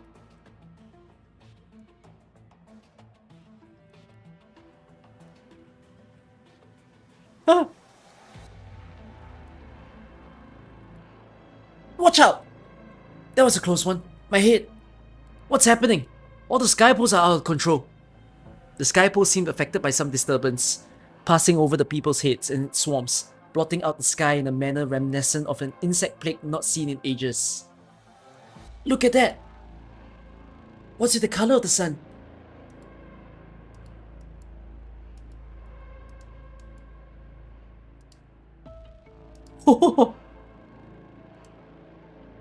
The people lift their heads and see that the sun has suddenly dipped down into the west, illuminating half the sky blood red.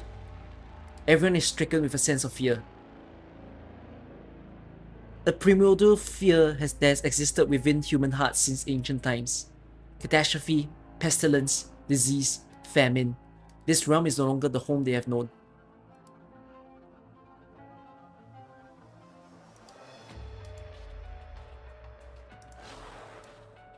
What are those things? Pests? How can this be? The Pokemon out of thin air, straight from the ground. They're everywhere.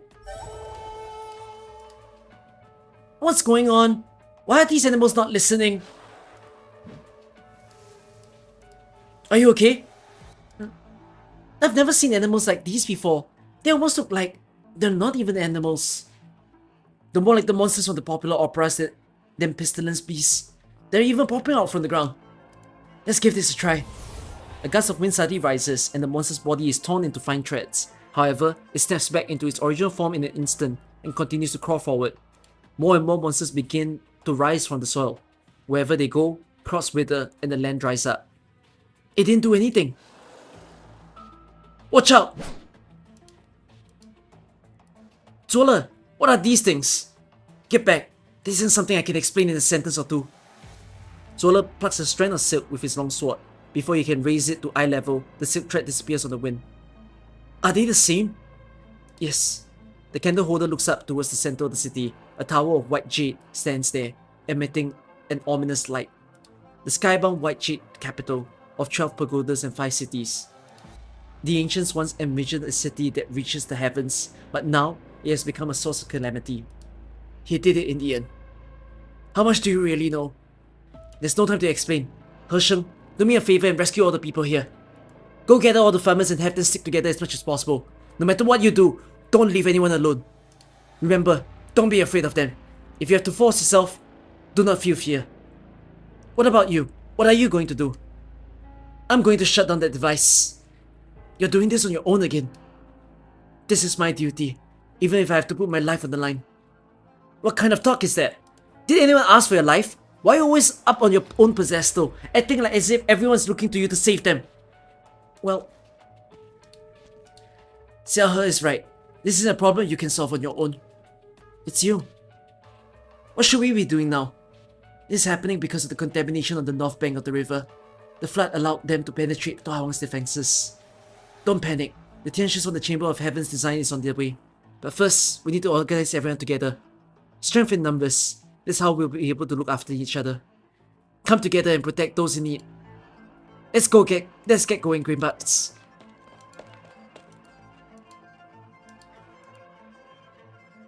Rong Wanqing, Qianbei. I've seen your name on the Sui Regulator's roster. I hung up those roads a long time ago. You suppressed the Shan Haichong and traced the criminal's master plan. You were the Sui Regulator's most storied candle holder of the last century. 40 years ago, you led the Sui Regulator to become a magistrate in Ta Huang, and you've stayed here ever since. Why? My duty is to keep an eye on anything that might threaten Yan. However, Shu is not one of those things. Shu used her own life to cleanse the demonic contamination beneath Ta Huang. She did. But by some unknown means, she forcibly powered up the city core with demon fragments, resulting in the strange monsters we see now. I failed to detect their criminal plan, a clear dereliction of duty. But I've heard that the Chamber's defensive line along the northern bank is imperiled. How can we allocate the manpower to defend Ta Huang? You've got the situation right. At the moment, we can only rely on ourselves. These creations come from the power of that proxy, and are also the shadows of the demons fueled by fear. This struggle is also one of courage in the human heart itself. How do we stop these monsters though? The heart can't move without its limbs. The Tumu tensions have already gone to sever the connections between the various plates and the core city. Our job is to protect the people here. I'll see it done. The candle holder's duty is to carry the fire that drives out the shadows of the Pheromed. However, the shadows that loom over the people do not come solely from the Pheromeds. Light the lamp and let it remain lit. Do not forget that. I'll stop him. I will.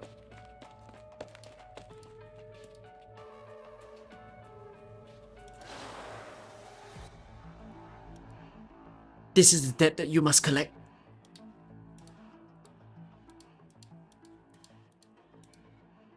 Would it be right to say, long time no see? You should have come back. At least you weren't the one who directly ordered my arrest. For Shu's sake. I can allow you to see her, but after that, be gone. Any further transgressions, however, and you only have yourself to blame for any lingering sentiments being set aside. Lingering sentiments sounds quite nice when you put it like that.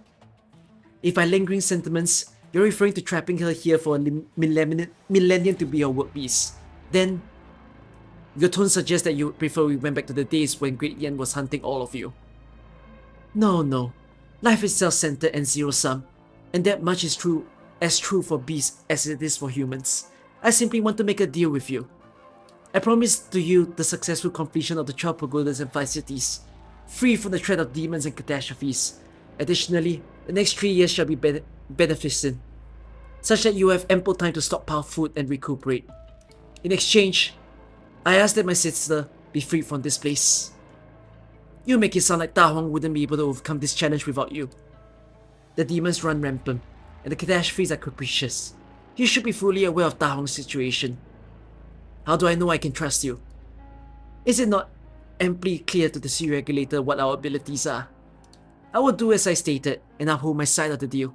If you pull out, however, I'll be forced to collect other assets as collateral.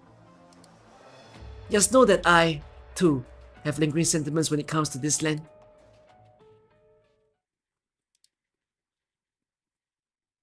Phew.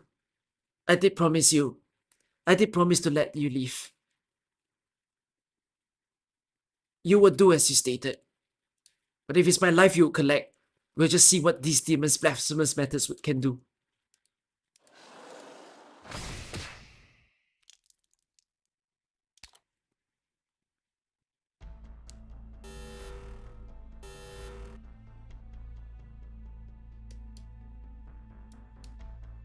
Why did she allow Shu to let...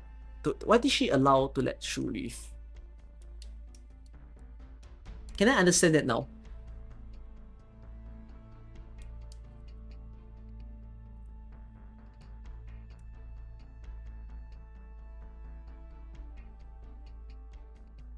She could have said no. Keep reading. Okay. The energy core activated on its own. Because she got to know Shu as a person. Yeah, but it's like... Did she do it without knowing the consequence? But she's a Shu regulator, so she knows the consequence. I don't know. Odd. The energy core activated on its own. But how? It's not ready yet. These readings. Is this a joke? It's enough to power a sizable nomadic city for 300 years. Out of the way! I'll deal with this. Oh, it's that guy. Oh, it's this guy, yeah. The energy core has gone out of control. He's taken control and is using it to create monsters. Spare me the abstract. Nobody knows this device better than me. On the other hand, a system minister Ning. I don't need to remind you that the current situation is due to the failures of the Ministry of Rights and the Sui regulator. Out of control. Since the day I joined the Tianshu bureaus and began studying engineering, the three words I've come most to hate are out of control. Isn't that the name of a stage? So I place a lot more stock in the Grand Commander's discrimination over the meritocracy of that the Grand Tutor speaks of. You'll have plenty of time to impeach the Ministry of Rights after this crisis is over. Our top priority is to cut the connection between the plates and the core city. If we can't regain control at that point, then we must destroy the core city. I understand you don't appreciate the way I fawn upon the powerful figures, but I'm not so petty as to fail to grasp the overall situation. You can go now. I will stop the device. All by yourself. This is my project. My own projects have never gone out of control, nor will they ever. If it is to fail, then I should be the one to destroy it, and pay whatever price I must.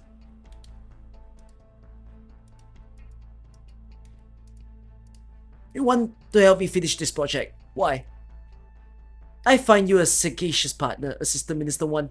I trust that our business will go smoothly. I see how much you value this project. The material aid I sent is my token of my sincerity. And you want me to pay for those supplies, yes? That's fine. Name your price. You misunderstand, Assistant Minister 1. What are these bubbles for any worth compared to you? I've forgotten. What is the annual salary a minister earns in the Ministry of Engineering? And how long you would like to occupy that position, Assistant Minister 1? Nothing to be surprised about. I know how difficult it was for you to rise from a humble scholar to a second-tier official. For all the hemming and hawing in the court, their plans amount to nothing more than profit, which is why you took a great risk to help a certain Mandarin deal with the aftermath of Human. Are you threatening me? I'm only out to make a deal here. It is to our mutual benefit that this project be completed. Fine, I accept. You have readily agreed to the terms, but allow me to remind you that once you've signed this contract, you will have to pay the price, come what may. Hold on. Did everyone just make bad deals with G? Is that what it is?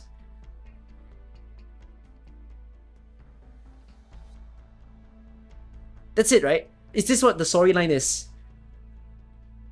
Everyone just said, oh, you're gonna help me with the thing I'm gonna do? Go ahead. But G is basically a monkey paw.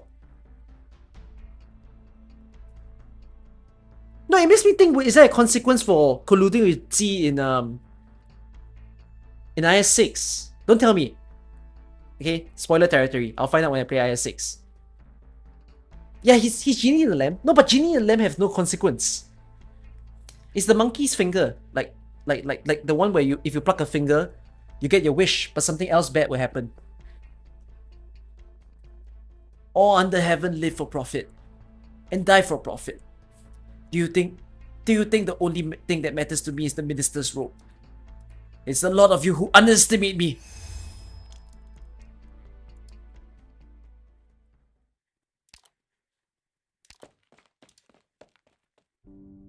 What's wrong? Why do you stop? Shennong, I'm actually a bit scared. What's happening with all the farmland? Monsters are popping out from all over the place, like in the operas. To be honest, I'm scared too. But I also know there are a lot of people even more scared, and they don't know what to do. There's still something I can do. I can still protect them. Big Buffalo, even though I always call you a stupid buffalo, you're actually the smartest person I've ever met. You know so much, more than anyone else when it comes to farming. Which is why no matter what happens, you have to swear to keep yourself safe. Your dreams will surely come true. Whatever you do, don't think nobody cares about you just because you have no family. It's just...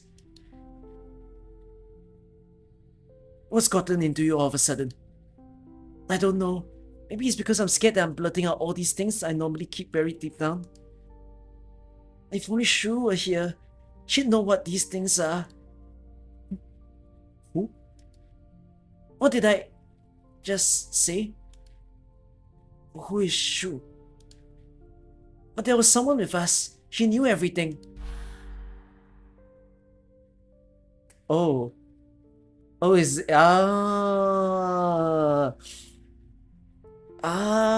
no, I see what this story is trying to do now. Wow, this story stole it from the fucking Bunny Girl anime. They're taking the Bunny Girl anime concept into this storyline.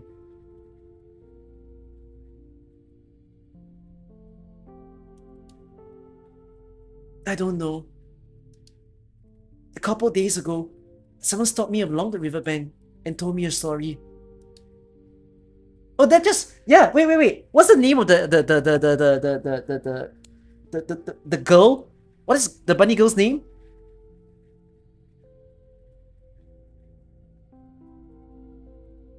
My Sakurajima or something like that. Yeah, you know what this means? Shu is my Sakurajima. Oh right, the riverbank.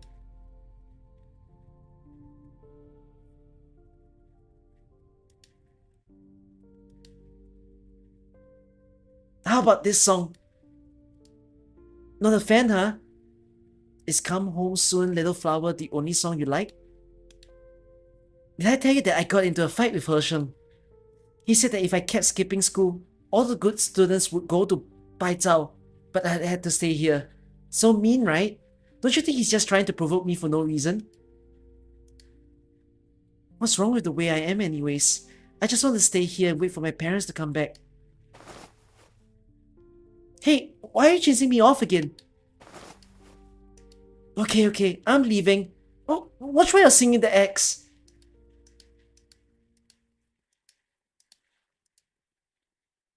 Hersheng, there's someone on the other side of the river who hasn't evacuated yet. Grimbuds, don't run off! I'll be fine. The new uncle only listened to me, so I have to bring him back. Everyone in Tahuang's gonna be safe and sound. I'll see you soon in the center city.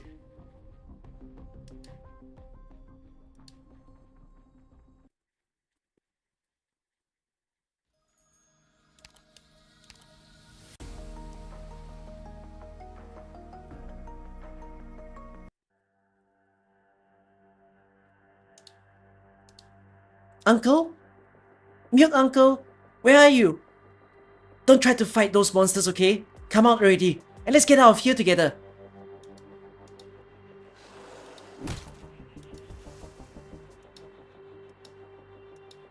He's immersed in his own battlefield. The enemies he faces are unspeakable, his tongue rigid and dead inside his mouth. The people he loved have already left, never to see the next spring. He lifts his weapon high into the air. All he feels is that he has something he must protect. But what is it? The sound of a flute slowly drifts in. Uncle! Uncle! I'm right here! Hurry! Don't stay in the forest! Let's get out of here together! Let's go home! You think I'm scared of you? Get lost, you ugly thing! Gunkai! A long axe lodges itself in the chest of the strange monster. It struggles to get up, but at least the silk strands fall apart and disperse onto the ground. Long after the axe had been released, the lumberjack's hands remain fixed in the motion of throwing his weapon. Unable to see clearly, he lowers his head and turns his ears, carefully listening to the sounds around him. There you are, Uncle! Finally found you! I'm over here! Hurry! Come on over! I'll take you to safety! The lumberjack continues to listen carefully and looks towards Game Butts. He then picks up his axe again and turns to head deeper into the woods. Uncle? Uncle! It's dangerous over there! You need to turn back! Game Butts brings her flutes to her lips again, tries hard to steady her breathing, and begins to play another song. The flowers have bloomed, so hurry on home. Listen, listen, this I who calls you back.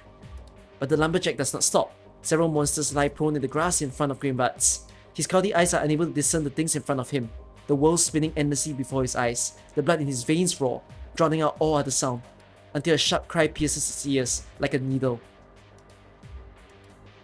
Green Butts turns to try to run, but then she raises her flute again, and a sharper sound reaches his ears.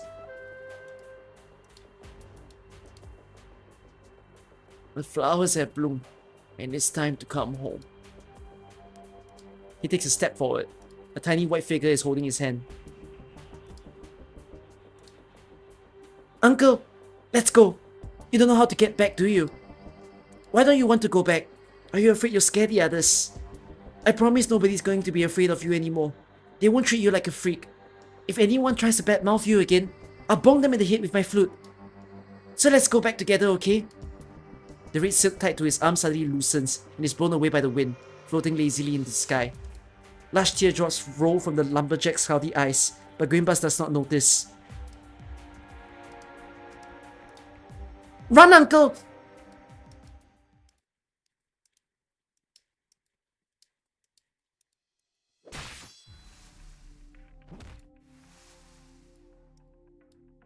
How many more?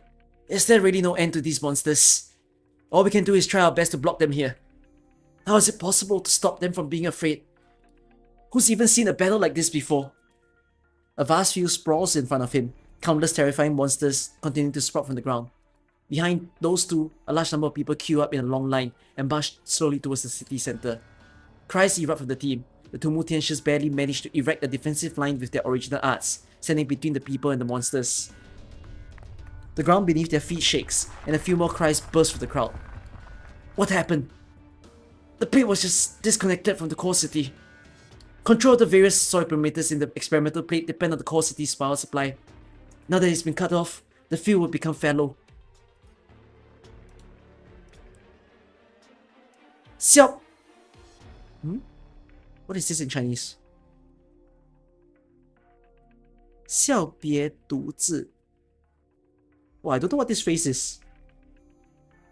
笑别独自. What is this phrase? I've never heard it before. Where did these damn monsters come from? All our years of hard work ruined because of you. I've never been wrong like this in all my years here. Damn right. Why the hell should we run from these? 笑别独自. I've never seen it before. What is that? What does that mean? These beasts want to destroy our land and swallow up our crops, so we're going to fight them to the very end. Come on, let's take the fight on to them. Be careful, everyone. Someone picks up a hoe left in the field and turns to rush at an unknown monster. The hoe falls heavily onto the monster's head, causing the creature to stagger. Wangpa. Oh, not a true Hokkien. That's not a common Hokkien insult. If it is supposed to be an insult or like a exclamation.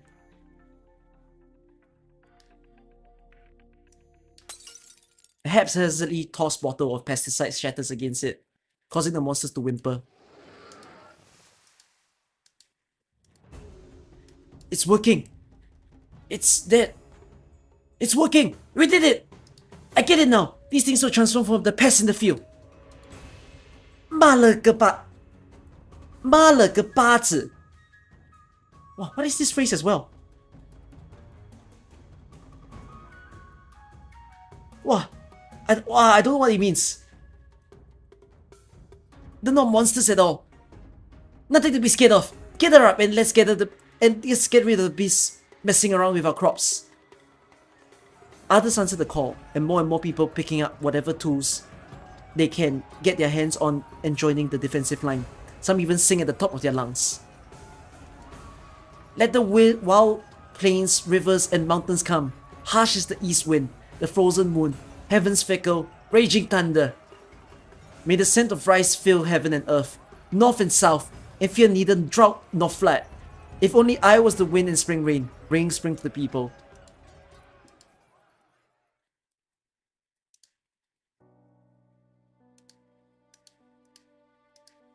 Uncle, don't stop here. A few more steps and we'll be there. Out of the way! Out of the way! Oh, he collapsed. Uncle, what's wrong? You need pressure on your wound. Don't worry, it'll be okay. We're almost there. I've carried injured burden beasts home before, and you don't look any heavier than them. Trust me, I can take you back. All of you, get out of my way! Gunkai! Stay away! Stay away from... The tiny body falls to the ground, the sound ringing in the lumberjack's ear. He braces himself and lifts his weapon again.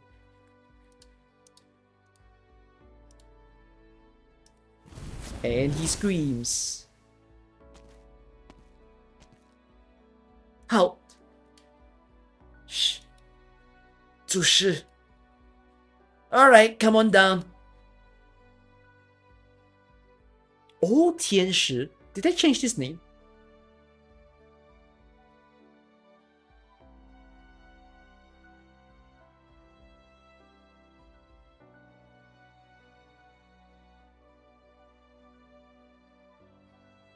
Your mind has already reached its limit. Stand down. I don't want to have you to kill another apprentice with my own 2 hands. Go back. There's a clever young lady waiting out there. We can't let her go without her parents. Even if she'll never recognize you again.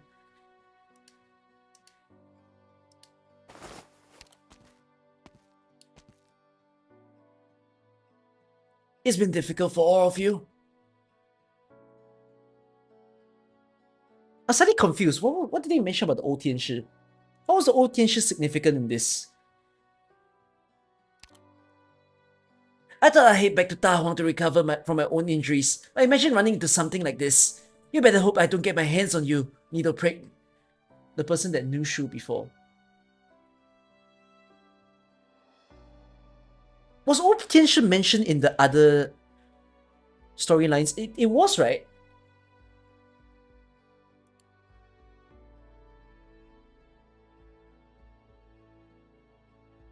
The golden eccentric looks around and reaches for a belt. Where's my fan? The strange fabric seems aware of the dangers and hesitates, not daring to draw closer. My sorry disciples even ask how I'm not scared of these things. I flipped the question around. After killing so many of them, why are these things not afraid of me? A billowing current of air sweeps up, and the Tianshi's golden figure uplifting light and heat into a spatial distortion, incandescent white flames outlining the chasm in the wilderness. She snaps her fingers slightly. Long has she walked among us, countless demons has she subdued. What in the HSR am I looking at?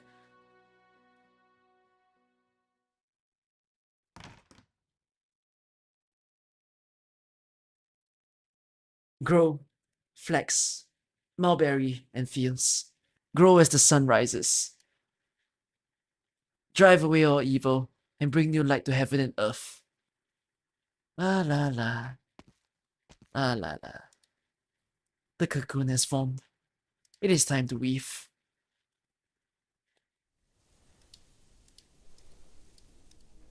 A foul beast fly by, in a domain not meant for foul beasts. In this place, the sun, the moon, the stars, the wind, the frost, the rain, the snow, the mountains, the rivers, none of it is meant to exist in the first place. But this particular foul beast picks up an ear of rice, flaps its wings, and tarries on the peak of a hill. Its heart beats and beats, as if something is about to burst out. A gust of wind blows by, causing the saplings to wobble. The rivers flow without cease, the water coursing. The mountains and rivers rise, the earth and soil rumbling. The trees plant their roots, their shadows swaying. As if sensing something, the foul beast takes flight once more with the ear of rice in its mouth, 2 seeds of rice falling into the boundless paddies. Swish, swoosh, a pair of eyes open. You've come back.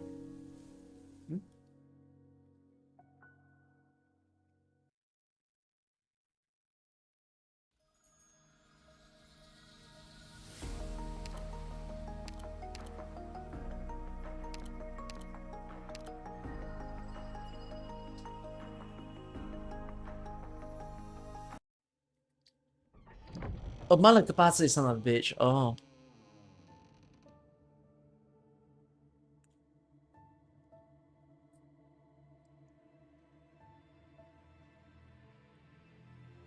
Did I catch your question? I caught your question, but I don't know what to feel of it. I don't know how to answer you. Pitch black. Unfathomable depth, without a shred of sunlight.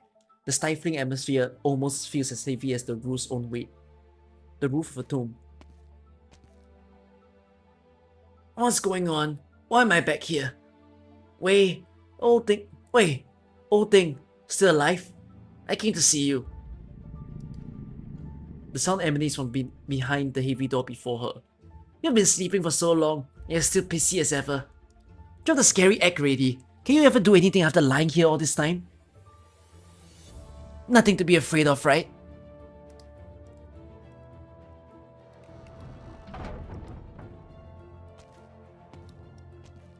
Shangshu.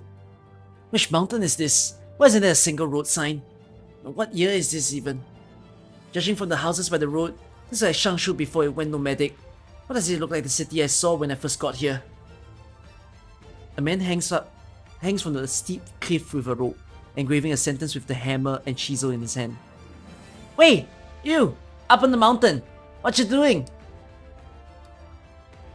You don't know who I am? Why would I? It was I who designed and created this city. Oh, that's pretty cool. The catastrophe is about to arrive, and everyone's already evacuated. The disaster will destroy all the houses I built. I can't let it happen just like that. The 5th year of Jingyan, when I just arrived here and stayed for 3 decades. Record of Shangshu City. I'm carving how I crafted the city onto this cliff, so future generations will remember my achievements. But the catastrophe is just around the corner. You're risking your life for this. But what if the thunderbolt cleaves the mountain into 2? Wouldn't your heart would be in vain? I couldn't care less. This is the only thing I can do. Wait, did I skip something? I didn't skip anything, right? Correct, right? Okay. How do you even live like that? Fine, just keep working. I'll disturb you no more. Wait, where does this mountain path lead? I don't know.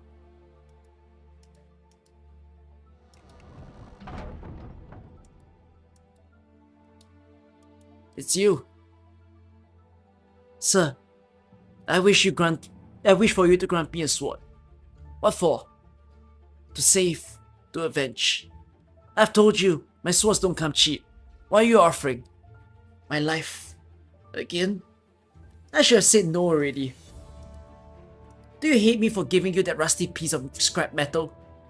What am I saying? It's just an illusion. But you do remember me. Just thinking about that screenplay draft, I still can't help but wonder if the story would have ended differently had I given you a proper blade then. How can someone so remarkable and knowledgeable show compassion to a nobody like me? A mere mortal life is honestly worthless to you. Hey, don't go that far. I still like you mortals a lot. You look at us like you're watching a play. Your casual acts can add a little marvel to the show and change the fates of countless of people. Sometimes you'll be even in the mood to join us for a few songs. But in the myriad of plays, you're the only one off stage. You've been alone all along. Jeez, I didn't even think I'd get this kind of hallucination. I'm tired. Just take the sword. It's made for proper combat. Let me see if the story ends differently.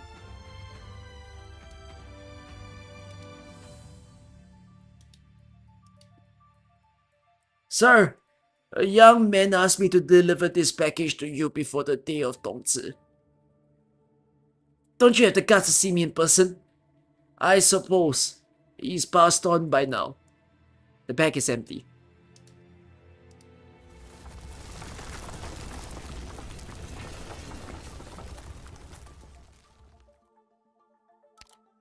Countries turn to rust, a breeze spark in the wind, a bubble gone without a trace.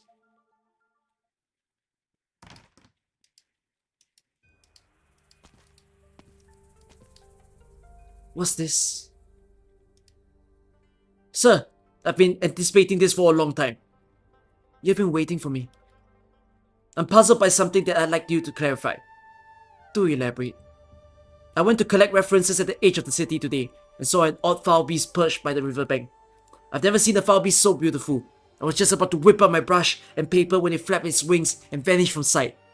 I tried to paint it from what I could remember, but I could not do it. Just let it go. Some things are beyond our control. That holds true for others, but I still call myself a painter for the time being, so I always want to capture it somehow. I've painted quite a lot of these the past few years. I always thought one had to paint plenty of paintings and see many sights to make life worthwhile. But I finally realized that paintings are ultimately inanimate objects. What do you mean? These scenes I paint turn into a passing cloud a moment later. The more I paint, the more insignificant I feel my paintings become. That's only natural, no? One can only dream of seeing the entire land if one won't even make it to 100 years of age. No, I think you still don't understand. Sir, I'd like to ask for some thoughts on this undeserving work of mine.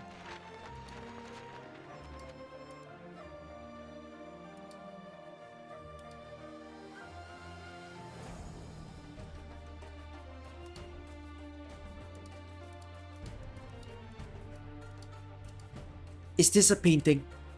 My painting. This is a view we ignorant mortals see. Even one like you, with all the views you have seen, are only a drop in the ocean when compared to the tumultuous changes this land has experienced over the last millennium.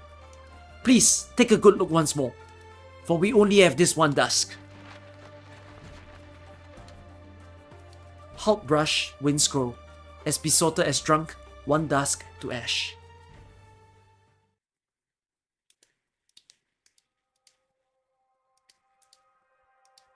They're growing well. Did you plan all these? The people here did. As you said, I can't use my abilities to meddle with their growth. I'll disappear one day, but these people will still be here for a long time. You've worked so hard. It's been a while, Shu. How very strange. That brother of mine has been telling me he's seen you in his dreams lately. Why do you keep thinking about me? Are you getting nostalgic with age? You know how to make fun of me too now. The people here all remember Shennong, who compiled the 24 CSE solar terms, taught them how to till the land, and even risked her life to cultivate a vast expanse of frozen soil into fertile fields. How can I bear that title on my own? We achieved it all together, so why put everything on my shoulders? It's been so long. Is there still a difference between you and me? All I remember is someone taking me in when I was wandering about aimlessly like a child, giving me a home. She told me I needn't care about the differences between man and beast, and that I should just live as a human. I didn't expect you to stay here even now. I promised you I would, to stay and guard this land, so people wouldn't have to go hungry.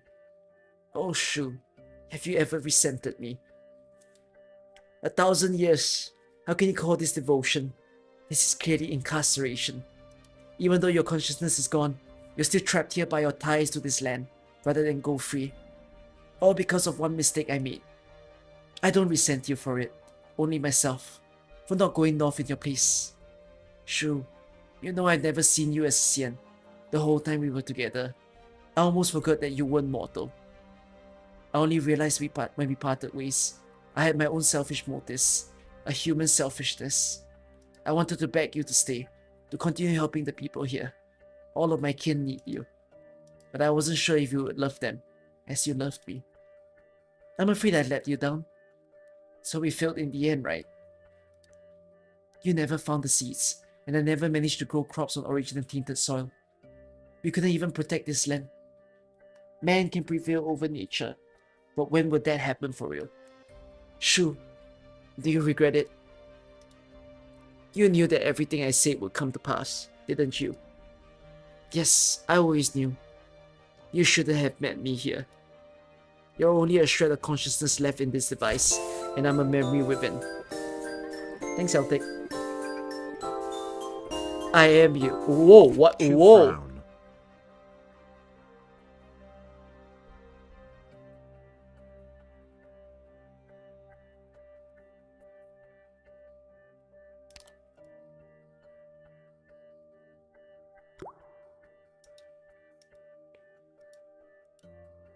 Yeah?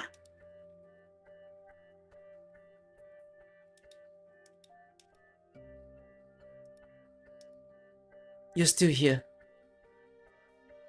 Oh!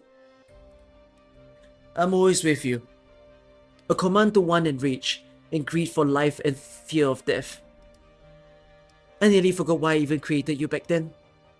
No place of place, amidst high mounts or waters far, no matter to me, free amidst the human realm. I've been muddle-headed for so long that I even lost track of why I'm awake. Whoever said you had to paint the entire realm to be considered an artist, just paint the realm, and true it be. The painter brandishes a blade, and mounts rise in succession. I am me, and what I see is all. Wait, wake up!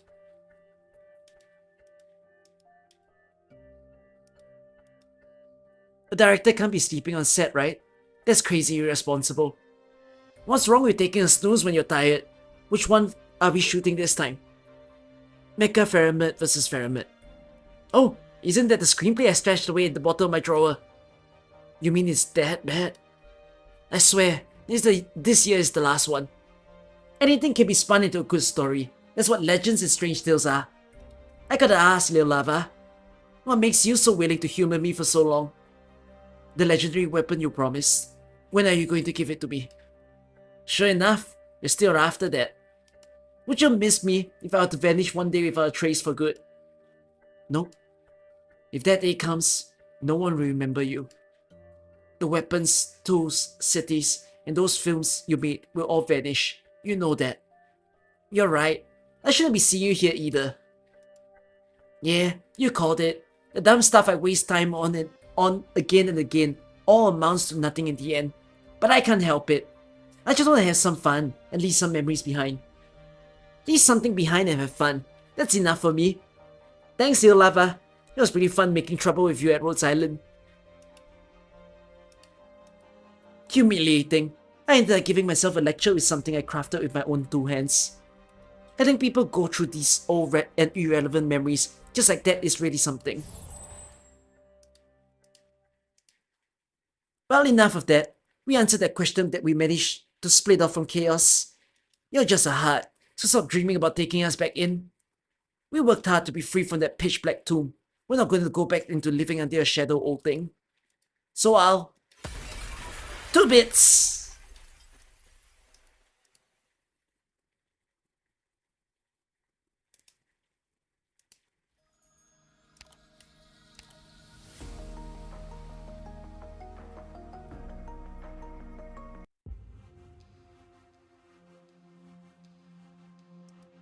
There's too many. We can't handle them all.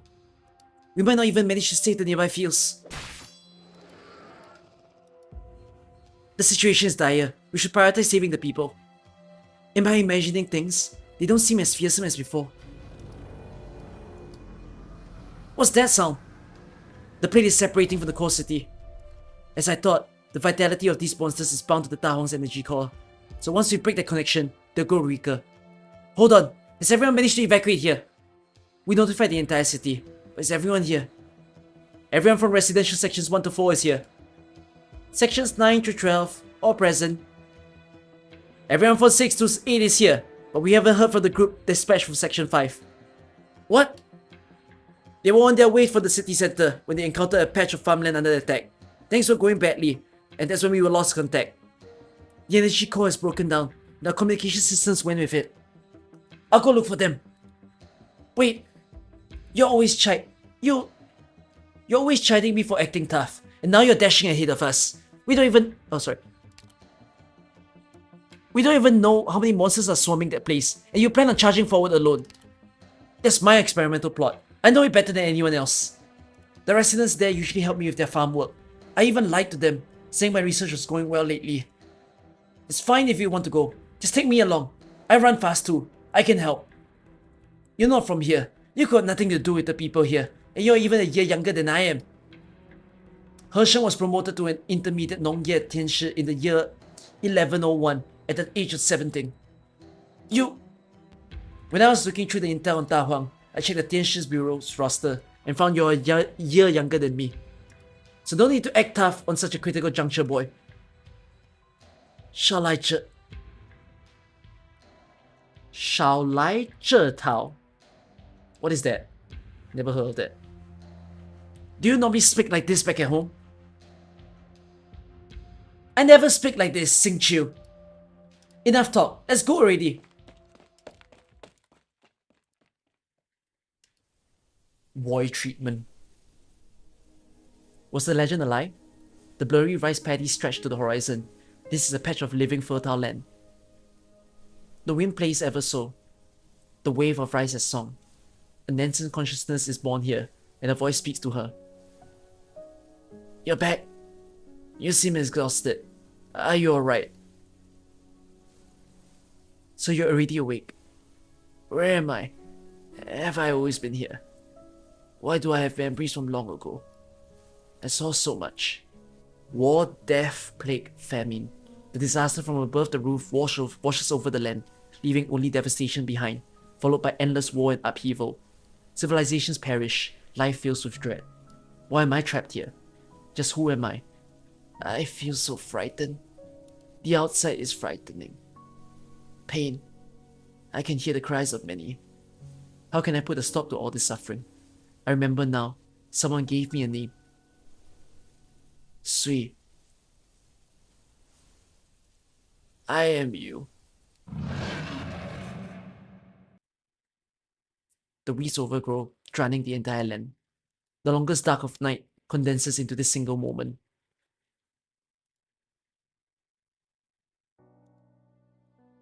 No, you're just a shadow. My shadow. But isn't your suffering? It belongs to the people living on this land. No. You fear because you haven't really lived. You don't really know how this great land truly is. This world isn't frightening at all. But you've never seen crops being harvested or people cheerfully laughing. You've never seen countless creatures vying to survive, enduring hardship, and continuing to thrive. You should take a closer look if you get the chance. I am no longer an arrogant and lonesome Faramid, nor am I a soul adrift all on my own. I have lived a real life here, together with the infinite variety of life on this continent. A drop of dew drips down, injecting life that spans across time into the land. Sleep. Twilight red sacks on the stalk. These earthly strivings kissed by dew. Millennia reap me now a single tender shoot.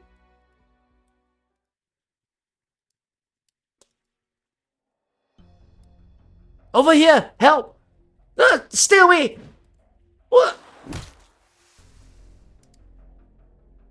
Are we saved? Uncle Wang, why are you still here? Are you alright? Xiao He, I knew you'd come back. 见鬼了! These beasts just appear out of nowhere and start chewing up all the crops here. But don't worry, we protected the plot well and didn't let the single beast pass us. Uncle Wang! It's alright, he only fainted from shock. The whole field is sinking inch by inch, and huge fissures can be seen across the fields in the distance. The communication equipment isn't working at all. The two mutations don't know how there's still people here, and they've already begun disconnecting the plate. Let's hurry and move before it's too late.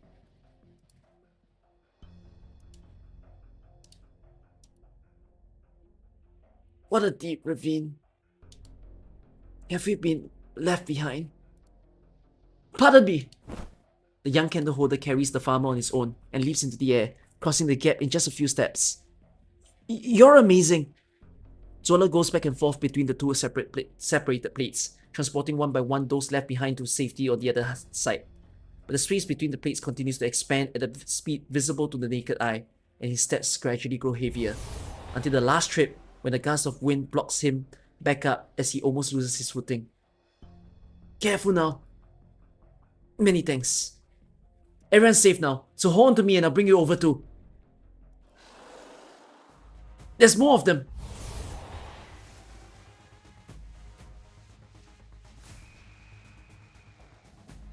You're using us too much.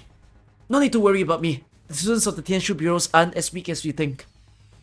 The duo work together to repel a few monsters, but as they dispatch the beasts, the vertical disparity of both plates escalates before their eyes. The distance of about 15 meters seems an unsurmountable chasm to the two. Damn it! Are we stuck here? This plate is about to fall, so we best prepare for impact. Find somewhere with soft soil to hide in, and we might... I never noticed it till now that Da Huang's plates were built so high. Zola, how many people did we save? Don't worry, I did a head count earlier, and everyone who was here has already made it over. Cheer up, we just have to find a way to make it back alive, and this rescue mission will be a complete success. The legends always say that as long as everybody stands together, we'll make it through any crisis, no matter how dire it gets. Everyone's been taking care of me all these years. I've never managed to pay them back. But today... Hershon struggles to finish his words, and Zola realizes a bright red stain is seeping through from the other white shirt. You're hurt! When did you... I'll stop the bleeding! Zola, let me give you something. Right now? This is my Tinsha apparatus with important data inside. You have to keep it safe, no matter what happens. Oh, he's already thinking about death. Alright, I'll take it. Hershon ties an original device tightly onto Zola's hand. He hits the switch, and the little thing rapidly unfolds into a kite. What are you doing? I was hard on you before, but I've realized you have a good heart. So I can't leave you here. The youth exerts the last vestiges of his strength, and a gust of wind rises. Zola flies into the air carried by the kite before he can even react. The plate below shrinks bit by bit, along with Hershon's silhouette, but Zola can only make out the shapes of a few remaining monsters on the field, rushing towards the shrinking figure. I don't know where you came from, but I'm not scared.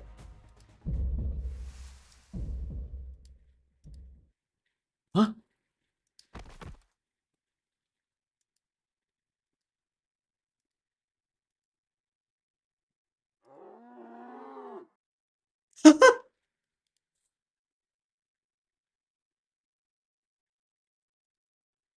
You awake? Hey, wake up! Wait, you hear that? Seems like he's still breathing. Make way!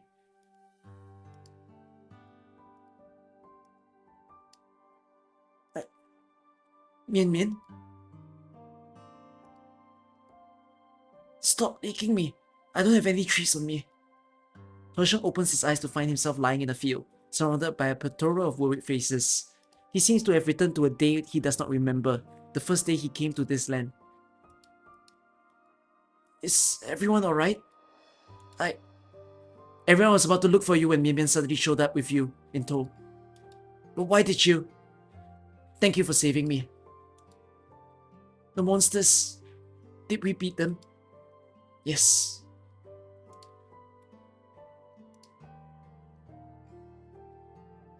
No wonder these two keys getting drawn together.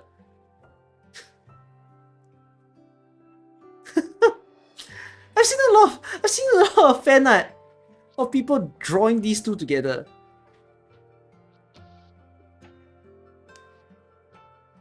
The dark clouds scatter, the bloody afterglow fades. Another sunset sprinkles a golden twilight all over the fields. Is it over? It's over. We won, right? What Shennong did then, we've managed it too. Indeed. Someone's managed to get the energy core under control. We did it. Looking back at it all, isn't this the birth of a new legend?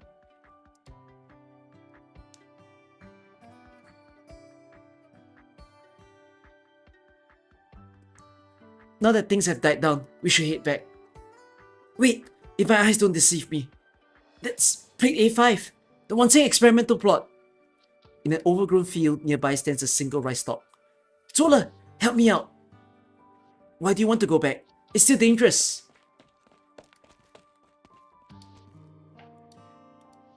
What is it? It worked! We did it! 1 ting! The 10,000 ting of fertile fields! All's not lost! There's still hope for us! The youth happily carries the rice plant, with a slight lunacy to his laughter. What exactly? You'll probably just say you wouldn't understand, even if I told you, right? I'll just take you at your word. This is an illusion.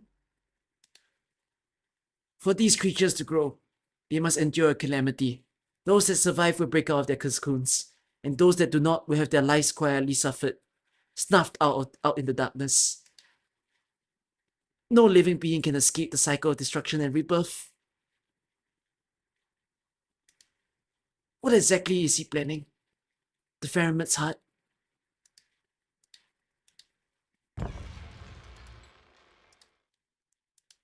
Wow! What a night. We meet again. Your presence here must mean you've figured out my plans, Lord Zor. What are you doing? Weaving, as you can see. Weaving what? Something for sale once it's completed, of course. For sale to whom? It's standard practice to keep customer information confidential. What's that on the cloth?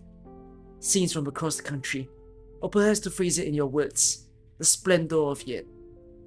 I spent many years traveling across Yen, visiting every city, and Tahuang is my final stop. Only today do I consider this bolt of cloth complete. One should use dyes of an appropriate quality for a design this beautiful. Is there any material better than Yen's splendor to dye this weave? My 100 scenic portraits of Great Yen. Countless bolts of silk and satin seem to descend from the heavens. Every bolt a city, a piece of history, a facet of worldly plight. The nation's splendor? No, it should be the hearts of the people. Just look at how brilliant the brocade is. All the colors of their souls I've seen. How could I dislike this mortal realm?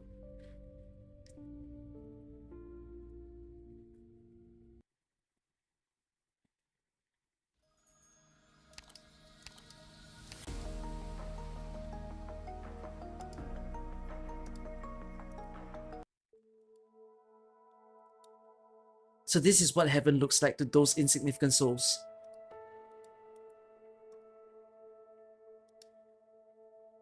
For the first time, I walked out of the chaos and void into these vast lands. Where did I come from? And where am I going?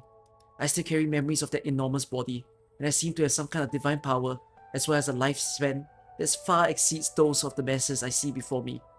But like a confused child, I followed the people I saw and imitated what they did.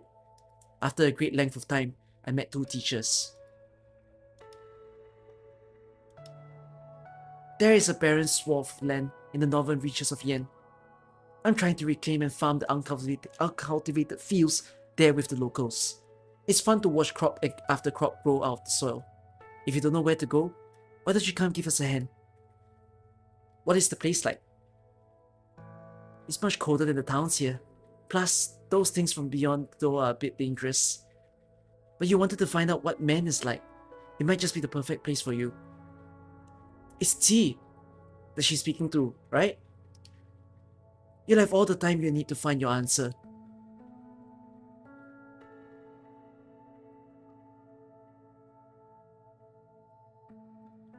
That was when I found out for the first time that there was such a concept as camaraderie between living beings. Maybe this is why they were able to defeat those enormous beings. How strange. It was hailing furiously last night, but the crops are all fine. Maybe luck is on our side. Maybe heaven saw how hard we worked the fields and decided to have mercy. Gee, this is your doing, isn't it? I simply thought it would be a shame for Hail to destroy the hard work and effort that everyone put in over the last 6 months. Everything in this world moves according to its own set of rules. When the season's harvest is ruined, you can bury it to fertilize the soil and help the next year's crops grow even better. You saved this field's harvest this season, but how many fields are there like this one in Yen? How many mouths are there to feed at the mercy of heaven? You did this out of the kindness of your heart, but mankind needs to learn to survive on these lands by itself. Will you leave one day too? Of course. But this swath of land will be here forever. Life will exist forever. Everything under heaven has its own position. But we live between heaven and earth, like rootless trees destined to drift about. No cause and no effect, no beginning and no end. Where should we return? Times change.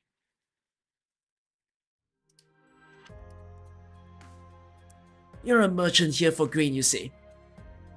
There are droughts everywhere this year. I heard the granaries in the north have a surplus, so I'm here to purchase grain to resell where the situation is more dire. Heaven and her rainstorms show no mercy. The farmers have it hard. A famine's year is not necessarily a bad thing for the farmers, though. You speak nonsense, my good gentleman. How could a famine be a good thing for the farmers? Simple wisdom. The more severe the famine, the more their harvests earn them. Compare 500 catties at 1 wen per catty to 100 catties at 10 wen per catty. Even a 3-year-old can calculate which is the better deal, from a seller's perspective. I've lived here ever since I was a child. The only way I know to use food is to feed the masses and save lives. To think such wisdom existed in the lands outside. You haven't seen what it's like outside Da Huang. Not everyone is a Xian that can see only the abyss but not the waters that fills it. If all one does is guard these plots, how is he or she meant to understand all the wisdom under heaven? Young man, my caravan needs someone to help manage our affairs. Might you be interested in coming with us to the lands outside?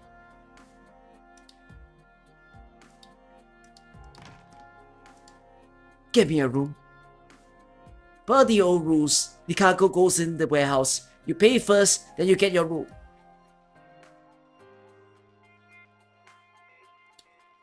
You said you wanted to get into tea business, because of all the tea farms sprouting up around Shangshu over the last 2 years. How come you brought out those inns instead? How much do you reckon a truckload of Shangshu greens can earn when transported from here to Paizhao, and how much in tariffs would the court take? If the journey to Paizhao is uneventful, a 20% profit would be a fairly good return to me. Now how much do you reckon I can make here with all the tea merchants coming and going, even the ones unwilling to pay their taxes? When you put it that way, certainly you are in a more lucrative business. But I also noticed that you withheld some of the cargo for the mandarins. Now that is my other line of business. The people working in the government need something to show to. Are you not afraid of the mandarins looking for trouble, or the tea merchants turning against you? That wouldn't be a very good bargain to them. Without me, the tea merchants would have to pay their fair share in taxes, or take the risk to find another route. Without me, the government would have spent a hefty sum to get their hands on tips about smugglers, or say the merchants ended up revolting. How much would it cost to quell this revolt? A win for all three parties. Indeed, an unusually lucrative line of business. We've been to Shangshu for a long time. I'm starting to grow tired of the cuisine here. Let's hand the business off and head east. East? What kind of business awaits there? Mining? Grain transport? Whatever earns us money. That's what we'll do. This time, I merely want to go home and have a look around. You asked me before if there exists a wisdom that stands true everywhere. All under heaven live for profit, and die for profit. Be it law and morality, faith and honor, there is nothing under heaven that cannot be accounted for in a ledger.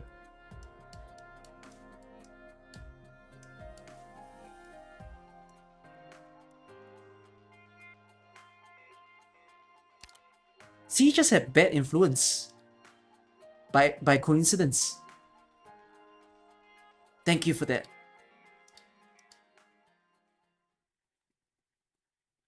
That is indeed what I saw. I am starting to understand. He learns about men from the wrong people, right? My dear sister, I've settled an account. All these years, each of us has lived lives across Yen and recorded our own gains and losses on our own respective ledgers. Darker found his own path, but he found himself an outlier in this mortal realm. A place in which she cannot love, hate, or even let go. A loss. Ling has lived a carefree life. This realm cannot bind her. She finds her own joy, a profit. And our younger sisters, not necessarily incisive, but they have little that troubles them. They are breaking even. As for Erke, our second eldest brother, well, Jie is dead. Oh, shh!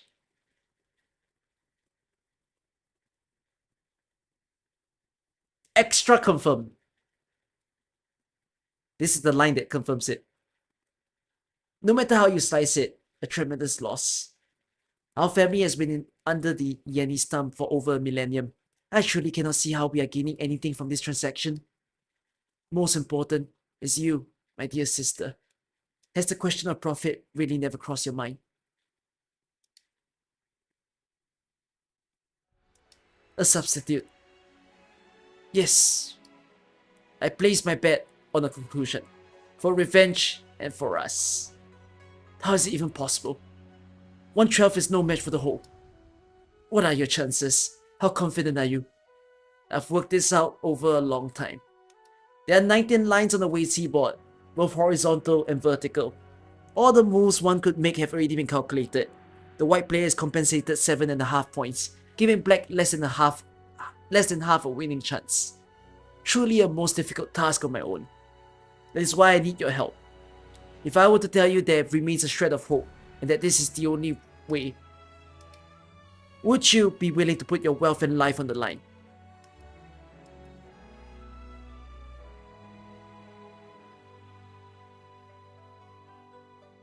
You catch up fast.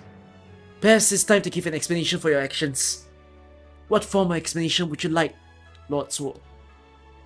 You roused demons to lay harm to the citizenry, seized the country's fortifications, and even plotted against the other proxies. Given your actions, your crimes are far worse than Wang's. I may have some objections to your charges, but what would you like to do here? Hand over the cloth and return to the capital under the Sui regulator's supervision. And what would I get in return? A chance at a fair trial. A shame that it isn't a price I'm willing to pay. You would make an enemy of Yen. If I would, what could you possibly do? Zhuola takes a step forward and unsheathes his blade. Is it really so much fun to pick on mortals? It's you. Not bad, kid. You managed to tail him all the way here. Gotta hand it to you. But this is a family matter. You Sui regulator folks will have to give us some time, some personal space.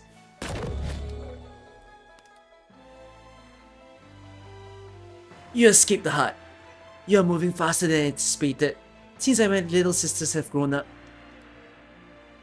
Don't talk like we're all getting along. What do you think this is? A test?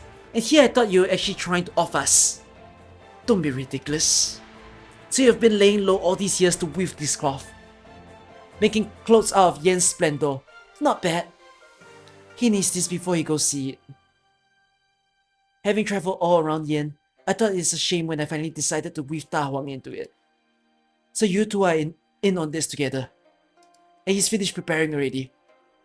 I should have figured you get along with that Wei-Si failure the best. Don't act like you don't know what taking your cloth out of this place means. This is a straight up declaration of war against Yen. And your Sanke, my third brother, and truth to be told, out of all my older siblings, you're one of the ones that I liked best. I always felt like the two of us crank out some pretty sick ideas. Remember how I helped you self-fix of dust paintings the one time? You what? But I'm sorry, this is way overdoing it for me. A shame. From the looks of it, you're not on my side either, Dusk. In your dreams. It's been a few centuries since we last had a family reunion, with more than 3 of us. To think that the first thing we'll be doing is fighting amongst ourselves, just like all those years ago. What's the deal? Reminiscing in old times? If we can talk this out peacefully, I would rather not come to blows. How could I possibly raise a hand against my little sisters? Drop the big talk already. It's 2 against 1. The odds are stacked against you. Well, we just have to see how it all turns out then. This time, not even the army of that great wild hunt years ago could stop me.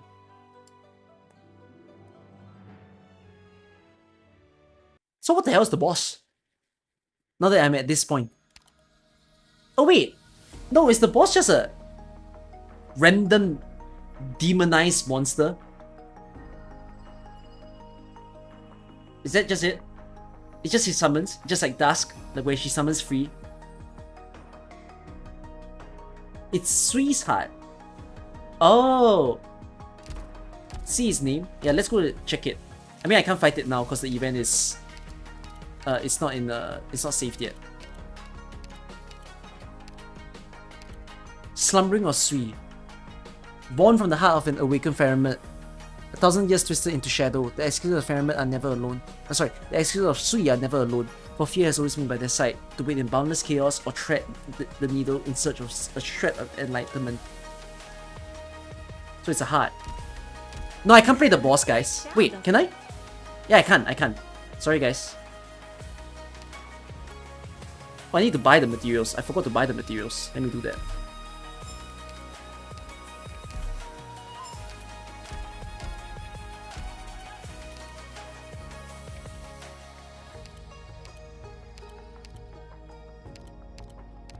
Wait, what would I have to do to clear this?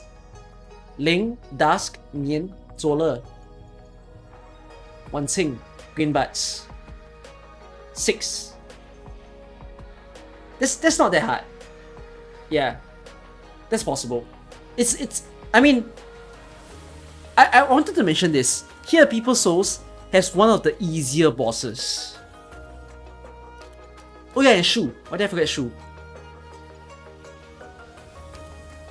Yeah, Zola is damn good against the boss as well.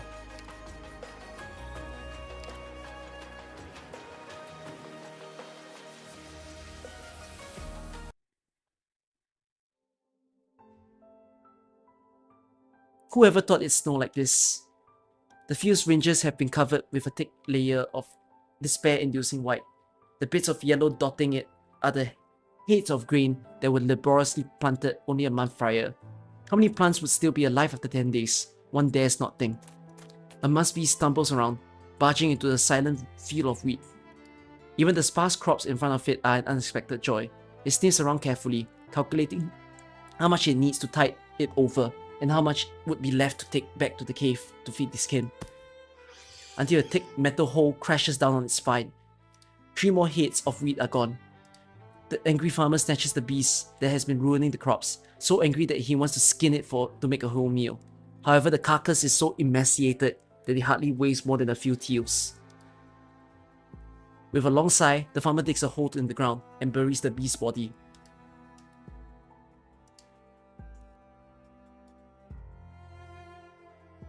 Poor thing. Hardship strikes at will. Such occurrences are normal. If the wheat dies in the freeze, how many people will perish next year? Who's this? A great many. But there will also be many who come to their aid, and a lot of them will survive.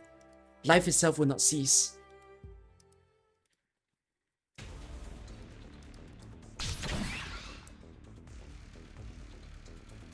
Men's fuel break.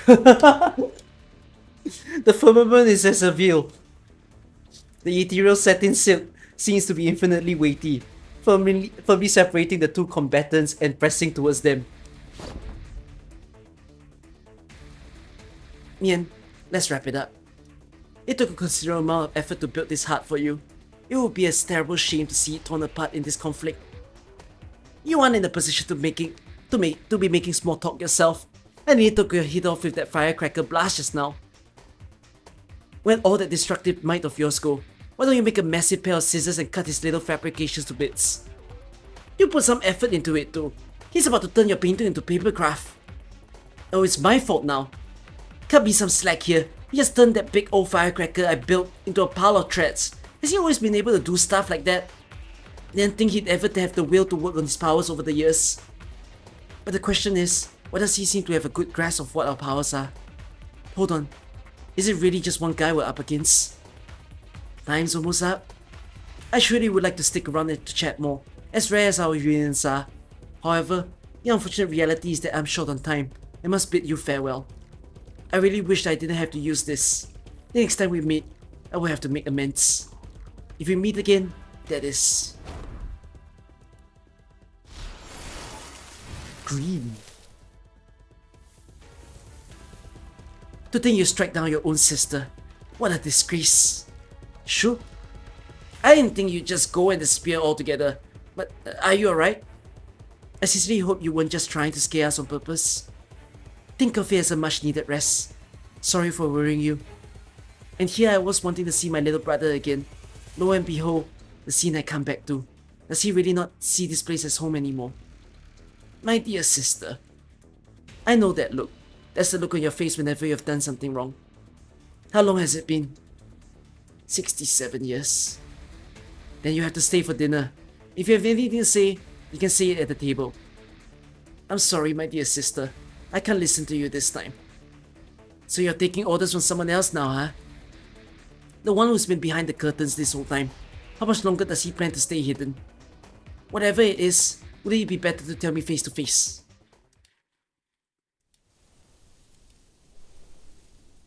A man slowly walks forth from the distance, sauntering past the threshold of time immemorial. It is as if he has been there since the very beginning. Time and space halt with the sound of his footsteps. You finally decided to show yourself.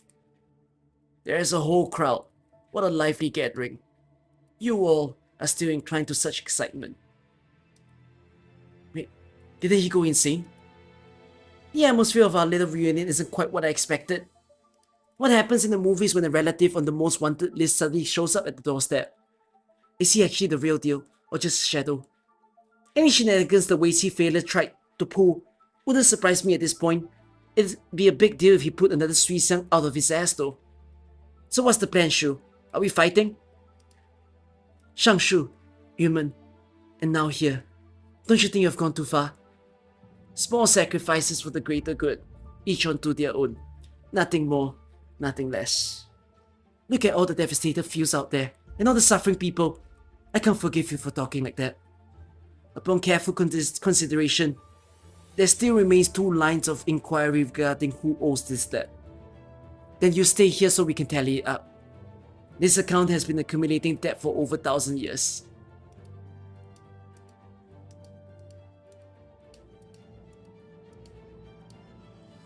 You haven't been here in a long time. There are things I must do. There's a battlefield to the north. When the troops assemble, I must stand on the front lines. Bleached bones exposed in the winds, where fowls sing not for 1,000 li. After 1,000 years of war, and in the end, it's still the commoners in the field who suffer. You care about them a great deal. The people you take so lightly are actually our teachers, in the truest sense. We take after their form, find things that interest us, and only then do we find our place in the world.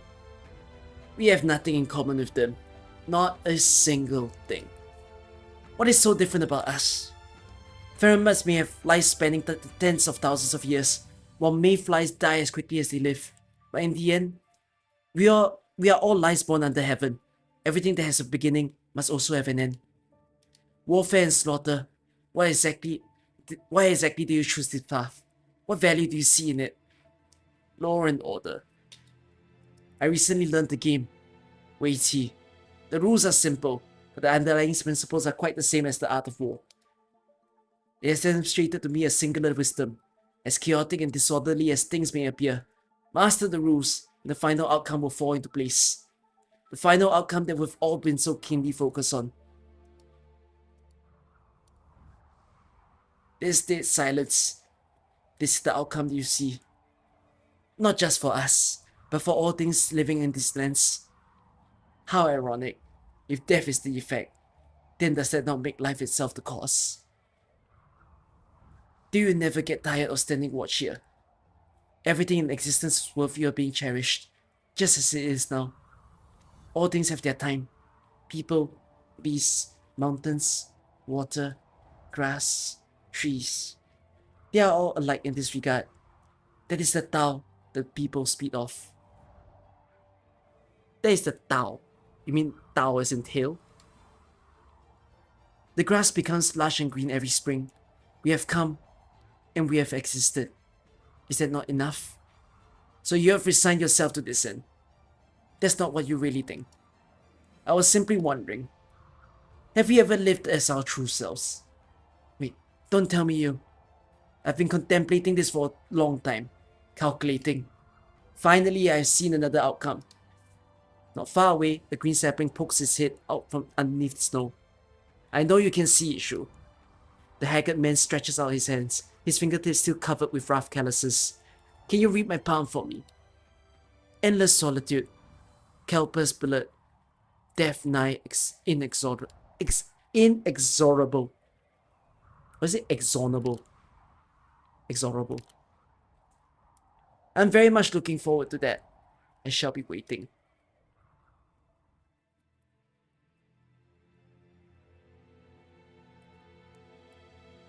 Were you able to see her again? You know that wouldn't be possible. I often find myself thinking of her. She said that education is the great equalizer and wished for every person to be able to read and write. All those schools and books are her legacy. In that regard, you are quite similar. But these last few years, I've forgotten many things, including her. About the books she wrote, and the meaning she held by her true name in one lone word.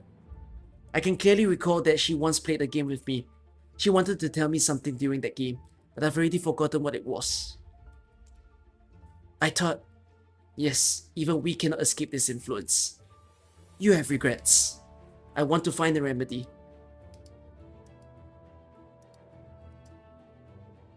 A 181 fragments.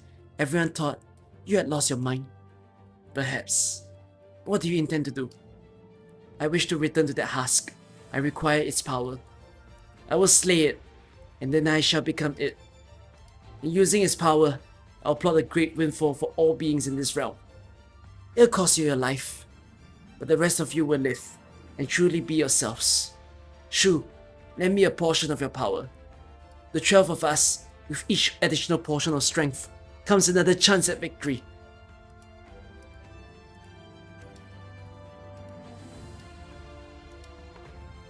The vast farmland crisscrosses, and this particular visitor places a piece on the void seaboard. Shu opens a palm, and a handful of seeds fall onto the board. This must be your answer. You reap what you sow. If you haven't veered off the path and really are heading towards our end, then these seeds will germinate at the right time and bear the fruit you desire. You have conditions for me as well. We can't let you keep creating problems for us. And so concludes the discussions concerning my affairs. If there's anything else, you should speak. You've really grown up, huh? Ready to fly the nest? I'm 1,000 years old, my dear sister. I can't stop you. We had a big argument the last time I left. Could you leave me something to remember you by this time? You've already woven all of Ta Huang into that brocade of yours. What else do you want to take from me? If you have a bit of remorse in there, you better come back alive. Fair enough. Dusk, can I ask one last thing from you? What? That painting. Can you give it to me up front? How did you? I would take good care of it. And with that, consider our account settled. Who said you could go? Oh, Zola? Oh! You again. 一 second sweep bugger. 你呀听的. What does that mean? And you were behind this. Do you have nothing better to do than hiding out in your own ruined temple playing your shitty game of Weiqi, and now you have to come to my turf to ruin everything? Look at the mess you've all made with your little spat here and all the crops you've destroyed. See if I wouldn't beat your ass right here and now. Watch out. The setting silk ignites upon contact with the incandescent white flames, reduced to a smoke and ash in the blink of an eye.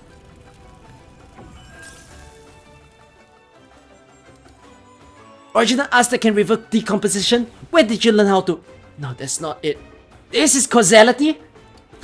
Let's see how many more seeds you have left to return my flames. Of flames? She is afraid. Tianshi, this might not be the best time to launch your attack. The Chamber of Heaven's designs has suffered grave losses. Any more wrong moves, the Great Yan entire northern defensive line may be imperiled. It is more than just demonic taint that has the eyes on Yan's northern border, right? Stop trying to scare people. I swear, I want to teach you a lesson if it's the last thing I do. Then do you not care at all about the other long-lived among you? You little... You feign lunacy to protect your mind from demonic contamination, but you have not forgotten your true purpose at all. Weigh the pros and cons. Surely there's no reason we shouldn't be able to come to some accord. Until we meet again.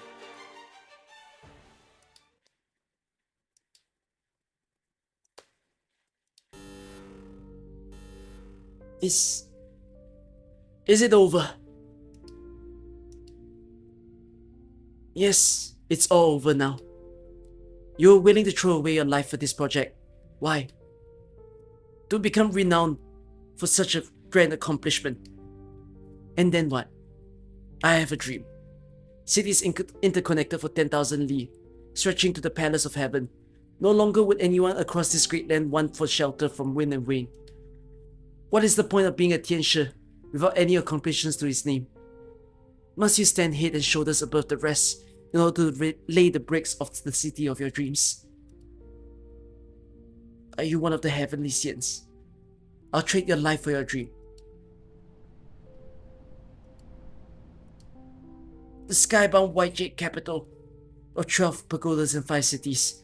The Xian strokes my hands, my head, nods my hair, and grants eternal life. The skybound white jade capital of 12 pagodas and 5 cities. Alas, could I get mentions of 10,000 chambers, I'll shelter all the needy under heaven, blessing them with joy.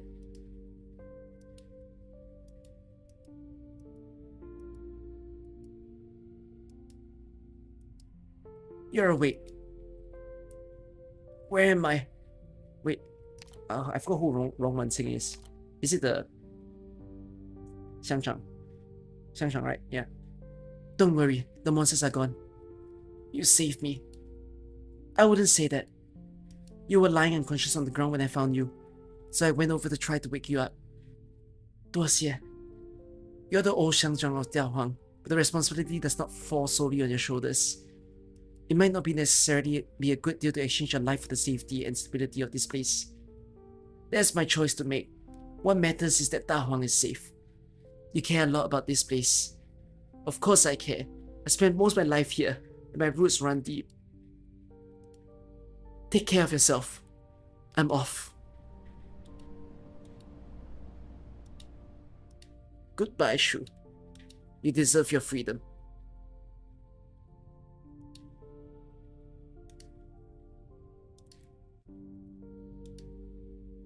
The incubator. The incubator.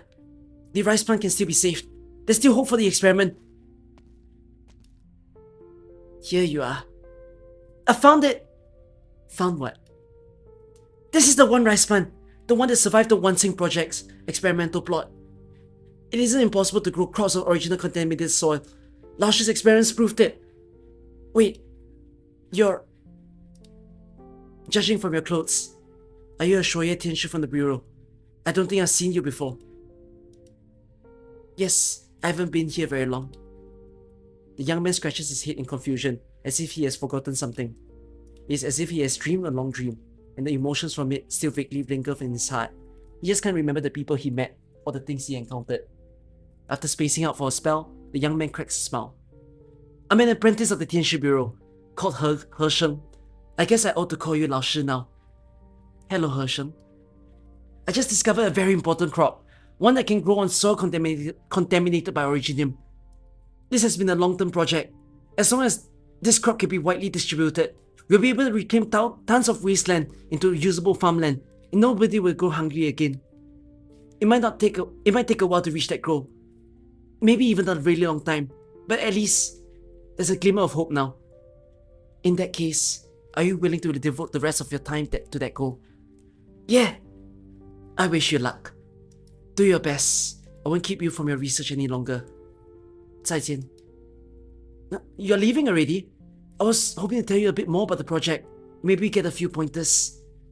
That's alright. I trust that you'll be able to accomplish your goals. 再见. That teacher? Why does she seem like I've seen her somewhere before?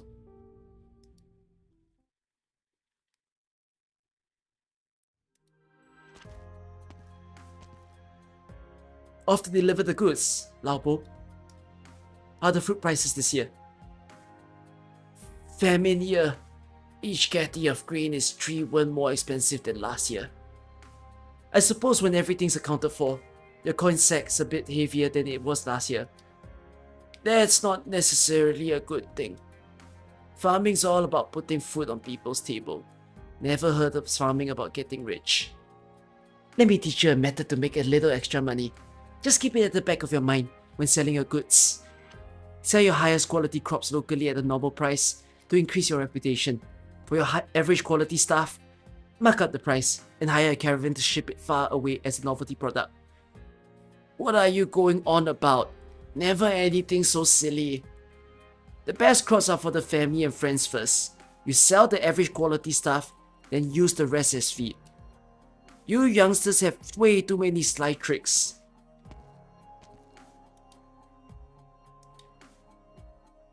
Where are you planning to go to? Bai Zhao. After making that much trouble, you just up and leave without saying anything. It is time to leave. Though, I also don't have darkest martial skills. If you won't let me go, then naturally, I won't be able to leave. So it depends on you. How unwilling are you to let me leave? I just wanted to ask you a question. You said you were gonna make a deal with Yen. Were you planning to help build Da Huang up from the very beginning? I am a merchant, and when doing business, I value mutual profit and reciprocity. If only one side profits, how would I be any different from a robber? If you didn't want to make an enemy out of all of Yen, why did you need to do all this? Did your two brothers really have to pick a fight with Yen? Our sister was killed, after all. That said, the people of Yen harbors no animus towards us. Even if Urkel sees the world as nothing more than a Weiqi board, a Weiqi player naturally feels some sentiment towards the pieces and equipment he's used for a long time. However, those sitting in the court, lurking in the shadows, must pay the price for what they've done. This account must be settled eventually. Even if your own life is on the line. Using a 12 to combat the whole was already a fool's errand. My life has already been assigned a price upon the ledger. You really have lost it. I still remember a long time ago, you came to visit all of us, one by one, posing a question to each and pointing the way. What do you see in the land of the Great Yen? My answer has never changed, and I imagine it the same is true for Urkel. Peh! Never cared for either of you bastards from the very beginning. There's no talking wisdom with you, and when the time is right, I'm still coming to beat your asses. My brother used to have quite the temper. Whenever he'd lose a game, he'd start throwing cups and bowls around. But weak as he was, there was never any strength behind it. This time, he went a bit overboard, so thank you for stepping in. Kun Kai, get out of here already! Until we meet again.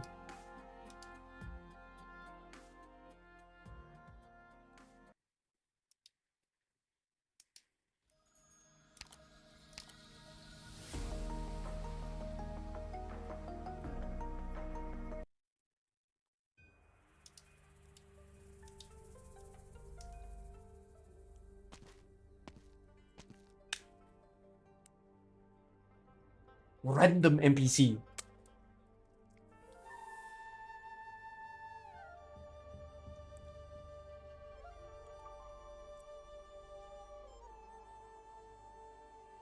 And you had to take me up Mount Tian. I'll take this spot under the sunshine. You sit over there. You're in much better health than I am. The least you could do is offer me this spot. Coming out here for a stroll, some sunlight, and the water from the springs of Mount Tian will do your health much good. Ridiculous! It's been decades since we've so much as run into one another outside the palace walls, and you still invited me on this trip. You were the first to grow tired of sitting around. It's not easy to sit still for so long. Yumen, Da Huang, we need an explanation for this string of events. Right, I am behind all of it. I abetted the Yumen Shan Haichong, and I let Ya in. Is this enough to drag me down? If you want more, here. I let Wang escape the capital. I sent the girl to Victoria. I instigated the demonic calamity. If you must open another vacancy in the court, you can pin all of this on me. The Shanghai Chong are a bunch of thugs. How could they possibly amount to anything? Ya was merely a sickly beast. It only took a few dozen to 100 tianshis to deal with. It was just as perfect as the meal served to awaken the Sui. But certainly nothing to write home about. Phew. In the end, I'm a sickly old man too. It's the only use my life has left. You've never been troubled by things going out of hand. No, you're never troubled by anything. There is so much that troubles me. I'm afraid of the unpredictable, sinister human mind. I'm troubled by the trends I've seen. Going with the tide, one man pulling at each end. It's all for balance. But now the conflict has toppled the way seaboard. Is it still possible to sue for peace? Yemen's repairs are complete, and it's on its way to the capital. Grand Tutor, please make up your mind.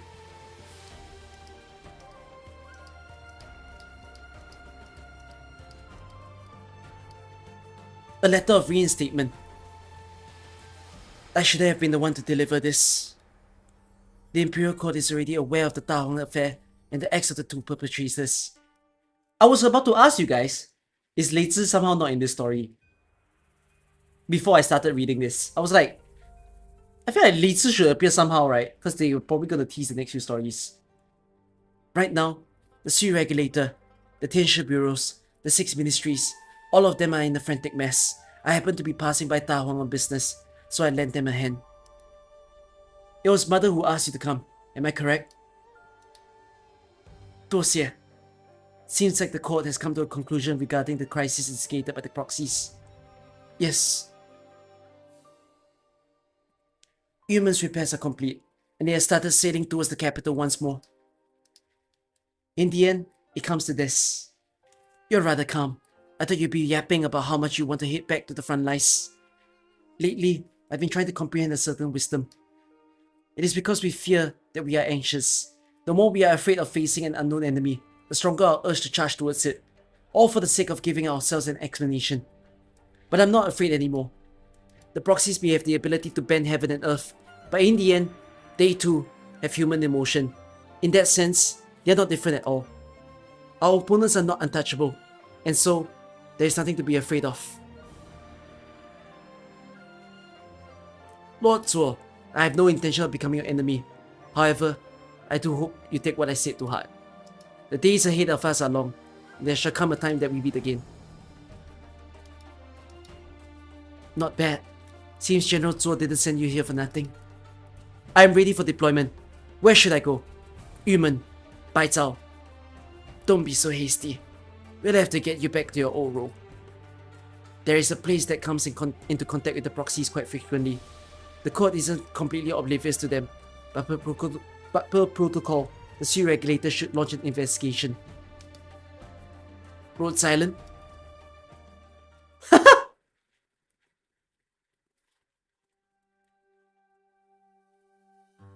So you're leaving? That's right. These seeds, some of them sprouted, and their original resistance is much higher than anticipated. It's time to take them to the fields outside for further cultivation. Wouldn't that be tough? It's no different from what I do in Tawang. When are you coming back then? First, I need to take the seeds to the grain cultivation bases all across the country and produce the first test crops. Then, based on how they adapt to different soils, develop a suitable cultivation method. It might take more than 10 generations to get accurate results. It might be a while. 1 generation takes a year. 10 years? That's really long. That's long enough for Mianmian to get as big as his parents. Maybe it's not actually that long. After we switched to new feed, these stock beasts all started to grow really quickly. It's like they double in size every day. But 10 years, that means waiting for the Wang Hua Guo trees to grow these sour fruits 10 times. When I think about it that way, that kind of feels like an eternity. Let me see you off. Enveloped by the sound of flute, the two are trailed by the setting sun. On the muddy road, there are 2 sets of footprints leading into the distance.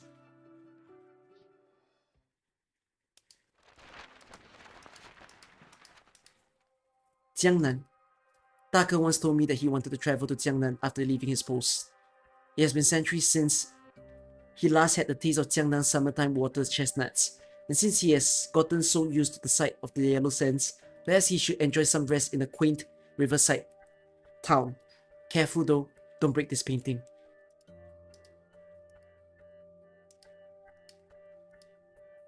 Ling was never able to forget the desert. She doesn't actually like war. She simply likes how valiant warriors look on the battlefield. Who wouldn't? The flames of war do not burn in this painting. There is only a column of smoke rising in the vast desert. As the sun sets on the endless river, enjoy your drink in peace there, and be the poet you want to be.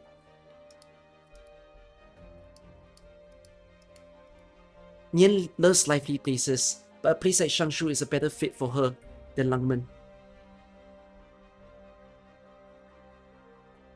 What the fuck was on my neck? Is it a beetle? Ew. I just grabbed a beetle on my neck. Like a very, very tiny insect. Did it bite me?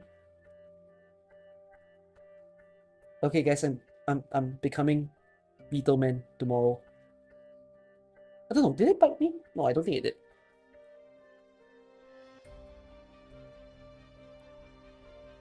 Who's Chanel cameo? Ah yes, I become the cockroach. Nian loves icy places, but a place like Shangshu is a better fit for her than Langmen. You stay there, and don't bother me again.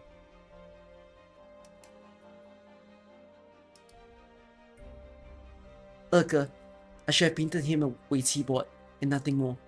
Calculating emotions and terrible aesthetic sensibilities. This garden is yours. I don't ever want to see your face again. In the end, you didn't give yourself a way out.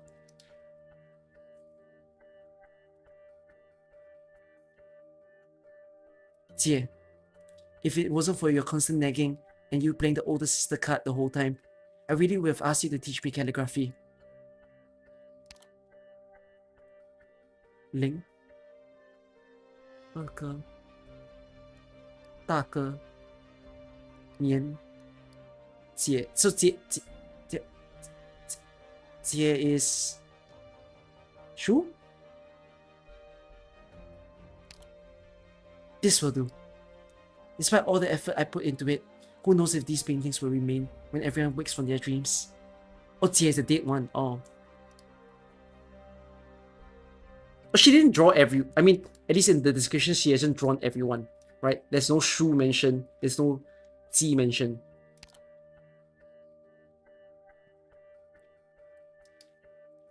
When you have visited a place and seen all its sight, everything is but a pipe dream. What more fun is there? With all of you here, I am not lonely. The painter sets her brush down and withdraws. The sky is as clear as a blank scroll. A flock of foul bees flies past.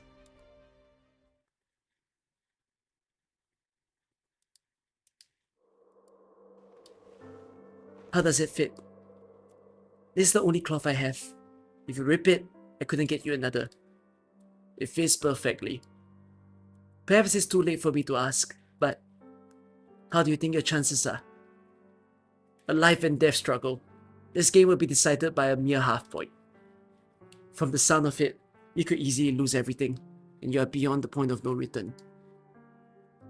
When will you make your move? Everything is ready. All we need.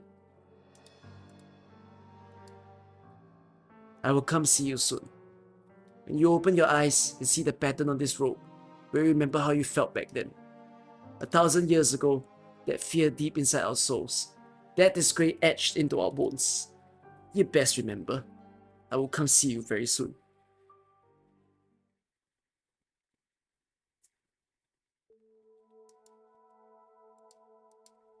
Sure, our fields have yielded nothing for a few years. Can we really still grow crops here? We can still plant food if we use the right methods. But of course, each field has a different plant suited to it. You need to use the most appropriate method to improve the soil. Plant these seeds here. You'll see the results by autumn. Where are you from, Shu? You look pretty young, but you know so much about the fields. Are you maybe the Tianshu from the bureaus?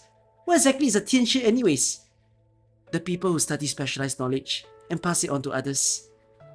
That's something. Please keep working, by all means. I'll go get you a glass of water.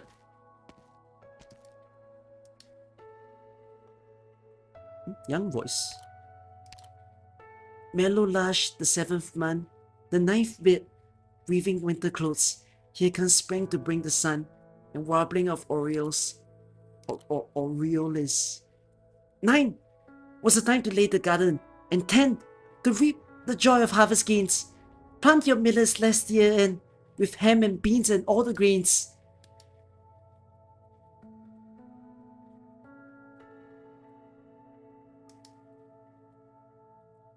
Oh wow.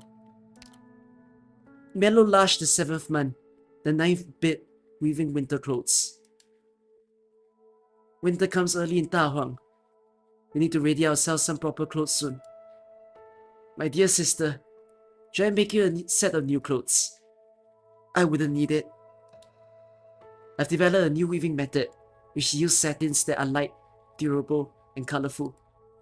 I have a new design thought out, and I'm certain it will look perfect on you. Whatever floats your boats. Whatever float your boat, sorry. True. This is how man lives. It does seem rather pleasant.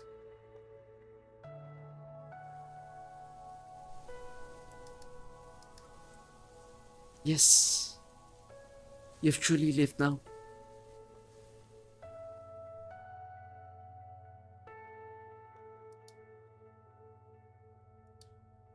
My good gentleman, I know by heart the wisdom of commerce that you've taught me, but there remains one thing that I do not understand. All things under heaven are fleeting and indistinct. How should I appraise them? Show my saliva.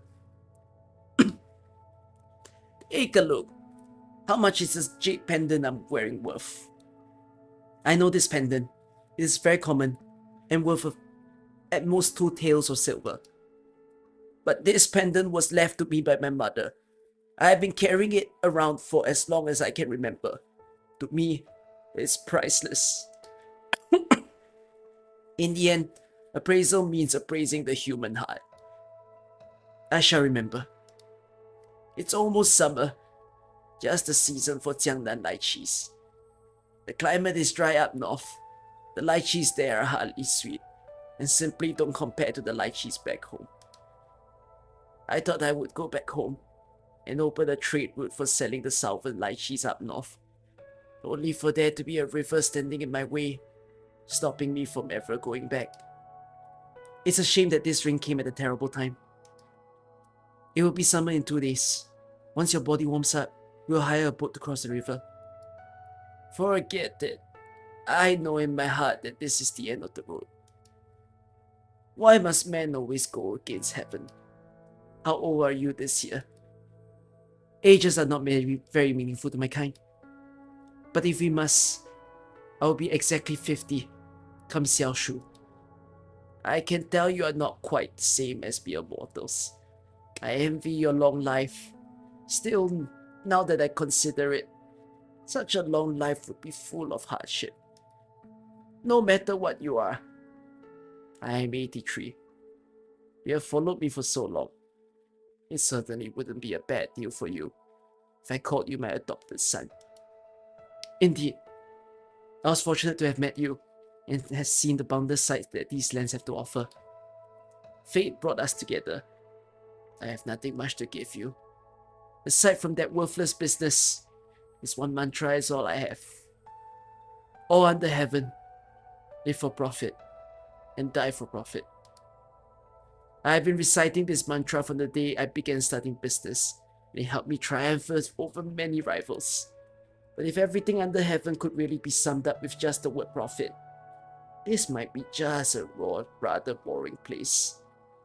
I don't have much time left, and can't walk much further. If you truly have such a long life ahead of you, then go and see it for me. Walk this great land. Go and see for me whether there's really some kind of great rainfall that profits all under heaven. If you truly do find it, I will remember. I will go and see.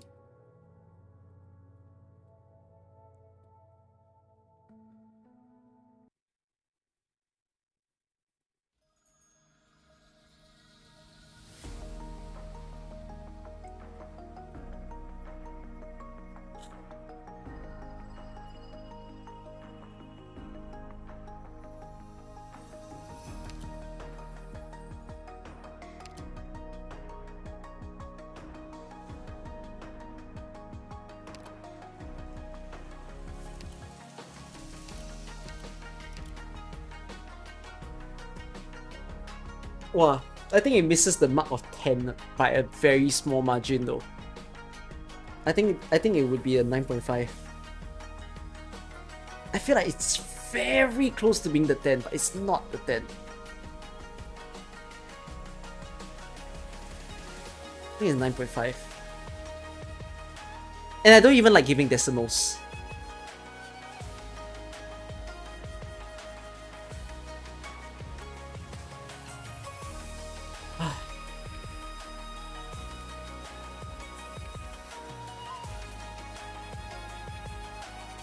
I find it fascinating that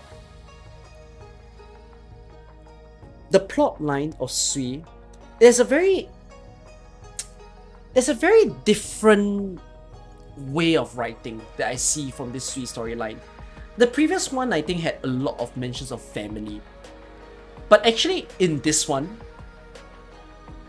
the topic for this story is mentorship. Actually. And I think it's very weird because you think of mentorship as the more senior person is the teacher. But it's very weird that if you see the way that the Sui siblings have been, their mentor is a human who lives much shorter lives than they are living. Which sounds like an absolute contradiction. Right? I mean, even in the case of Freyren, where Freyren is an anime about the immortal elf, right? Yeah, everyone learns from Freyren. Everyone learns, like, mages look up to Freyren. You know, Freyren, you could say that Himmel is the mentor to Freyren to an extent, actually, now that I think about it. But yeah, I think it's just very interesting to see that this whole storyline of an immortal being learning from the mortals. You know? And I'm gonna put a bit of a religion discussion. Not really a discussion, just a random thought that I have. If you guys are wondering what is my own religion, I don't exactly follow a religion. But if you ask me, like, do I believe in the things like there's a creator or there's a god? I'm okay with the idea that there's a god, if there happens to be one. But I think me as a person, I think about the idea that if there was a god, right, and if a god means a really immortal being, right? What is God thinking with the way that the world is right now? Is something that I wonder, right? Immortals will look down on the mortals if they do happen to truly live an infinite life or a very long life. And if that so be the case, then the question becomes, are they learning from us as well?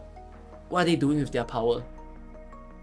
Right? I think I ask this a lot when I think about how there's a lot of travesties that, or like tragedy that happens in the world. And it's a bit like, why is heaven doing this to these people? You know, when they have the power to save people and whatnot. Yeah. Are they tired? Yeah. In a way. So there's that lah. But I think it's a fascinating story, really, this one.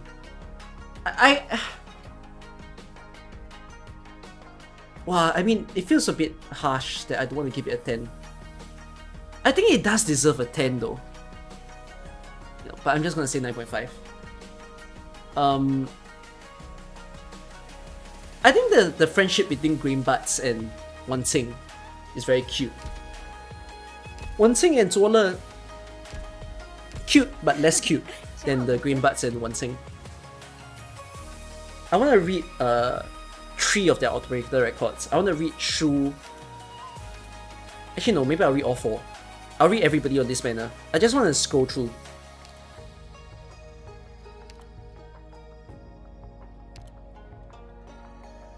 What happened? One point that is missing in the story. What happened to the mute uncle? Right. The old Tianshi shoot away the mute uncle, and then that was the end of it. Right. We don't actually know what or who the mute uncle actually is.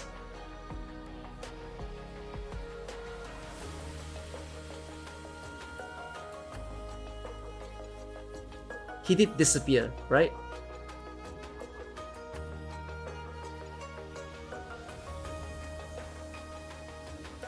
She cooks up healthy recipes for Nian, putting a stop to her wanton enjoyment of spices, and more importantly prevents her from spreading bad eating habits to others.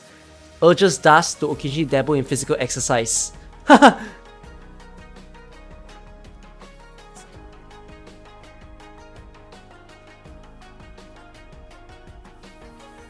Cruz actually asked Shu about her family. Nian is unusually silent when asked the question.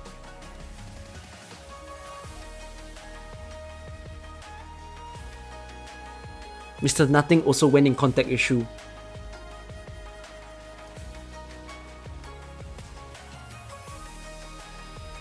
Shu is equally concerned with any other operator.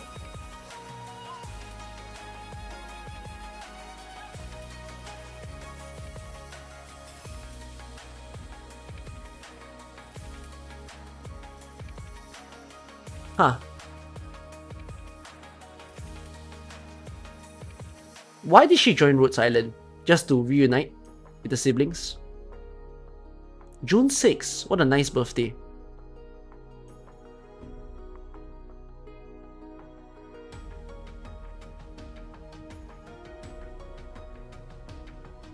She just joined because she's free.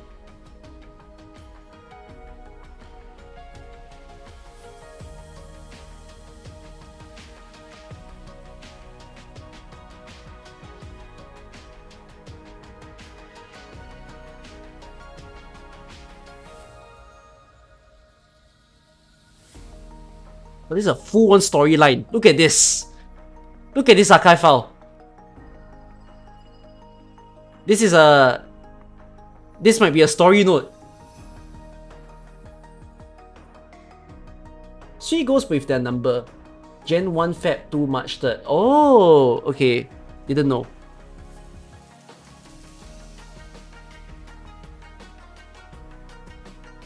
We almost lost 2 sisters because they were trapped inside the hut. Done.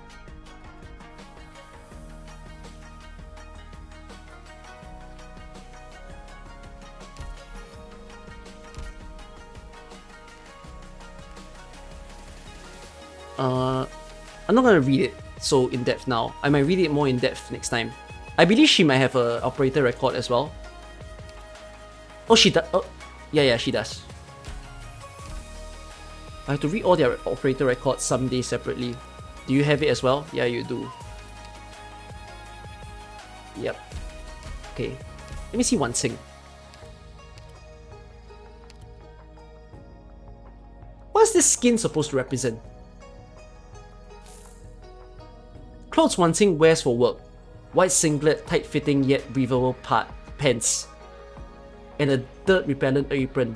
So this is just his farming outfit. Cool. He's a lover of gardening, for sure. Let's see what the files say. May 6th.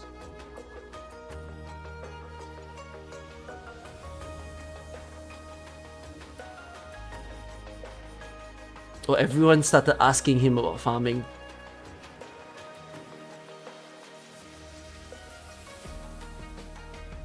Da Huang is Yan's foremost center for agricultural research. Thus, the entire process is mechanized.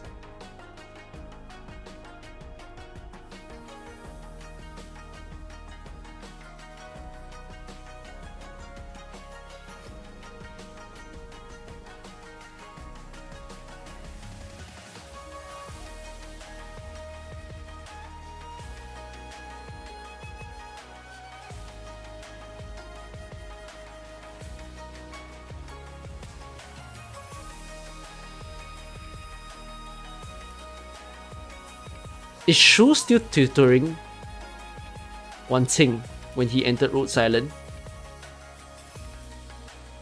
Do I assume so? Introduced to Rhodes Island by Shu. Oh, yeah, okay. So straight up, Shu brought him in.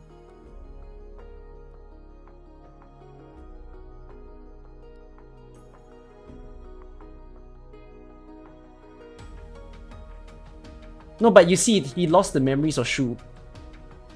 Right? Which is sad.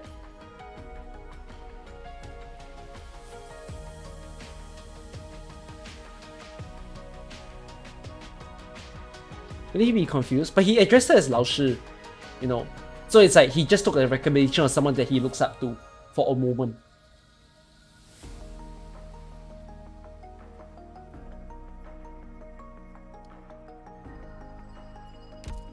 How about Greenbuds? Why did Greenbuds join Rhodes Island?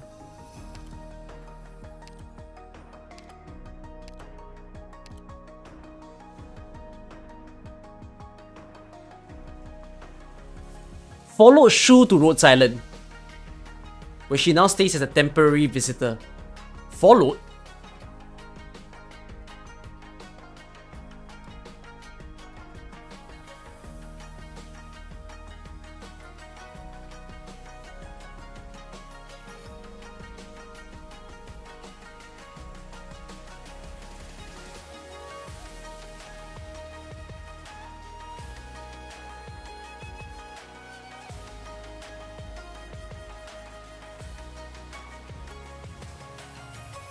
She's a cook as well. They develop new recipes. Oh, she's just a helper. She helps with all the chores.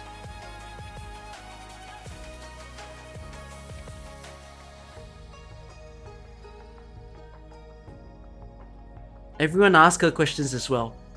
Bruh, everyone's so interested in the Da Huang people.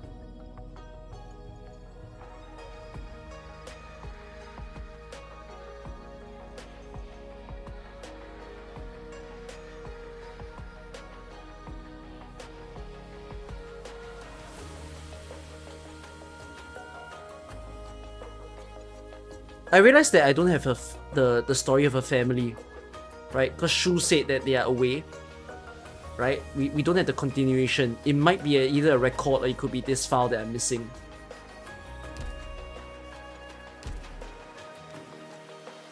I want to know how Zuo is feeling. So why is Zuo in Rhodes Island?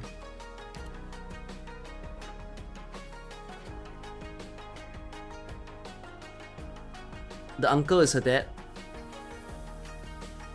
Oh, you mean the... Wait, that's the thing. I saw some of you saying that the mute guy was probably his dad. But which part of the story... Which part of the story indicated that?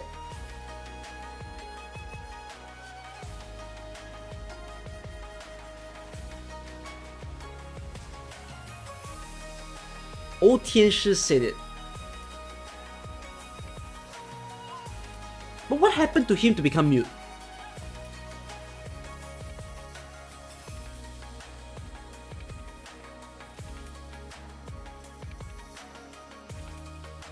Oh, he's already been hit by the demons.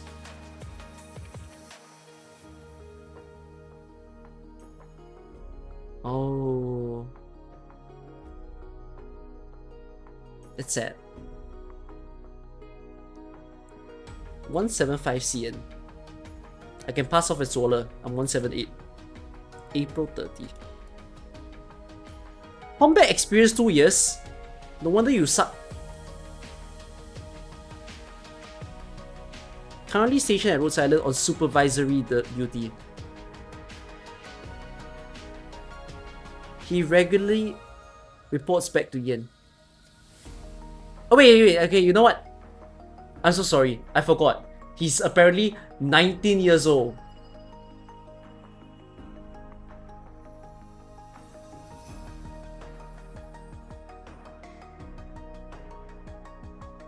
Yeah, that means he started training at 17.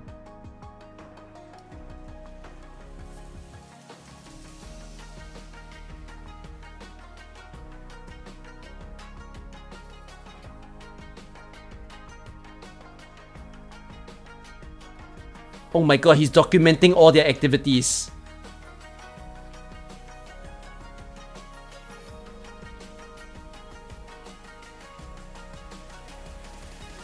He's jotting them down.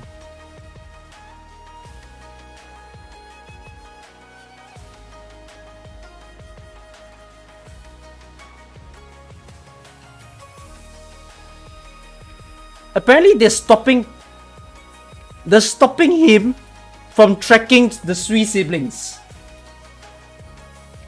So he wrote all this report and then apparently Jie caught him. And everyone cheered. Everyone's happy to stop him because they believe in privacy.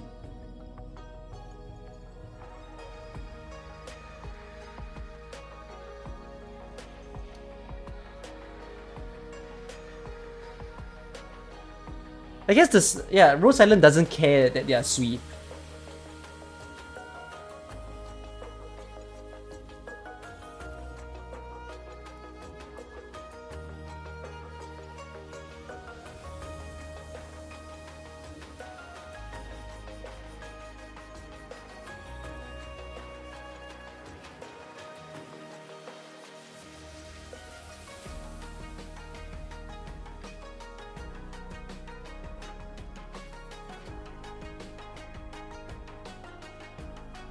Actually, that's interesting.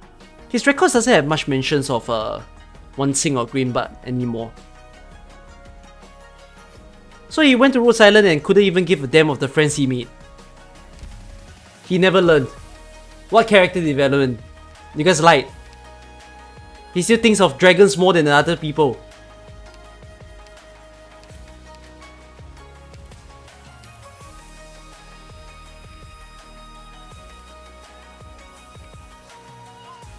Even this doesn't have the mention of Zuoler in it. Eh? Yeah. The three shouldn't be together. The road's island. Alright. I mean, yeah, I enjoyed the story, really. I think the one that I'm looking forward to the most now is most obviously the big boy event. Oof. What is this going to do to me? Is this...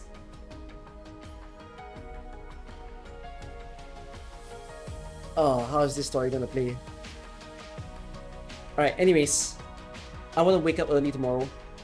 I did make the goal that I said, which was to make this stream 6 hours long. And I did it, 6 hours long stream, by not over bantering to read the stream. I don't know how long this story is going to be. I hope it's the same length as like what I've been reading. If it's longer, then yeah, I hope it'll be fine. So anyways, yes, I'm gonna go to bed. I'm gonna wake up early tomorrow. I'll see you guys in the... If any of you are interested to see me edit videos, I should be online in the evening. And if you're just here watching the viewer pools, you want to see me play the event, I'll be back at night. Alright? Hope it'll be fun. See you guys. Good night, everyone. Bye-bye. Thanks for joining in all the time in my story streams. Appreciate it.